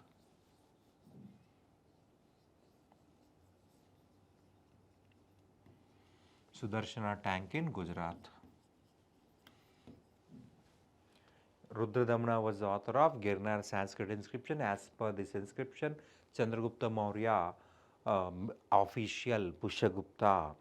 At the Chandragupta Maurya allocated money, local officer Pushyagupta constructed Sudarshana tank. And Ashoka, local officer Tushaspa, he was a Greek person. Tushaspa added canals. For example, you construct a tank. What is the use? Nothing. If you add canals only, you can use the water. Right, nowadays we are having electricity, so we can pump. But at that period there is no electricity, so they have to construct the canals. Ashoka added canals to Sudarshana tank. Right, it means Mauryans gave importance to development of agriculture. That's why they started construction of tanks, canals, wells, and etc. etc. and land revenue was 1/4, and interest rate is 15%. 15% interest rate collected during Mauryans. During this period, Srenis worked as banks. Srenis worked as banks. Professional associations called as Srenis, simply in English, trading guilds. Trading guilds.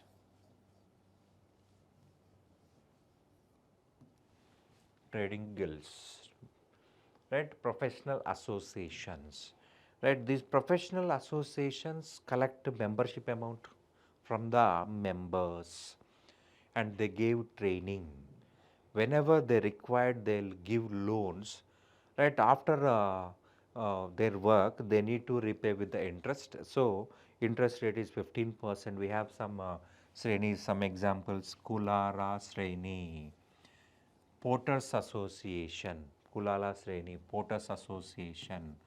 Right, these porters formed association, and they collected membership amount. They maintain the protection of the trade. This head of the Sreni is Resti. Head of the Sreni is Resti. This Resti fix the price. This Resti fix the price. Every Sreni had a Sresti. Another name is Jestaka.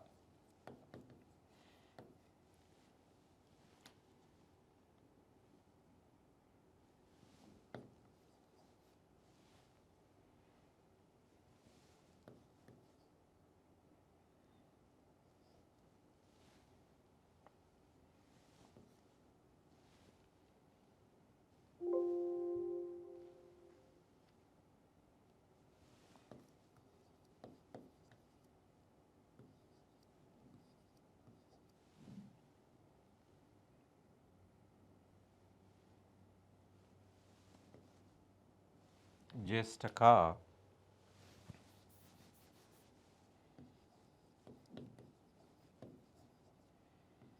Jestaka was the head of Sreni. Kulala Sreni, Weavers Association, sorry, Kulala Sreni, Porters Association, they prepare the pottery.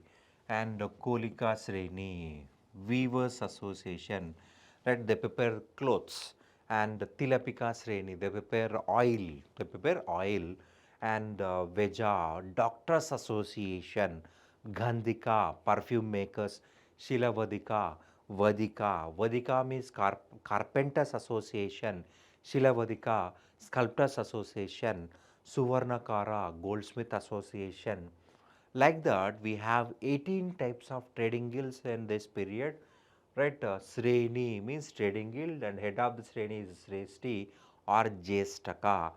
Right, from this, if anybody wants to do this work, they have to join in this association. They have to pay membership amount. If anybody failed to pay, they were not allowed. Some persons continuously change the business. For example, during summer, people sold pottery, pots, and rainy season they will sold umbrellas. In winter season, they will sell sweaters. Right, that type of changing the profession is not allowed during this period. They want to specialize. They want to specialize. They want to protect the trade. That's why they start association, Kulala Sreni, like that. So many trading associations were started. Then we'll discuss about art and architecture. Ashoka was the first king to issue inscriptions. Ashoka to first is king to issue the inscription and decorate the inscriptions. Actually, Darius I was the first ruler to issue inscriptions in the world. In India, first king is Ashoka, in the world Darius. Darius also decorated inscriptions, and above inscription he placed animals. That's why he got a great name. Like that, Ashoka also decorated. In India, first artificial cave is Barabar cave. Barabar cave, first artificial cave. This cave constructed by Ashoka, Maurya Ashoka.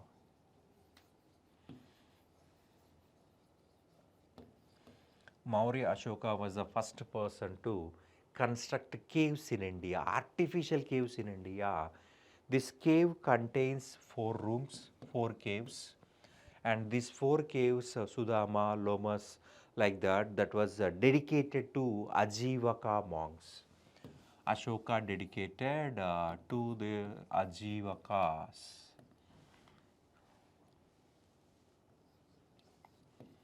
Ajivakas, dedicated to Ajivakas. First caves belongs to Ajivakas, Barabar caves. We have 4. Sudama cave, Lomas cave, Gopika caves. These relate to Ajivaka religion. And Dasharatha, grandson of Ashoka. Dasharatha, grandson of Ashoka. This Dasharatha constructed 3 caves on Nagarjuna Hill, Bihar. Nagarjuna Hill, Bihar. These 3 caves also dedicated to Ajivakas by Dasharatha. And next we'll talk about inscriptions. In that, especially pillar inscriptions, beautified or decorated by Ashoka. Ashoka used buff color stone, white spotted stone, pear, and red sandstone. White spotted stone, red sandstone. Ashoka used buff color stone, white spotted stone, and red sandstone. He collected buff color stone from Chunar. And Ashoka collected red sandstone from Mathura.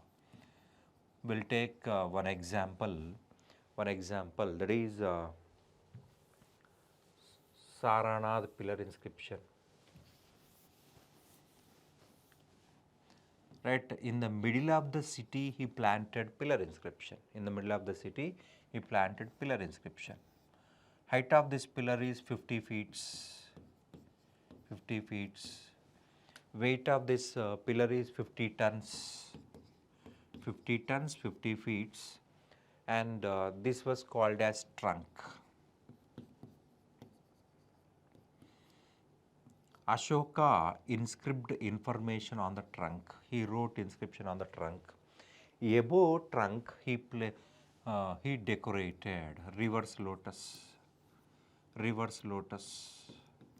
Above that, he placed 4 wheels with 24 spokes. 4 sides, 4 wheels. Ashoka pillar inscription contains 4 sides, 4 wheels. Right. Beside every wheel, he placed 1 animal, totally 4 animals. Elephant,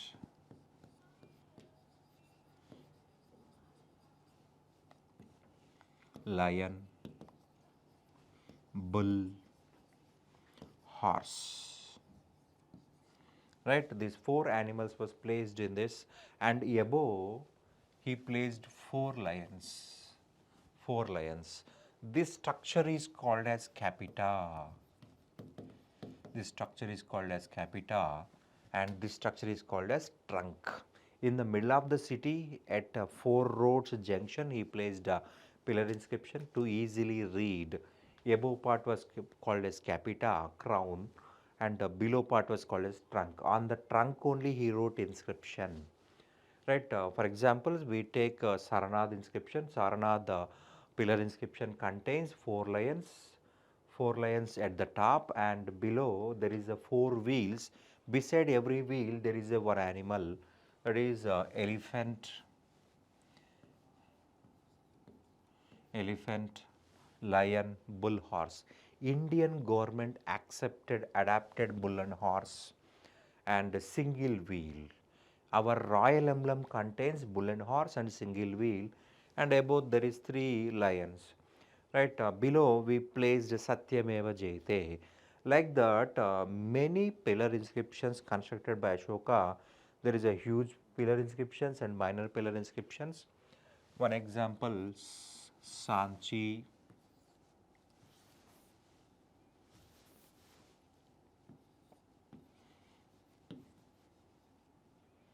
above Sanchi there is 4 lions, capita.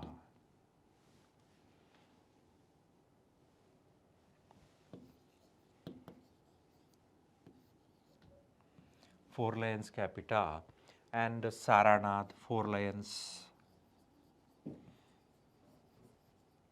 Saranath also 4 lions. Rampurva, single bull. Rampurva, single bull. Rampurva, single bull. And Rampurva was in Bihar. Sanchi was in Madhya Pradesh. Saranath was in Uttar Pradesh. Sankisa, Uttar Pradesh.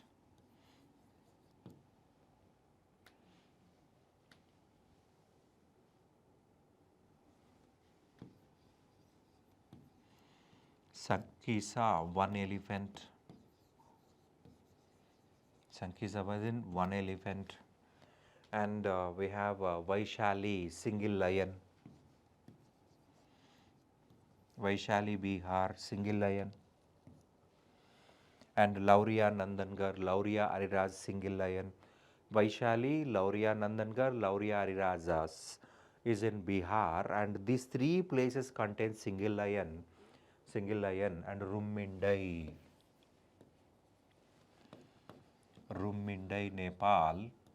Rummindai, nothing but Lumbini, contains single horse. Single horse.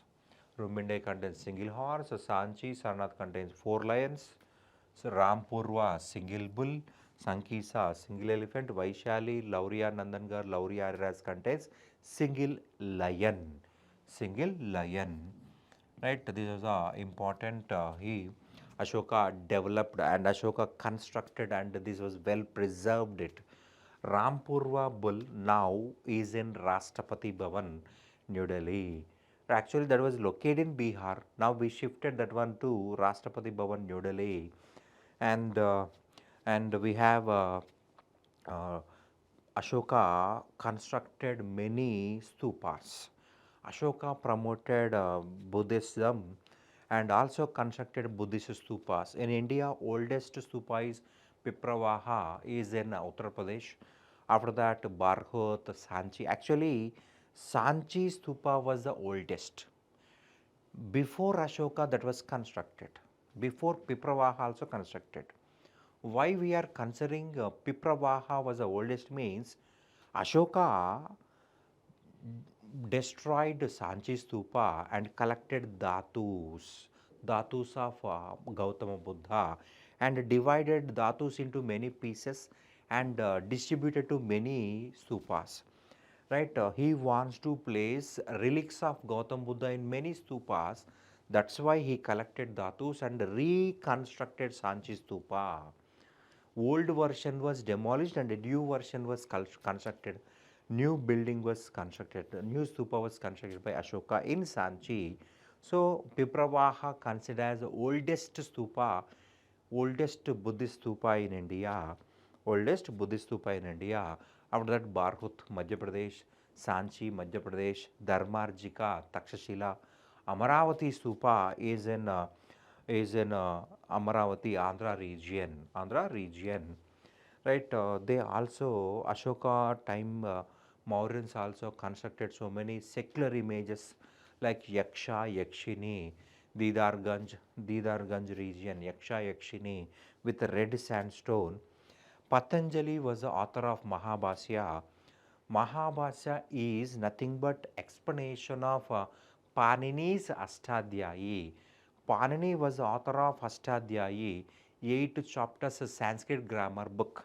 That book in explanation or interpretation nothing but Patanjali's Mahabhasya. In Patanjali's Mahabhasya, he discussed that Mauryans building, Saugangaya building is completely with gold. According to Patanjali Mahabhasya, Mauryan building, Saugangaya building completely constructed with gold. And Pahyan says that Mauryans buildings are not constructed by human, that was constructed by the gods. There were huge buildings and elaborate buildings constructed by the Mauryans, said by Pahyan. Right, this is information related to Mauryans, and finally, and we'll talk about coins. Mauryans also minted coins. They minted punched mark coins only.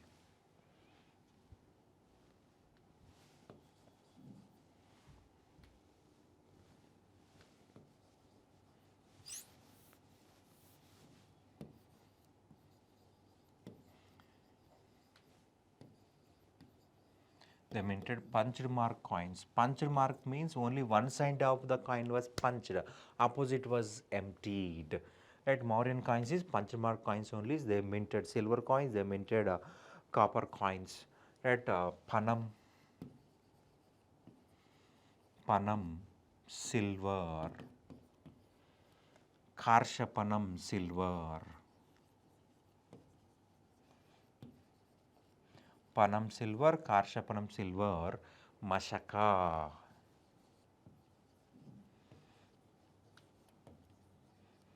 Mashaka, copper coin. Panam, Karshapanam is silver and Mashaka is copper coin. Mashaka is copper coin during Mauryans. This is the information related to Mauryans. We completed Mauryans. Next, Gupta Empire. After Mauryans, Guptas was one of the important topic for our UPSC, and you will get questions from this Gupta administration or Gupta art and architecture or Chandragupta 1 or 2. Right, we'll start with the Guptas. Here, Guptas were the subordinates of Kushans. After collapse of Kushans, Guptas became powerful. Actually, Kushans is a minor rulers who ruled northwestern India after collapse of Mauryans. Right, they ruled from Peshawar and Mathura. Their coins, their culture, their architecture expanded by the Guptas. After decline of Mauryans, here actually Vedic religion declined when Buddhism, Jainism became popular. That was continued up to here. Buddhism, Jainism became popular during Mauryan period. After decline of Mauryan period, Shungas tried to revive Vedic religion. Shungas tried to revive Vedic religion in North India. Shatavahanas tried to develop Vedic religion in the Deccan and South. And Vedic religion stabilized by the Guptas. Right, Vedic religion revived by Shungas in North India, Shatavahanas in the South India, and completely stabilized by the Guptas. After this collapse of these kingdoms, Chandragupta I was the founder, was the independent king of Gupta dynasty. Right, we have Vishnu Purana. Vishnu Purana completed during Gupta period. To study information related to Guptas, we have Vishnu Purana. List of Gupta rulers discussed in this Vishnu Purana. And we have Vishakadatas,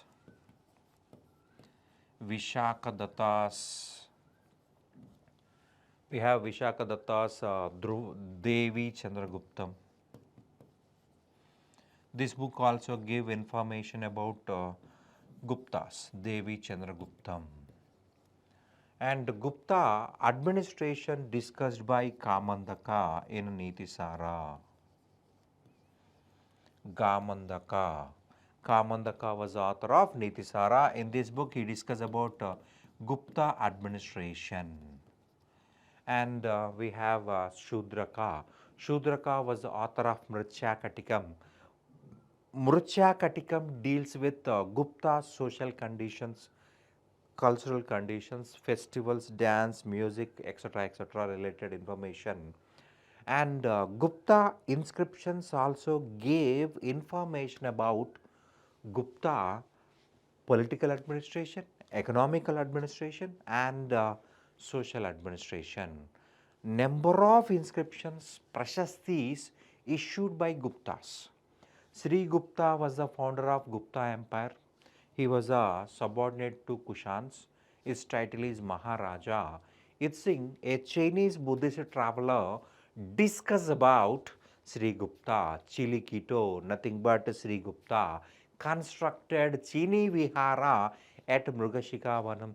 And Chandragupta I was the founder of independent founder. Srigupta was a founder, but he was a subordinate. And first independent king is Chandragupta I. In 319 or 320, Chandragupta I started Gupta era. Gupta era means calendar, right? In 319 or 320, Gupta calendar will be started. Chandragupta I married Lichavi Princess Kumara Devi to strengthen his position, to develop his position. Lichavis was the most powerful ancient rulers of India. They never accept defeat, they never lost the battle. They want to win or die. They want to win or die. They continuously fought. They never accepted the death, they never accepted defeat. They continuously fought, right? These Lichavis supported the Chandragupta I. So he married Lichavi Princess Kumara Devi and minted gold coins. Chandragupta I gold coins contains images of Kumara Devi and Chandragupta I. And Chandragupta I coronation festival discussed in Kaumudi Mahotsava by Vajika. And after Chandragupta I, Samudragupta became the king. Samudragupta was the greatest ruler in entire Gupta Empire.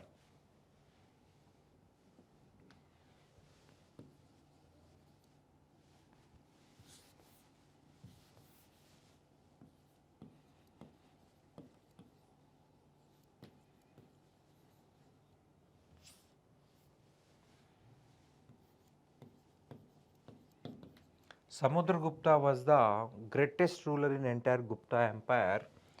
He involved in continuously wars. Allahabad Prashasti. Allahabad Prashasti. Prashasti means praising a ruler in an inscription called Prashasti. Praising a ruler in an inscription called Prashasti. Victories of Samudragupta discussed in Allahabad Prashasti. Ashoka issued an inscription on same stone. Samudragupta issued his inscription, and this inscription contains praising. So this inscription was called as Allahabad Prashasti. Hari Sena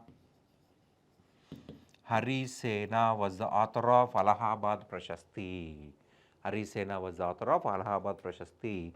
As according to Hari Sena's Allahabad Prashasti, he defeated 8 Aryavarta rulers in first Aryavarta invasions, and he defeated 5 border kings and 18 tribal kings between Vindhya Satpura mountains.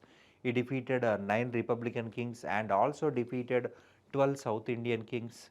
In South Indian expedition, Samudragupta defeated 12 South Indian rulers. Out of 12, 3 was the most powerful.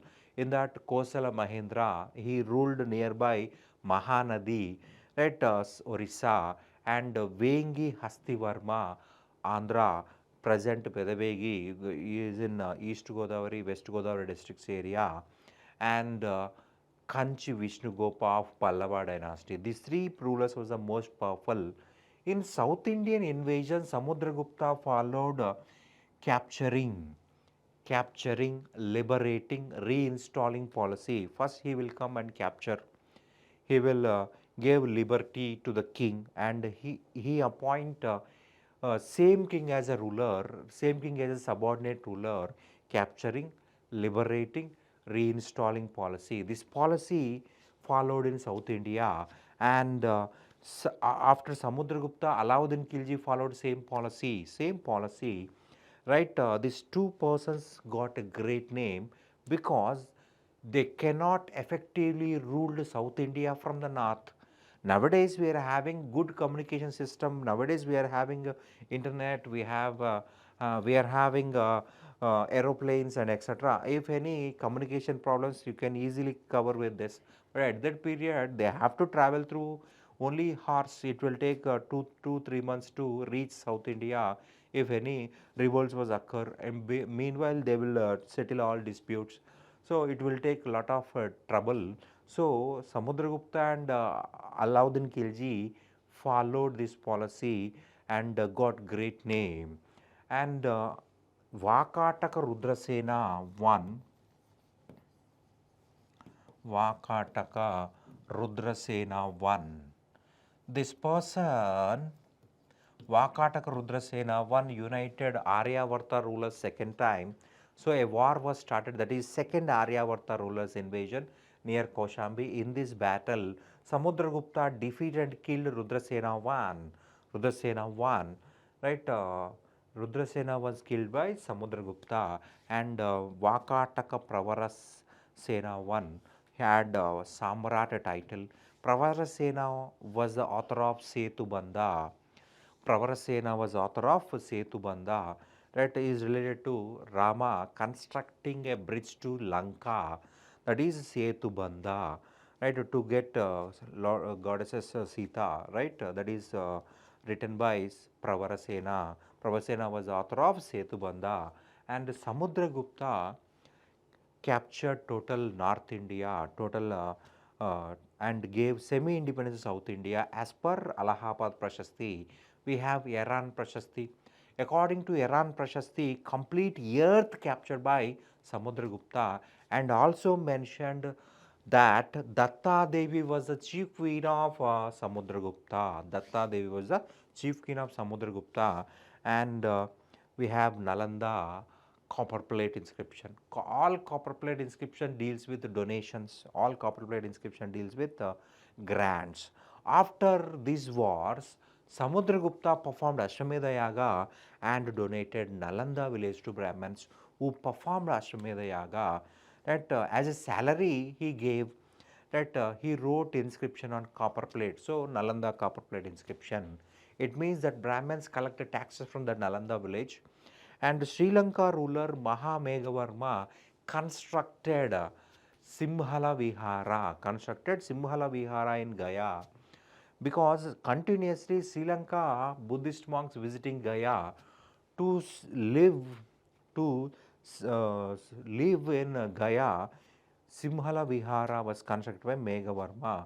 Samudragupta donated Gaya village to maintain that Vihara, Simhala Vihara, right? And issued Gaya copper plate inscription. These four inscriptions discuss about Samudragupta. Samudragupta had a title called Kaviraja, and he minted Veena or lyre on his coins. He minted Veena or lyre on his coins. And in history, only 4 rulers had Kaviraja titles: Hala, Shatavahana Empire, Samudragupta, Gupta Empire,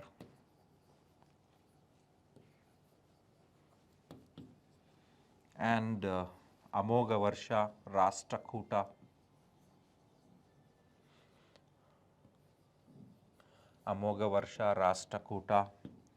and Boja Paramara. These 4 persons having Kaviraja title. Right, Hala, Shatavana Empire, Samudragupta, Gupta Empire, Amogavarsha, Rashtrakuta Empire, Boja, Paramara Empire. These 4 persons having Kaviraja title, and Samudragupta minted Veena on his coins. Right?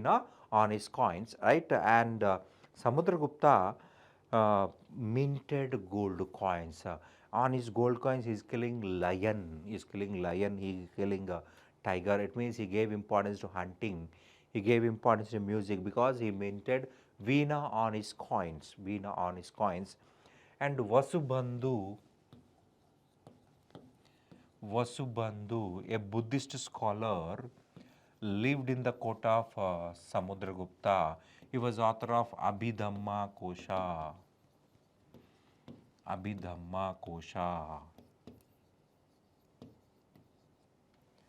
Vasubandhu was author of Abhidhamma Kosha, about Abhidhamma. Right? After Samudragupta, Ramagupta became king, but he was a weak person.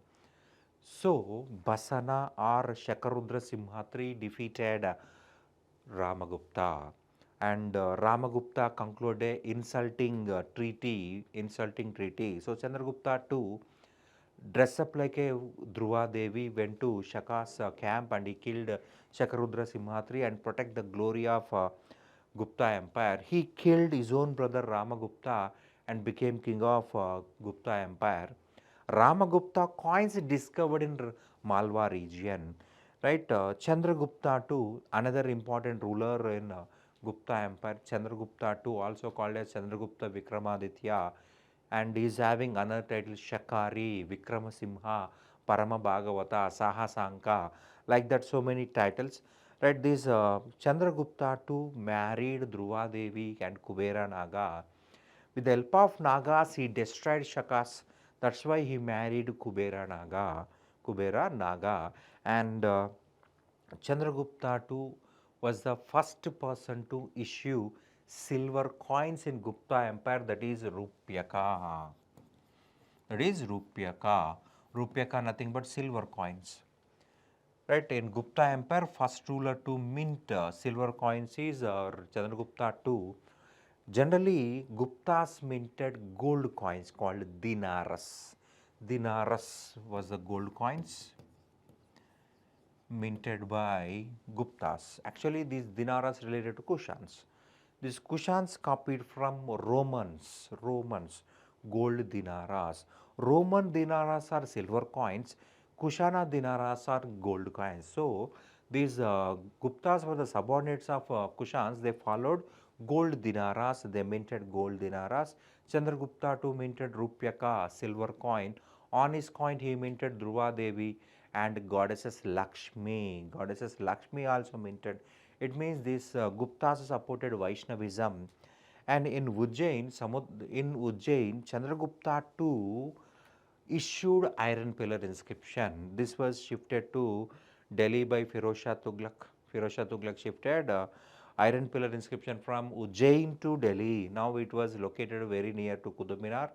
That place was called as Mehrauli. So British got that pillar in Mehrauli. That inscription was called as Mehrauli pillar inscription. As per Mehrauli pillar inscriptions, this Chandragupta Vikramaditya started world invasions and he defeated Bahalikas. Bahalikas nothing but Bactrians. He defeated Saindhavas, nothing but Sindh rulers. Right, and Rudrasena too of Vakataka dynasty married Prabhavati Gupta. After death of Rudrasena too, Prabhavati Gupta minor sons became the rulers. To assist Prabhavati Gupta, he shifted capital to Ujjain from Patliputra. Vakatakas ruled Maharashtra region. Maharashtra region. These Rudrasena too died very smaller age. So his minor sons will become the rulers. Prabhavati Gupta became regent, de facto ruler, Rajamata, like that. So to support his daughter, Chandragupta too shifted capital to Ujjain, ruled from Ujjain region. Right, Chandragupta too maintained Navaratna poets Kalidas. Kalidas was one of the important gem. Kalidas was a great dramatist and great author. Kalidas lived in Karimnagar, Ramagiri, and he discussed about conditions of weather in Meghadutam. And he was the author of many dramas like Abhignana Shakuntalam, love story of Shakuntala and Dushyanta, Malavika Agnimitram, love story of Agnimitra and Malavika, and Vikrama Urvasiyam, love story of Vikrama and Urvasi. These were the three dramas: Abhignana Shakuntalam, Malavika Agnimitram, Vikrama Urvasiyam. These three was dramas written by Kalidas, and he also wrote Meghadutam, right? Cloud Messenger, Kumara Sambhavam, birth of Kumaraswamy, and Rit Samharam, about 6 seasons of India, and Raghuvamsham, interpretation on Ramayana. These four kavyas. Kalidas was called as Indian Shakespeare. Kalidas was called as Indian Shakespeare, and Amar Simha, he was a lexicographer. Some people say that he was a Buddhist. Right? This Amara Kosham start with prayers of Gautama Buddha. Start with prayers of Gautama Buddha, and we have another name of Amara Kosham, Nama Linga Namalinga Shasana. Another name of Amarkosh is Namalinga Shasana, right, written by Amarasimha. And we have Vararuchi. Vararuchi was a one and only Prakrit scholar who lived in the court of Chandragupta too. Right, he wrote Prakrita Prakashika, a Prakrita dictionary, Dhanvantari, Ayurveda Nigantuvu, and we have another person called uh, we completed Kalidas, Vararuchi, Amarasimha, Dhanvantari, Varaha Mihira. Varaha Mihira was a great scientist during this period. He was the author of Brihat Samhita, Encyclopedia on Indian Science. Brihat Samhita, Encyclopedia on Indian Science, and Brihat Jataka, Lagu Jataka, Pancha Siddhantika. In Pancha Siddhantika, Varaha Mihira discuss about 5 branches of astrology: Surya Siddhanta, Vasishtha Siddhanta, Paitama Siddhanta. These 3 related to Indian astrology: Surya Siddhanta, Vasishtha Siddhanta, Paitama Siddhanta, and Paulisa, Greek astrology, Romanka Siddhanta, Roman astrology. These 5 branches discussed in Pancha Siddhantika by Varaha Mihira. And we have Gatakarpara, Kshapanaka, Betala Bhattu, Shenku. These are the other members of Navaratnas. And during Chandragupta too, Chinese Buddhist traveler Pahian visited India. Pahian visited India, right? He visited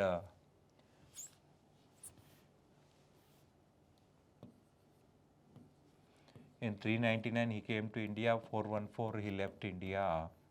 414 AD he left India. He was author of Fukuwoski in Chinese language.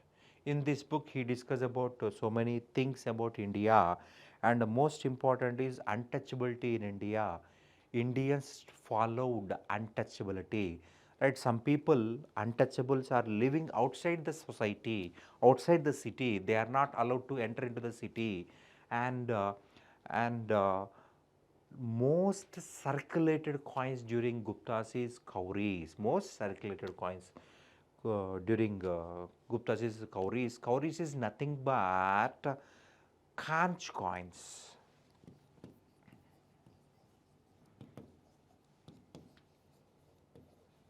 Conch coins, Kauris, lowest value coins. Most circulated means lowest value only. Right. After that, we have Kumaragupta. During Kumaragupta, so many invasions started. For the first time, Huns attacked on India during Kumaragupta. Huns and Pushyamitras, Vakatakas attacked on Guptas. Kumaragupta's son Skandagupta attacked and destroyed Huns invasions, Pushyamitra invasions, and Vakataka invasions. After these wars, Kumaragupta performed Ashwamedha Yaga and adapted Ashwamedha Mahendra. Ashwamedha Mahendra. And in 427 AD, in 427 AD, Kumaragupta started Nalanda Mahayana Buddhist University. Nalanda Mahayana Buddhist University. Right, Kumaragupta was the author of, Kumaragupta was the founder of Nalanda University. Kumaragupta started Nalanda Mahayana Buddhist University in 427 AD. This was the one of the major universities in India. In India, first university is Takshashila University.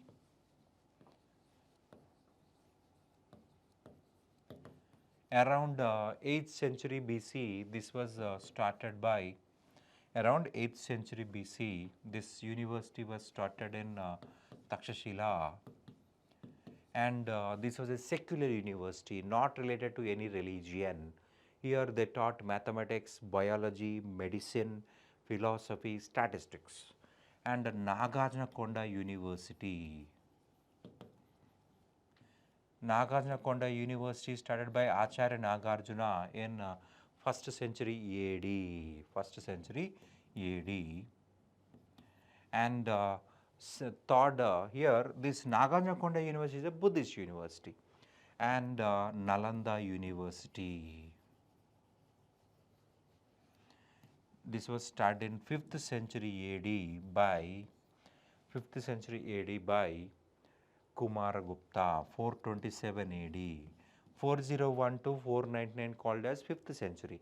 So Nalanda University was a third university in India, right? As per religion, secondary university. Takshila University was a secular university. Nagarjunakonda was a first Buddhist university. Nalanda was a second Buddhist university. Overall, third university. This is a secular university. This is a religious university. Buddhist. So as per Buddhism, second university is Nalanda University. As per secular, first university is Takshashila. As per overall, Nalanda was a third university. That Kumaragupta shifted capital to Patliputra, and coins, copper coins minted by Kumaragupta. Copper coins minted by Kumaragupta. After Kumaragupta, Skandagupta became king. Skandagupta renovated Sudarshana tank and issued Junagadh inscription, and also issued Bithari inscription. In Bithari inscription, he mentioned that continuously Huns attacked on India, so Guptas became weak. Guptas never lost the battle, but they became weak. There is no rest to Guptas. For example, a army of Huns came to India. This Skandagupta destroyed that army and will come to home. Then immediately another branch of Huns will come. Again he need to rush, he need to destroy it, and again he came back to home. Again another branch will come. There is no time to take rest. There is no time to recruit new soldiers. Like that, like floods they are coming. Like floods, Huns continuously attacking. So this became weak. And after Skandagupta, another important person is Bhanugupta. Bhanugupta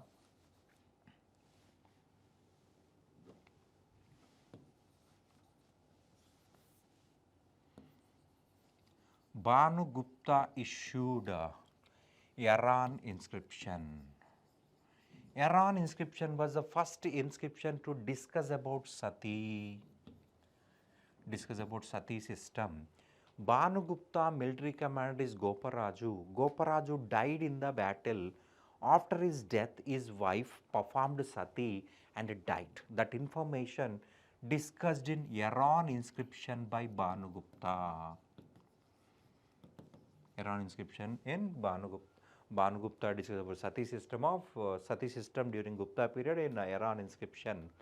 And the last ruler is Vishnugupta. Mandsaur inscription issued by Vatsabhatti was author of Mandsaur inscription.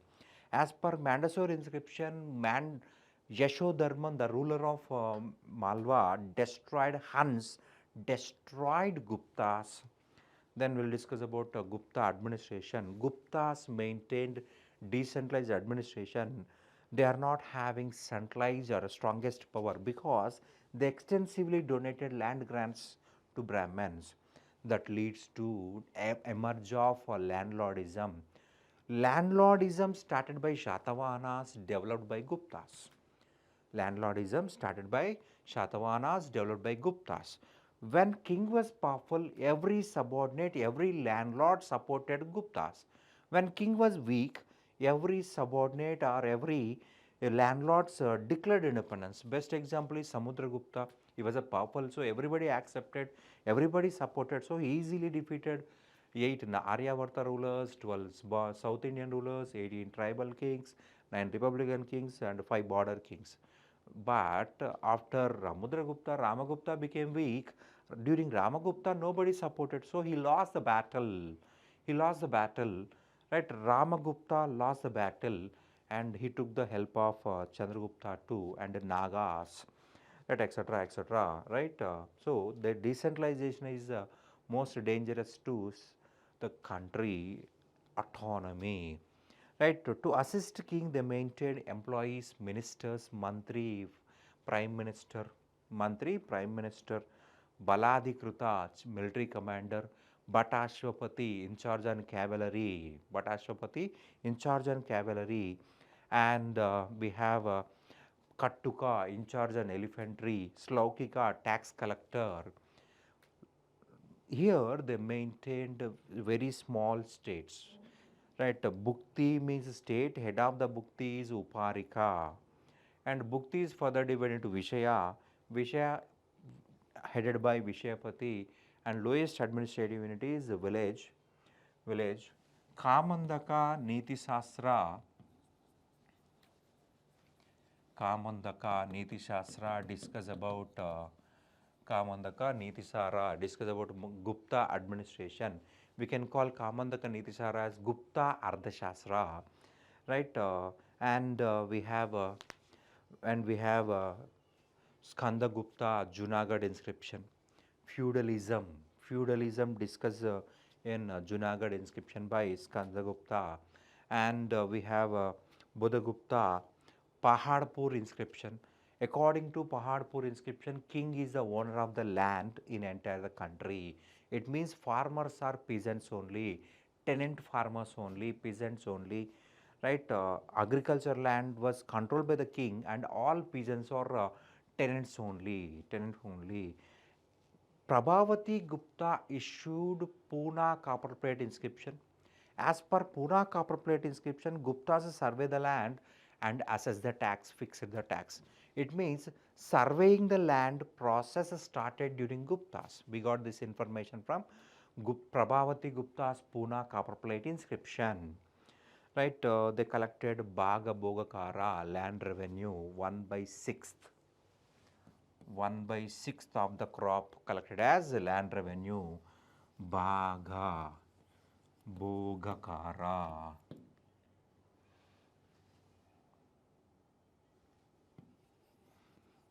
Bhaga Bogakara land revenue. 1/6 of the crop collected as a land revenue. And Hali Vakara tax on flows. Klipta purchase tax. Upaklipta sales tax. Vatabhuta to prevent demons, evils from the village. To purify the village, they collect the local tax. At Guptas also renovated the tanks, wells, etc. Skanda Gupta renovated Sudarshana tank. Chakrapalita, a local officer, renovated Sudarshana tank, and he demolished. That was demolished due to floods. Right? Skanda Gupta renovated it. We got this information from Chakrapalita. Chakrapalita was author of Skanda Gupta's this Junagadh inscription.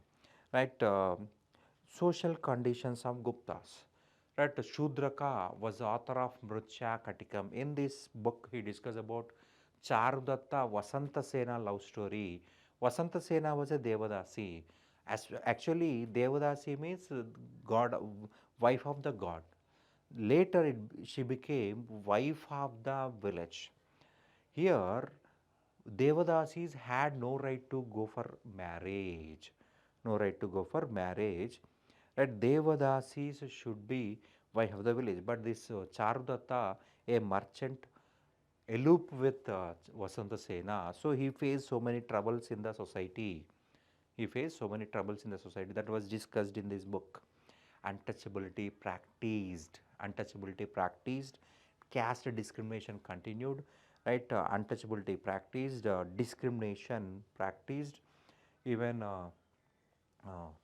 society was divided based on caste, varna, and color, etc. And next we have religion. During this period, Vedic religion transformed into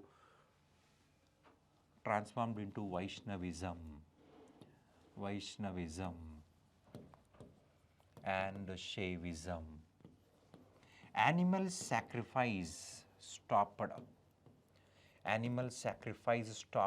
In Gupta period. Right, Dashavatara concept started in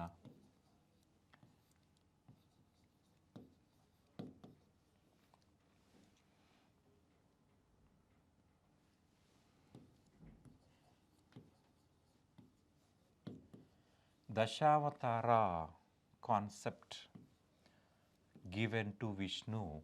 First book to discuss about Dashavatara concept was Gita Govindam. Gita Govindam book written by Jayadeva. Jayadeva was author of Gita Govindam. In that book, first time discussed about Dashavatara, 10 incarnations of Vishnu was discussed.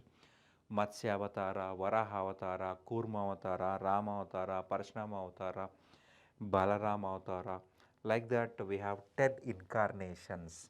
Vishnu got 10 incarnations. In Shaivism, in Shaivism,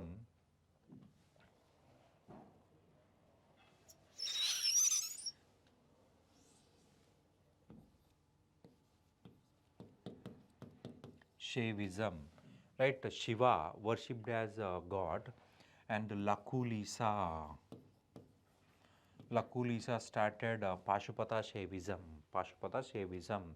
They worshipped Shiva as a god of death, and they live in a cemetery. They were called as the followers of this Pashupata order called Agoras. Agoras.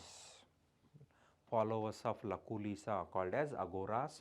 This is called as Lakul here Pashupata Shaiva order. Pashupata Shaiva order. During this period, temple construction was started. In India, first people to construct temples is Ikshvakus. First people to construct cave temples is Vishnukondins. Structural temples, cave temples. Here, actually, what is the difference between structural and cave temple means, for example, we have a hill, right? We are not moving the base, just we are constructing above the part, we are removing the waste, stones, etc., etc., right? We are not moving the base. That is called as cave. And structural temple means we cut the stone and kept transported to another place and constructed in another place. At structural temples constructed by Ikshvakus, and Guptas started construction of temples in Nagara style of architecture. This architecture also called as Shikara style of architecture, because they constructed Shikara model. They constructed in a huge pyramidal shape, so that was called as Shikara style. In India, first rulers to construct structural temples is Ikshvakus, and cave temples is Vishnukondins. These structural temples, cave temples, elaborately constructed by the Guptas. For example, this is sanctum. Above sanctum, they placed a pyramidal structure. This is called as Shikara. Is called as Shikara, and they also added Mandapa, pillar hall. Mandapa, pillar hall. Right? Every temple consists sanctum or sanctorium. Sanctum and sanctorium. Guptas constructed number of temples in North India. North Indian temple structure was called as Nagara style, and South Indian temple style called as Dravida style.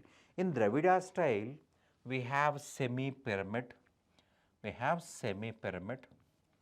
There is no complete pyramid, semi-pyramid. And especially in Gopura structures. Gopura structures, we have Gopuras in South India. Many temples, especially Tamil Nadu, we are having 20 to 30 floors, 30 floors height Gopuras. And if you go inside the temple, you will find a ground floor temple. Right? In North India, they gave less importance to entrance and more importance to main sanctum. In South India, they gave more importance to entrance, nothing but Gopura. At Gopura, this Gopura is in semi-pyramidal style, not incomplete pyramid, semi-pyramid. At Guptas extensively constructed temples in Madhya Pradesh, Uttar Pradesh, and nearby regions. For example, Iran. Iran consists Vishnu temple and Varaha temple. Vishnu temple and Varaha temple, and Nachanakutra, Parvati temple and Mahadeva temple, Bhumara, Shiva temple, and Tigava, Kamkali temple. These are in Madhya Pradesh. If you see the Uttar Pradesh, we have Devgar. Devgar consists elaborate Dashavatara temple, 10 incarnations of Vishnu carved as images, and see the caves. Next we have caves. Gupta's constructed caves in Ajanta, Bagh. Ajanta is in Maharashtra, Bagh, Udaygiri in Madhya Pradesh. Ajanta, most important painting is Dying Princess painting that was related to Gupta period. And Bagh and Udaygiri. Udaygiri located very near to Bhopal. In Udaygiri there is a Varaha statue, life size Varaha statue, right? And Huyan Sang says that in front of Nalanda University there is 18 feet standing Buddha statue. Unfortunately, we unable to find the statue. We are unable to find the statue. 18 feet Buddha statue was not discovered. He in CUK Huyan Sang says that there is a huge Buddha statue, 18 feet Buddha statue that was not discovered. And Sultanganj around 7.5 feet. 7.5 feet, 500 kgs weight standing Buddha statue was discovered in Sultanganj, is in Bihar. That was completely made up of bronze, but now that was in London, that was in Buckingham Palace. Buckingham, these are the important uh, monuments and structures during Gupta period. And Guptas even developed cultural activities also. That this is helpful for our exam from Guptas. This is the ancient India from this is the one we are in this video we discuss about once again prehistoric cultures, Indus Valley civilization, Aryan culture, Buddhism, Jainism, Mauryan Empire and Gupta Empire. That we all cover in this long marathon session. Definitely you may get these questions from these topics in UPSC. Thank you. Please subscribe T1 Academy.